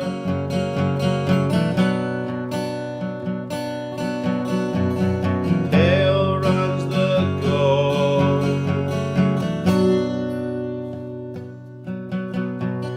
swollen on the shore. Every night and every pore, sails that do slither deliver me from. Breeze without an answer, free from all the shame. And I'll hide 'cause I'll never sleep alone. Breeze without an answer, free from all the shame. Let me die 'cause I'll never sleep alone.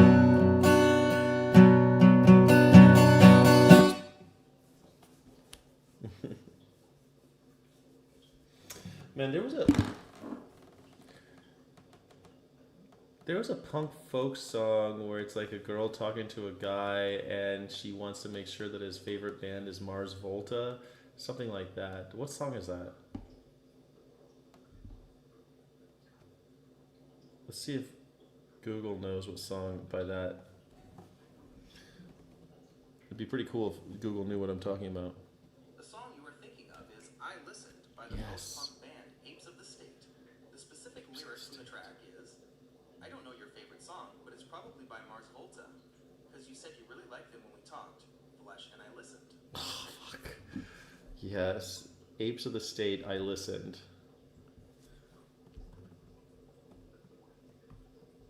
Navia says no one eat Clapton. Let's figure something out for Clapton. Then we'll try to do apes of the state. Clapton.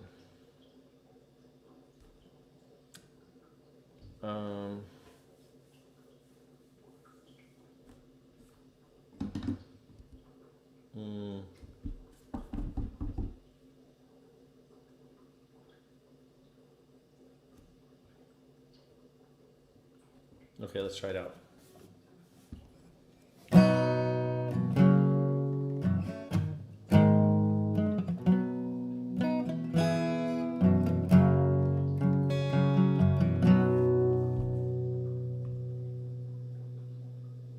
Oh yeah, we can do Perfect Day by Lou Reed.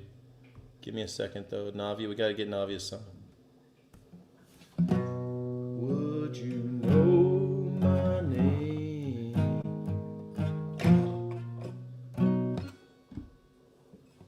Would you know my name? If I saw you in heaven, would it be the same? If I saw you in heaven, I must be strong. Isn't that like this? Oh yeah. I must be strong. Let's try if I can do a bar chord with that. I don't like that, that's where it is. I must be strong to carry on, 'cause I know I don't belong here in heaven.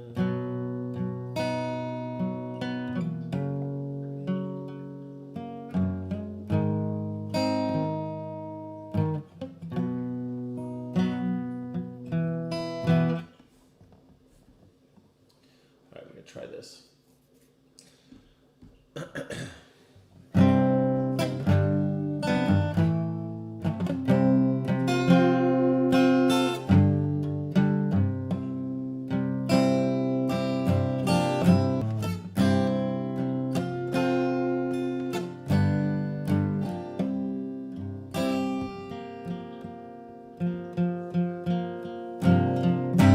Would you hold my hand?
If I saw you in heaven,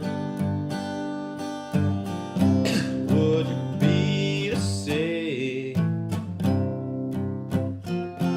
If I saw you in heaven, oh, I must be strong to carry on, 'cause I know I don't belong here in heaven.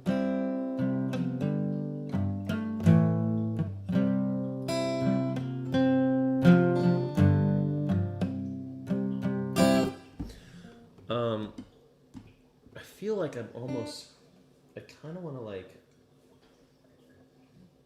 me try that one more time.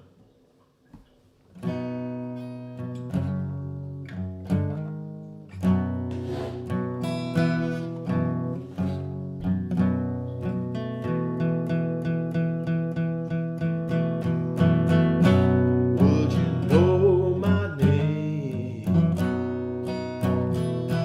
if I saw you in heaven?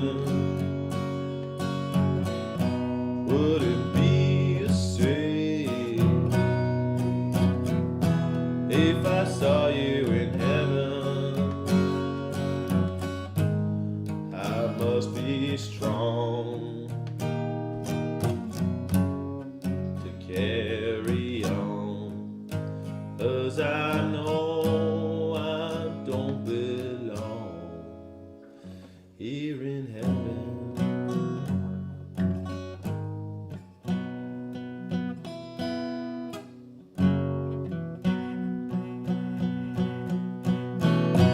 Would you hold my hand if I saw you in heaven? Would you help me stand if I saw you in heaven? Oh, I find my way through night and day, 'cause I know I can't stay here in heaven.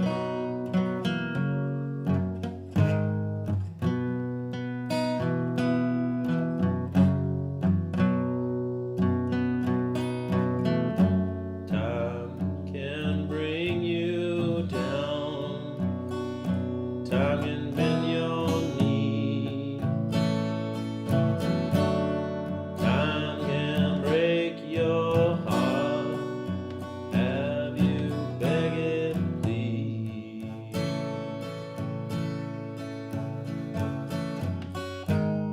Beyond the door, there's peace, I'm sure, and I know there'll be no more tears in heaven.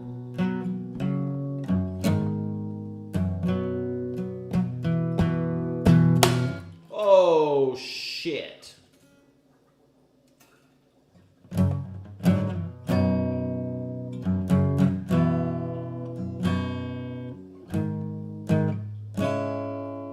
I know I don't. I'll be strong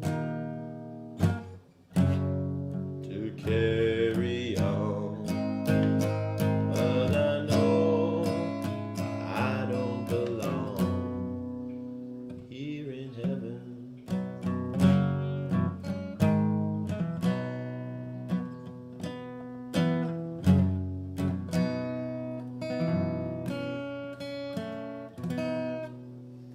Well, I broke a string.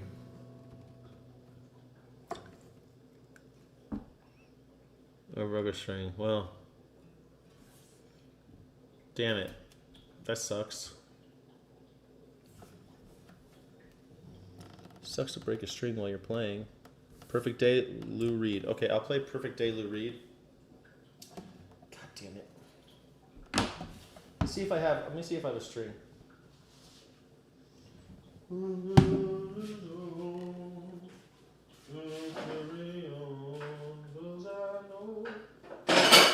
Oops.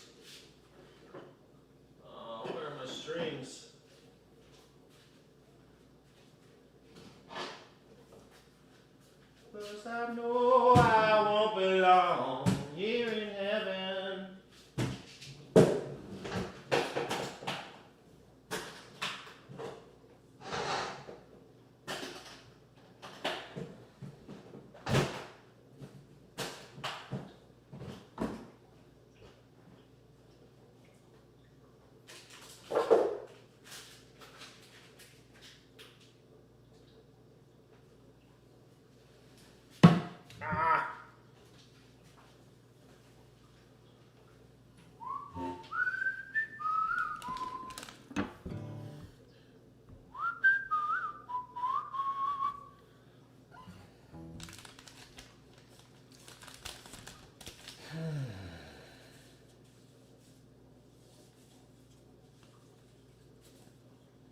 I thought I had another.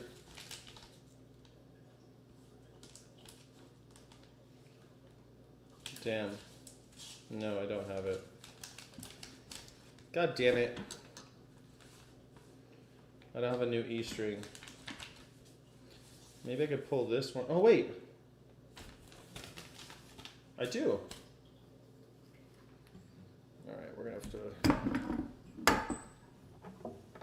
figure this out real fast. Let me do this real fast. We're gonna string this guitar. 'Cause I know I don't belong here in heaven.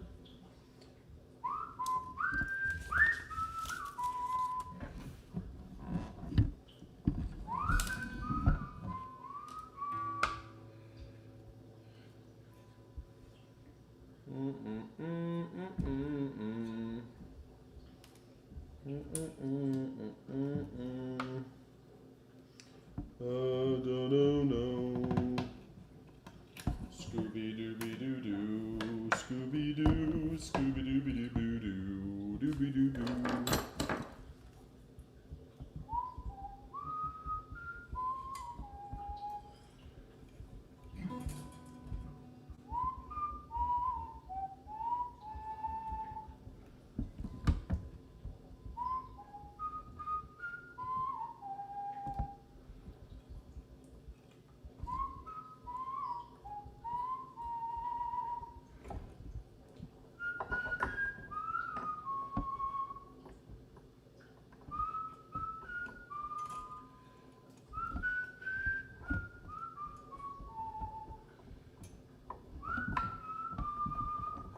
Alright, we're tuning the guitar now.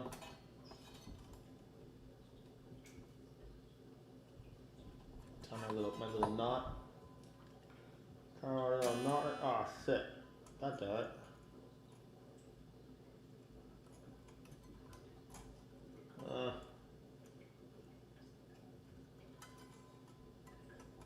There we go.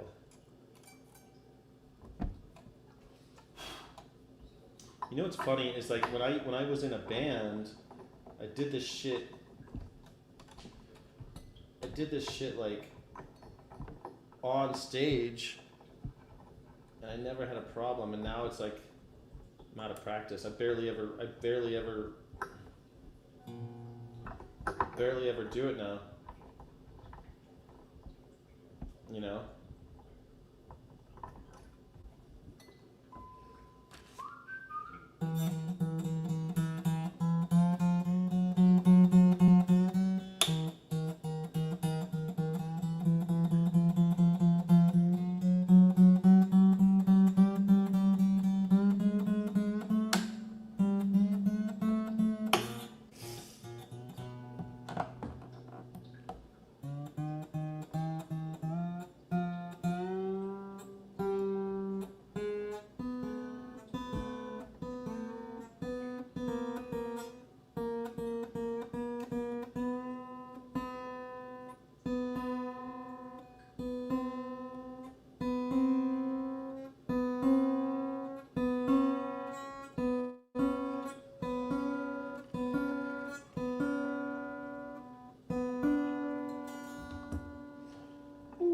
Got a tune right here, make it a little bit easier.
All right.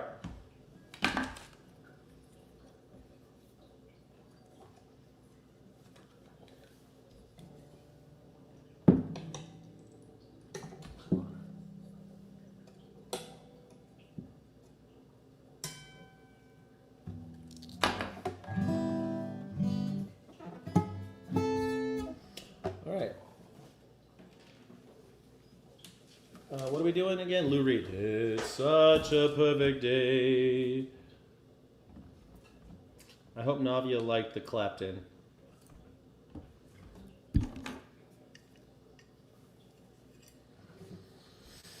Sorry about that, everybody.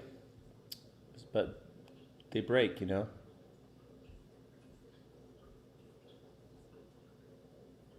You make guitar and bass string jewelry, you do? That's pretty cool. What did you say? Well, to kill everything, yay, new string, yeah.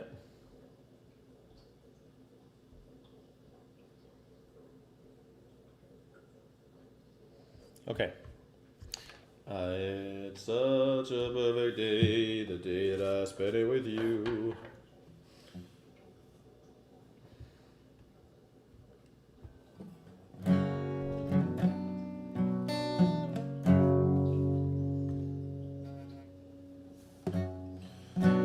Just a perfect day. Drink sangria in the park.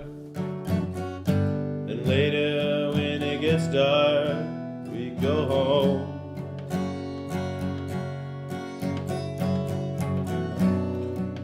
Just a perfect day.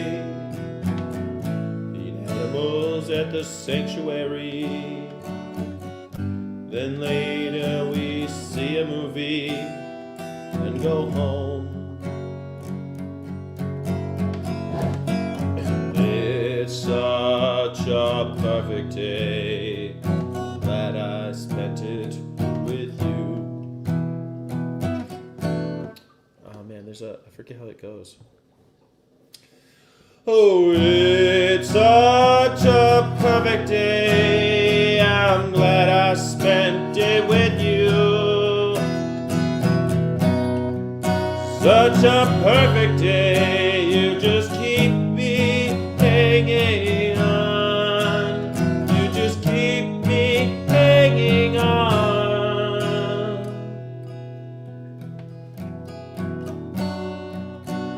Such a perfect day. Problems left all alone. Weekenders on our own. It's so much fun.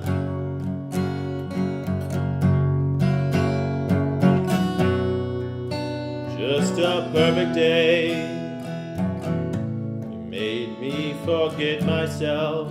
I thought that I was someone else, someone good.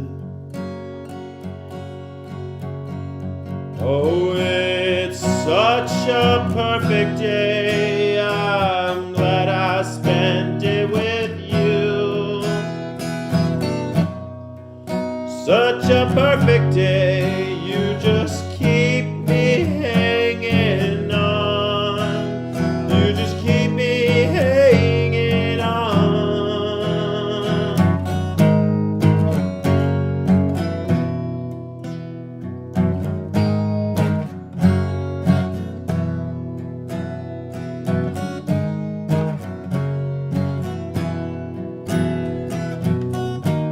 You're gonna reap what you sow.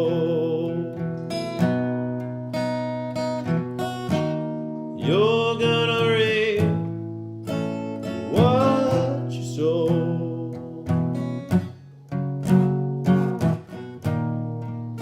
You're gonna reap what you sow.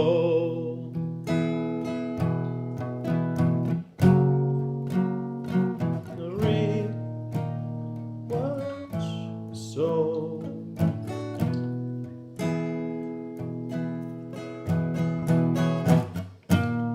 you're gonna reap what you sow.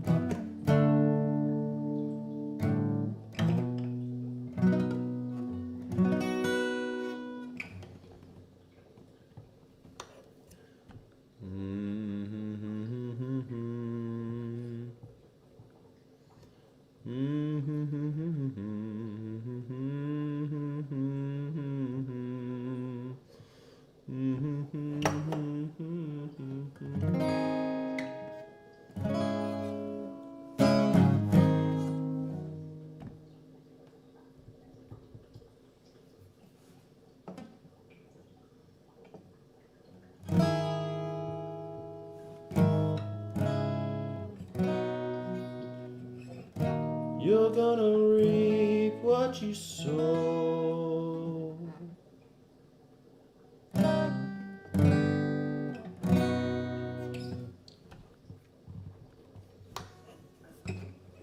I hope you liked my perfect day. It's such a perfect day. Not the zoo, the sanctuary. Yeah, you gotta do the sanctuary. They go to the sanctuary and see a movie, not the zoo and see a movie too. They go to a sanctuary and see a movie.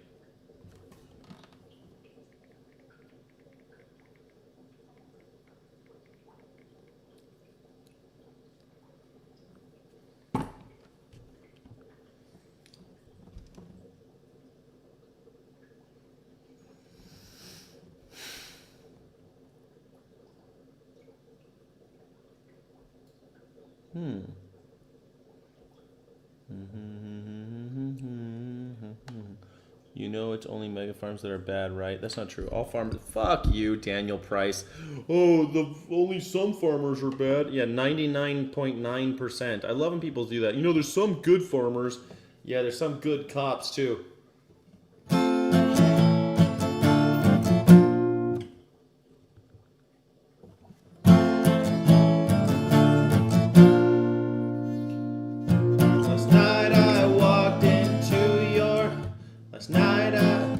Last night when I walked into your house, I noticed that the couch had moved and wanted to ask you about it. But when you were talking, when you finished, I opened up my mouth and you called me out for feeling bad at listening. So I wrote this song to tell you just how well that I can listen, and that I think that you are really cute. And I thought that maybe I should wait to tell you that I like you, but I don't really have that much to lose. I like this song so much. I never played this song before.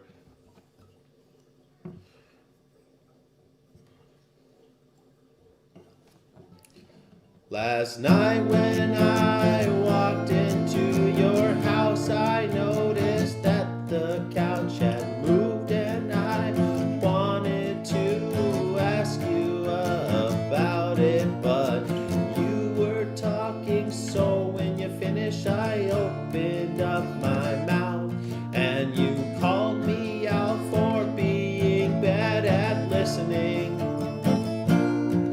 So I wrote this song to tell you just how well that I can listen, and that I think that you are really cute.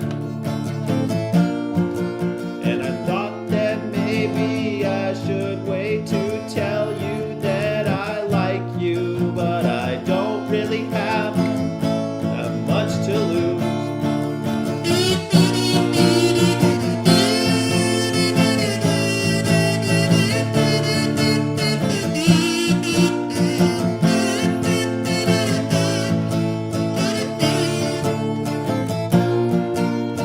I could learn your favorite song and play it on my guitar, and I'll probably sing it all wrong, but it might catch your attention. And I don't know your favorite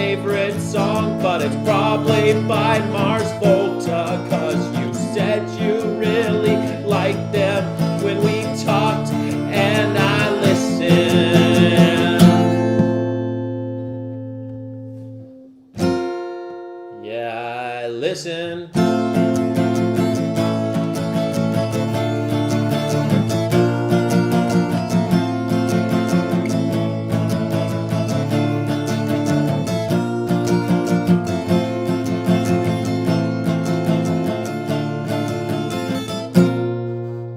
So this morning when I woke up in my bed, I made a list of all the things you told me last night that I had inside my head, like that the yellow is your favorite color because it's a happy color, and that you have been sad for as long as you remember, and that the way your kitchen looked made you upset because it was a mess, and that's the way things look when you're depressed.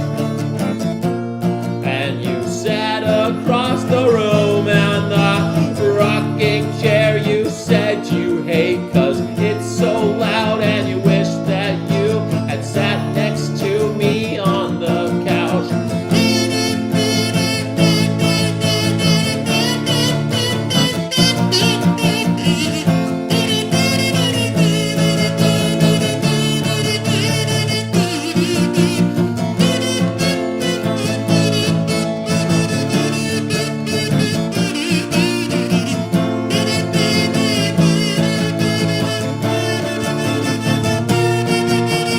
Scared that this list is too long, that I can't fit all these things into a song and still keep your attention. So I'm trying hard to mention all the important things that I feel will really demonstrate how well that I listen.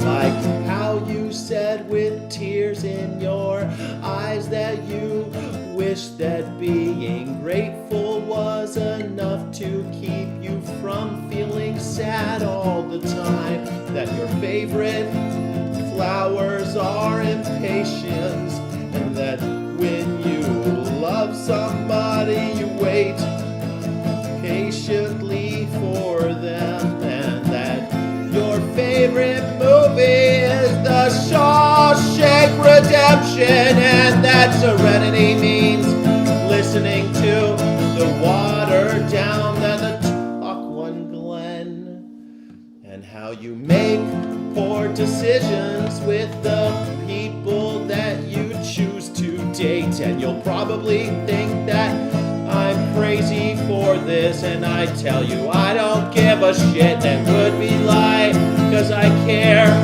what you think about me, and I just really desperately want to be your next poor decision.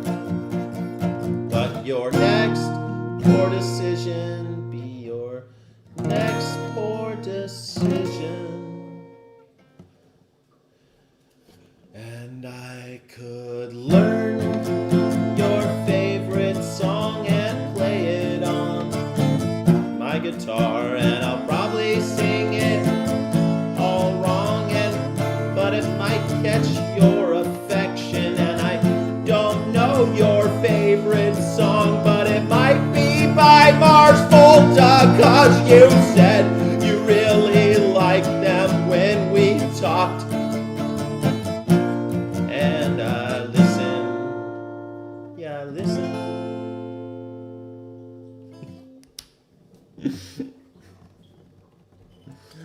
I love that song. Oh, yes, The Damned? What song do you want? God, I love that song, The Apes of the State. What a great song. I really like that song. Do you guys like that song? I like that song. Thank you. Can I get some jubilation for everyone who's giving donations for today's...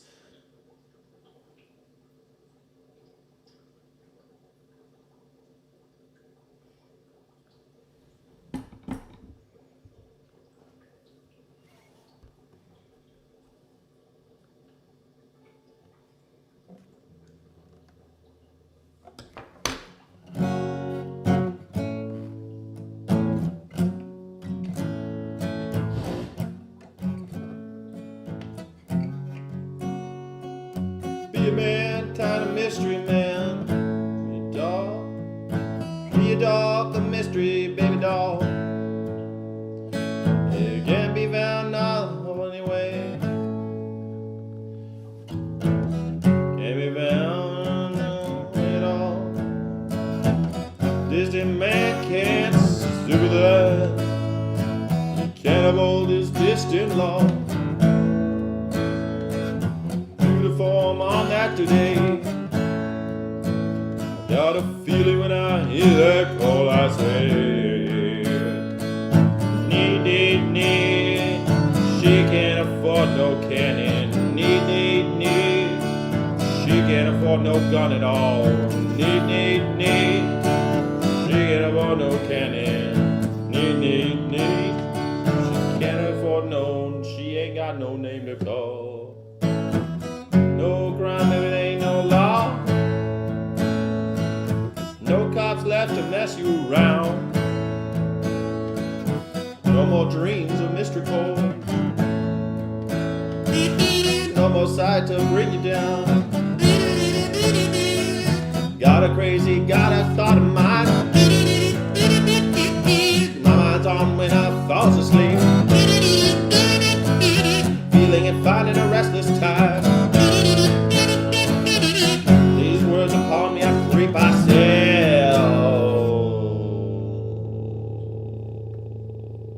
I said, need, she can't afford no cannon now. Need, she can't afford no gun at all. Need, she can't afford no cannon now. Need, she ain't got no name to call. Neat by the Damned. Let me think of a different Damned song. Love Song by the Damned. Eloise, Shadow of Love. White Rabbit, that sounds like fun. Anti-Pope, Smash It Up. Smash It Up Part 2. Machine Gun Etiquette. Jet Boy, Jet Girl. Veg in the Woods. Do you have an opinion? Where'd you go? I need to quit killing all the bugs and bacteria.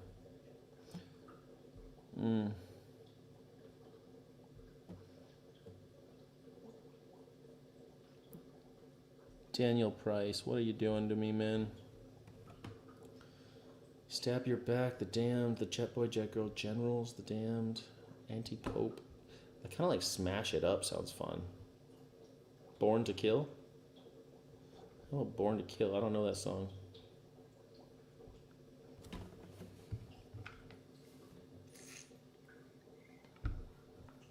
Damn, bunch of fucking power chords again.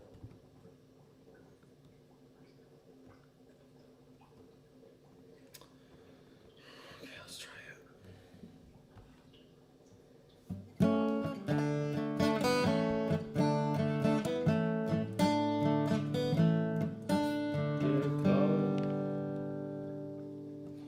I get a call in time. Get a call in time of day. Beat a lot of crime away. Nothing maybe I can't take. The crime I'm gonna make your body ache.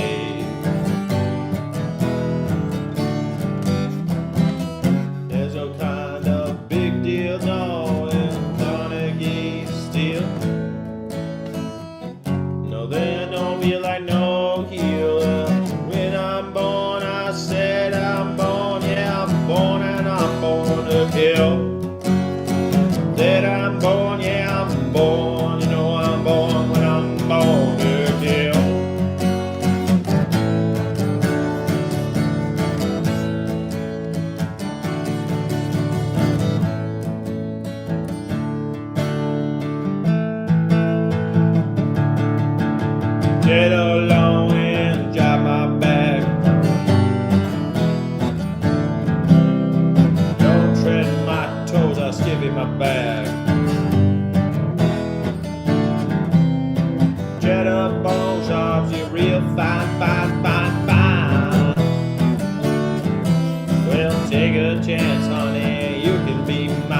Anti-Pope. Oh, I converted it from power chords. I don't like just playing a bunch of power chords the whole time on an acoustic guitar. It's kind of lame. I'm doing acoustic covers here. Anti-Pope. You got it. Anti-Pope. We'll try it. I've never heard that song before. I don't know the band that well. I know the band, but I'm not like a... Hey, Keith. What? Bollocks!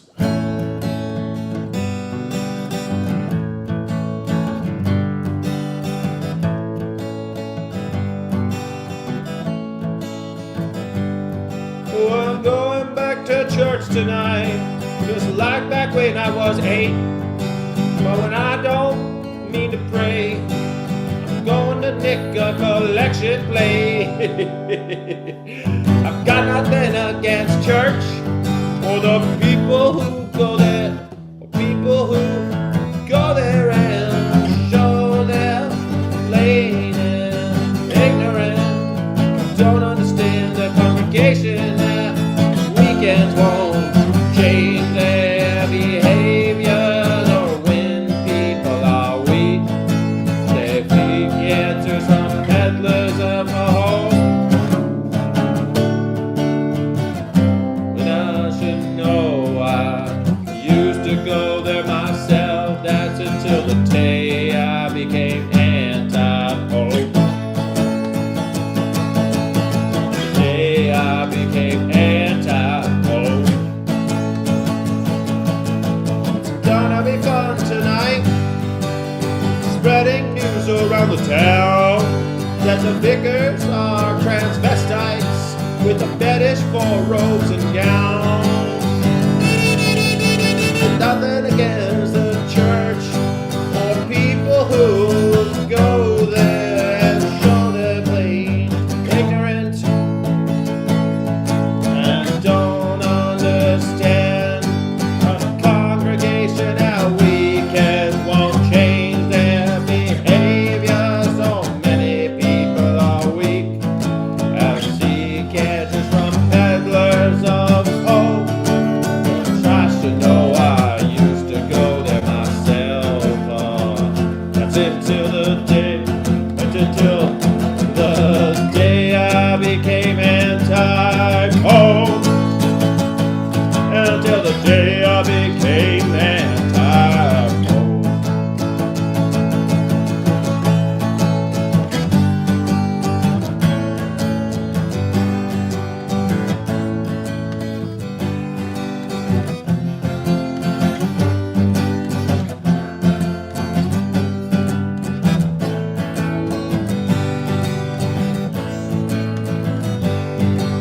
Religion doesn't mean a thing. It's just another way of being right wing. I think sex films are okay. I don't think that. Oh, no way. I got nothing against the church or any people who go there and show their plain ignorance and don't understand a congregation on the weekend won't change their behavior. So many people are weak and seek answers from peddlers of hope. Oh, I should know I used to be there myself until the day I became anti-pope. That's until the day I became anti-pope. The day I became anti-pope.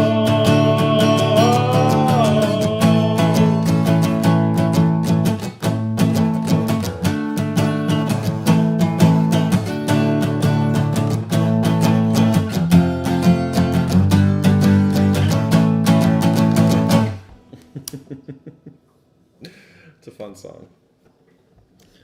I don't know that song. I just went for it.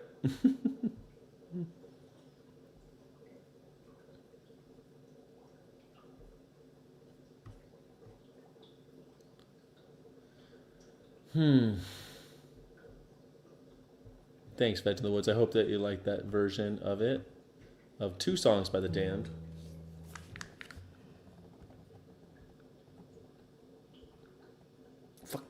Texas. Veg of the Woods. Nice. I'm glad I'm able to bring a tiny bit of hope and love into your life.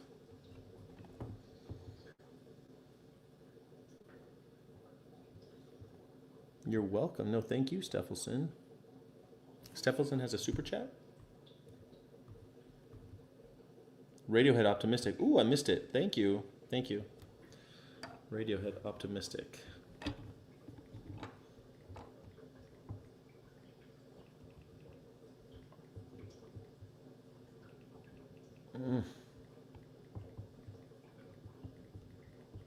Man, the movie I watched last night, they had a Radiohead song. Now I can't remember what song it was.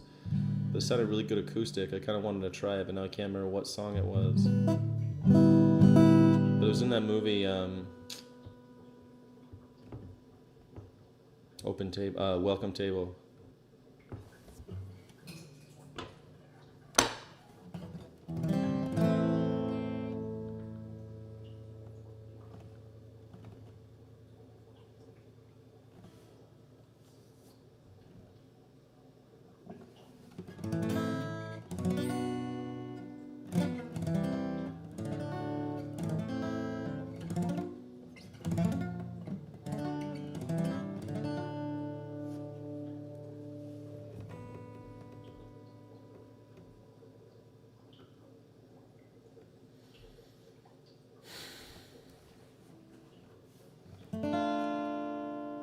Try the best you can. What is Talking to the Moonshine Pixie? Was that the...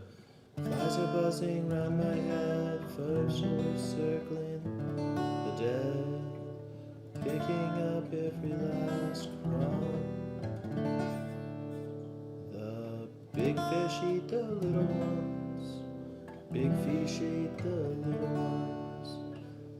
Not my problem, give me some, you can try.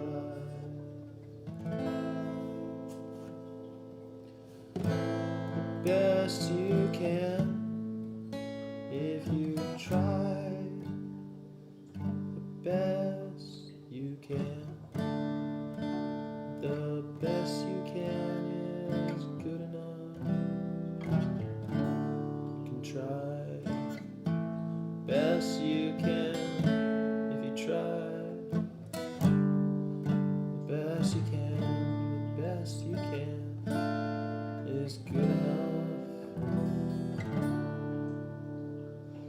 Best you can is good enough if you try. Fuck, I can't remember how does Tom York sing that? This one's optimistic. This one went to the market. This one came out of the swamp. This one drops a payload, fodder for the animal, living on animal farm. Best you can if you try, best you can, the best you can is good enough. You can try, best you can, you try, best you can, the best you can is good enough.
enough from the Goonies for something by Prince. Oh, I can definitely do something by Cyndi Lauper.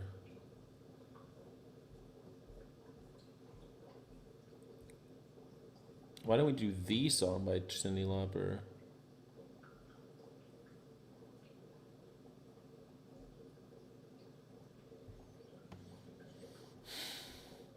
Talking to the moon. Talking to the moon.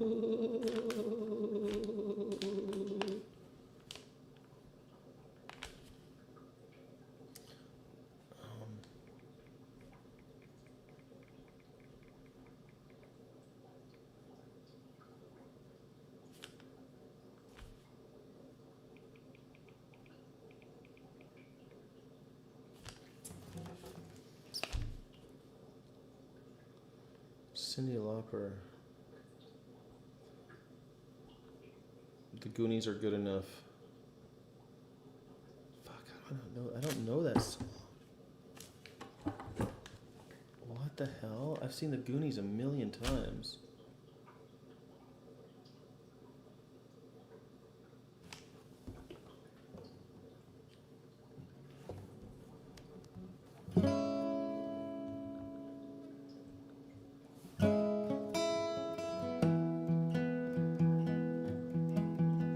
Here we are hanging on the strings of green and blue. Break the chain when we break down. Oh, it's not real if you don't feel it. Unspoken expectation. Ideals you used to play with. Finally taking shape for us. What's good enough for you is good enough for me. It's good enough, it's good enough for me. Yeah, yeah, yeah, yeah.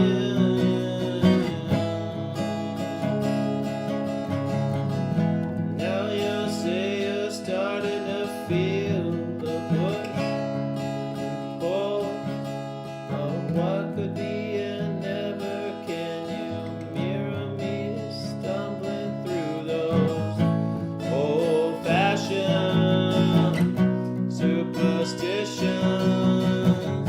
I find it too hard to break. Maybe you're out of place, but what's good enough for you is good enough for me. Yeah, good enough, it's good enough for me. Yeah, yeah, yeah, yeah, yeah. Good enough, you is good enough for me. Yeah, it's good enough for me. Yeah, yeah, yeah, yeah, yeah, yeah, yeah. Old-fashioned superstition. I find you hard to break. Oh, maybe you're out of place, but what's good enough for you is good enough for me, and it's good enough, it's good enough for me. Yeah, yeah, yeah, yeah, yeah, yeah, yeah. Good enough, yeah, good enough for me. It's good enough, it's good enough for me. Yeah, yeah, yeah, yeah,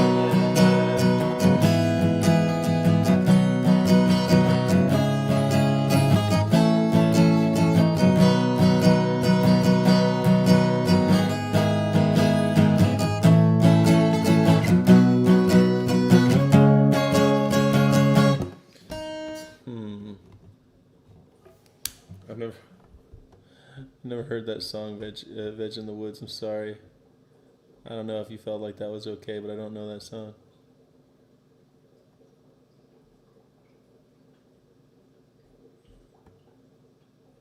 Something by Prince.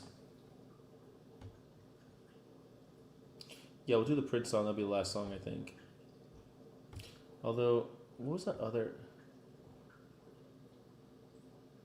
Was it Cyndi Lauper, the True Colors song? Did she do True Colors? Yeah, she did. I kind of want to try the True Colors song. I've never played that song before.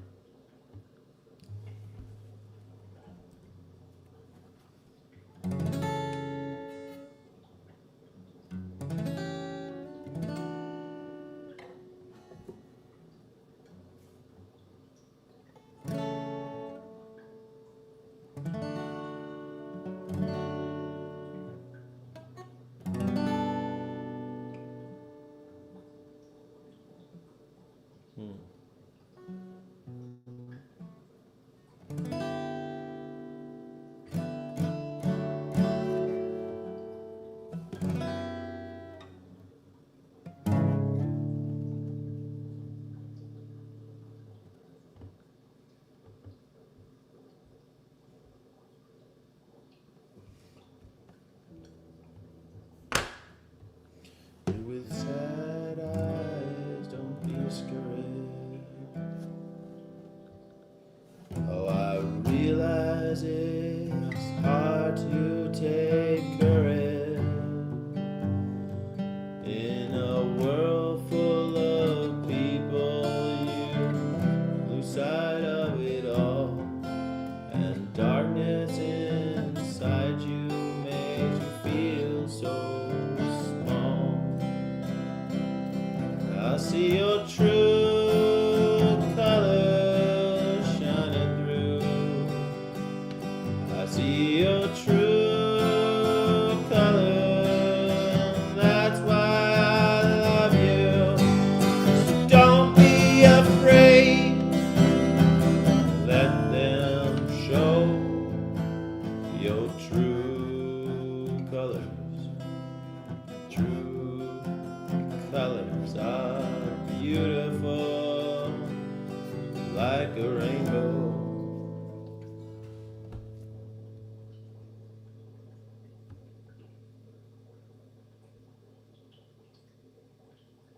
All right, I think I got this. I think I want to. You with sad eyes, don't be discouraged. I realize it's hard to take courage. A world full of people, you can't lose sight of it. All in darkness inside you, you feel so small. You with sad eyes, don't be discouraged. I realize it's hard to take courage. World full of people, you can't lose sight of it all. Darkness inside you will make you feel so goddamn small. But I see your true colors shining through. I see your true colors, and that's why I love you. Don't be afraid to let him show. I see your true colors. Your true colors are beautiful like a rainbow.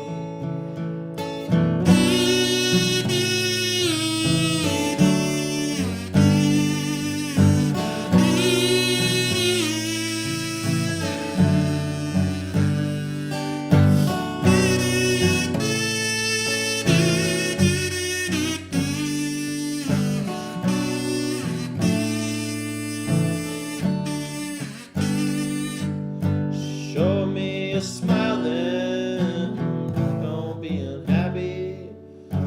Can't remember when I last saw you laughing.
crazy, you taking all you can bear.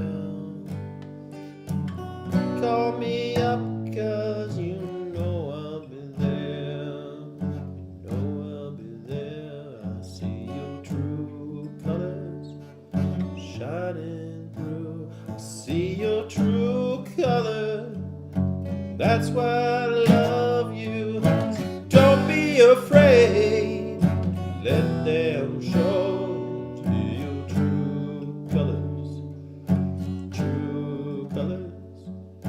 True colors are shining through. I see your true colors. That's why I love you. Don't be afraid to let them show. True colors. True colors are beautiful like a rainbow.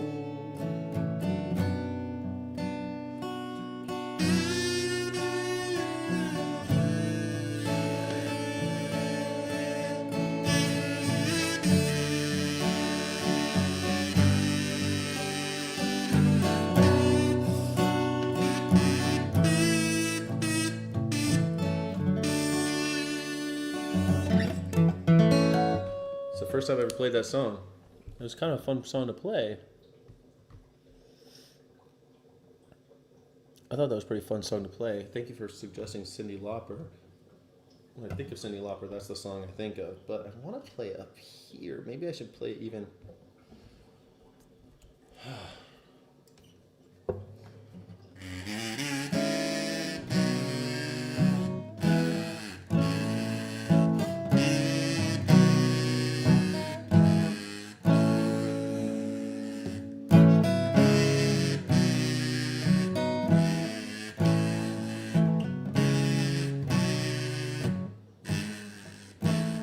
You with the sad eyes, don't be discouraged.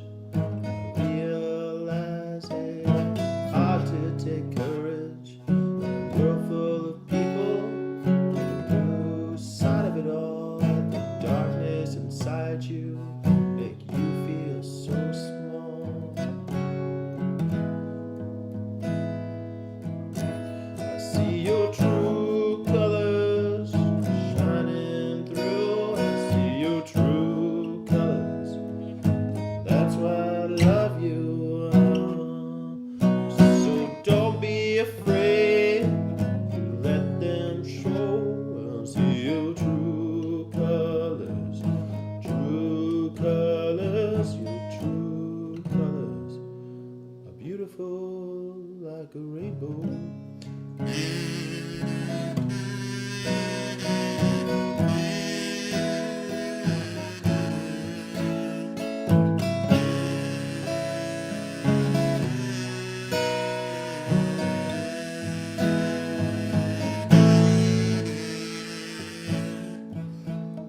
Show me a smile then. Don't be unhappy. I can't remember last time saw you laughing. And this world makes you crazy. You taking all you can bear. You call me up because you know I'll be there. Call me up because you know I'll be there. Call me up because you know I'll be there. I see your true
fun song to play.